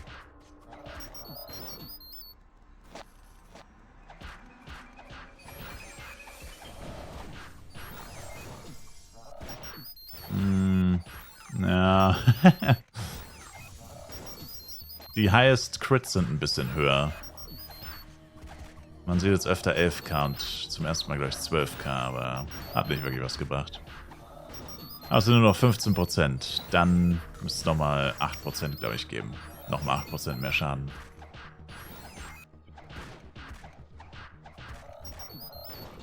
Wie kann man bitte schon 108 sein, Gina? Erstaunlicherweise ist das nicht wirklich viel. Ich bin wahrscheinlich gerade mal auf Platz 1000 oder so. Es gibt fast 1000 Leute, die höher sind als ich. Das ist also nicht mal was Besonderes.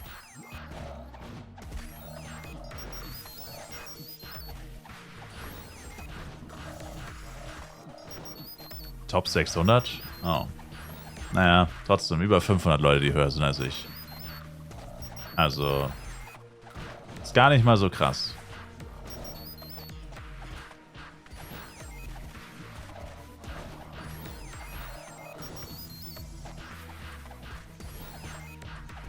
Aber wie kann man das sein, Gina? Naja, indem man einfach no-lived. Ich habe seit Donnerstag ehrlich gesagt eigentlich nichts anderes gemacht, außer dieses Spiel zu spielen. Und schlafen, gelegentlich.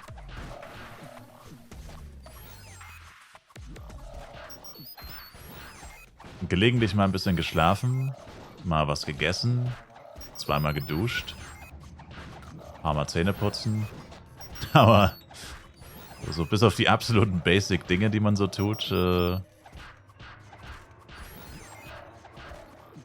bis auf die absoluten Basics, nicht wirklich was. Aber irgendwas falsch mit 2 Level 60, aber vielleicht auch nur 5 Stunden gespielt. Ja, schau. Für 5 Stunden ist das ein Wahnsinns-Progress. Am besten nicht so sehr auf andere achten. Gut, okay, wenn man... Ja, gut, ist vielleicht ein bisschen blöd, wenn ich das sage als Streamer. Ich mache nichts anderes, als es anderen Leuten zu zeigen, aber... Keine Ahnung.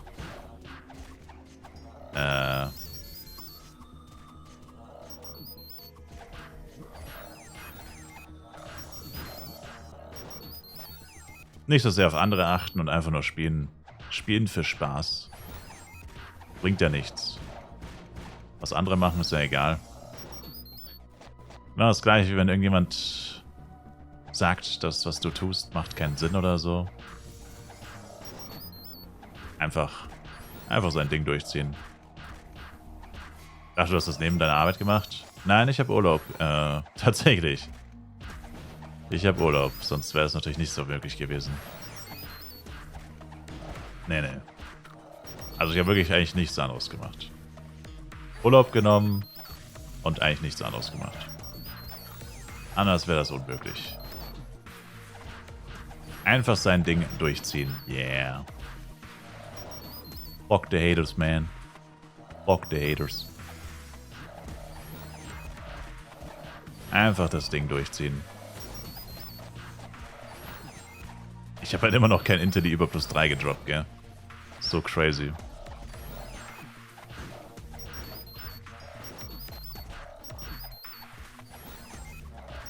Ich glaube, der Violet ist endlich gedespawnt. Der Violet ist endlich gedespawnt. Let's go. Dann mal hoffen, dass ihn keiner tötet. Wo auch immer er jetzt ist. Dann hoffen, dass ihn keiner tötet, wo auch immer er jetzt ist, damit er nicht respawnt. Aber Violets spawnen zum Glück nicht so schnell.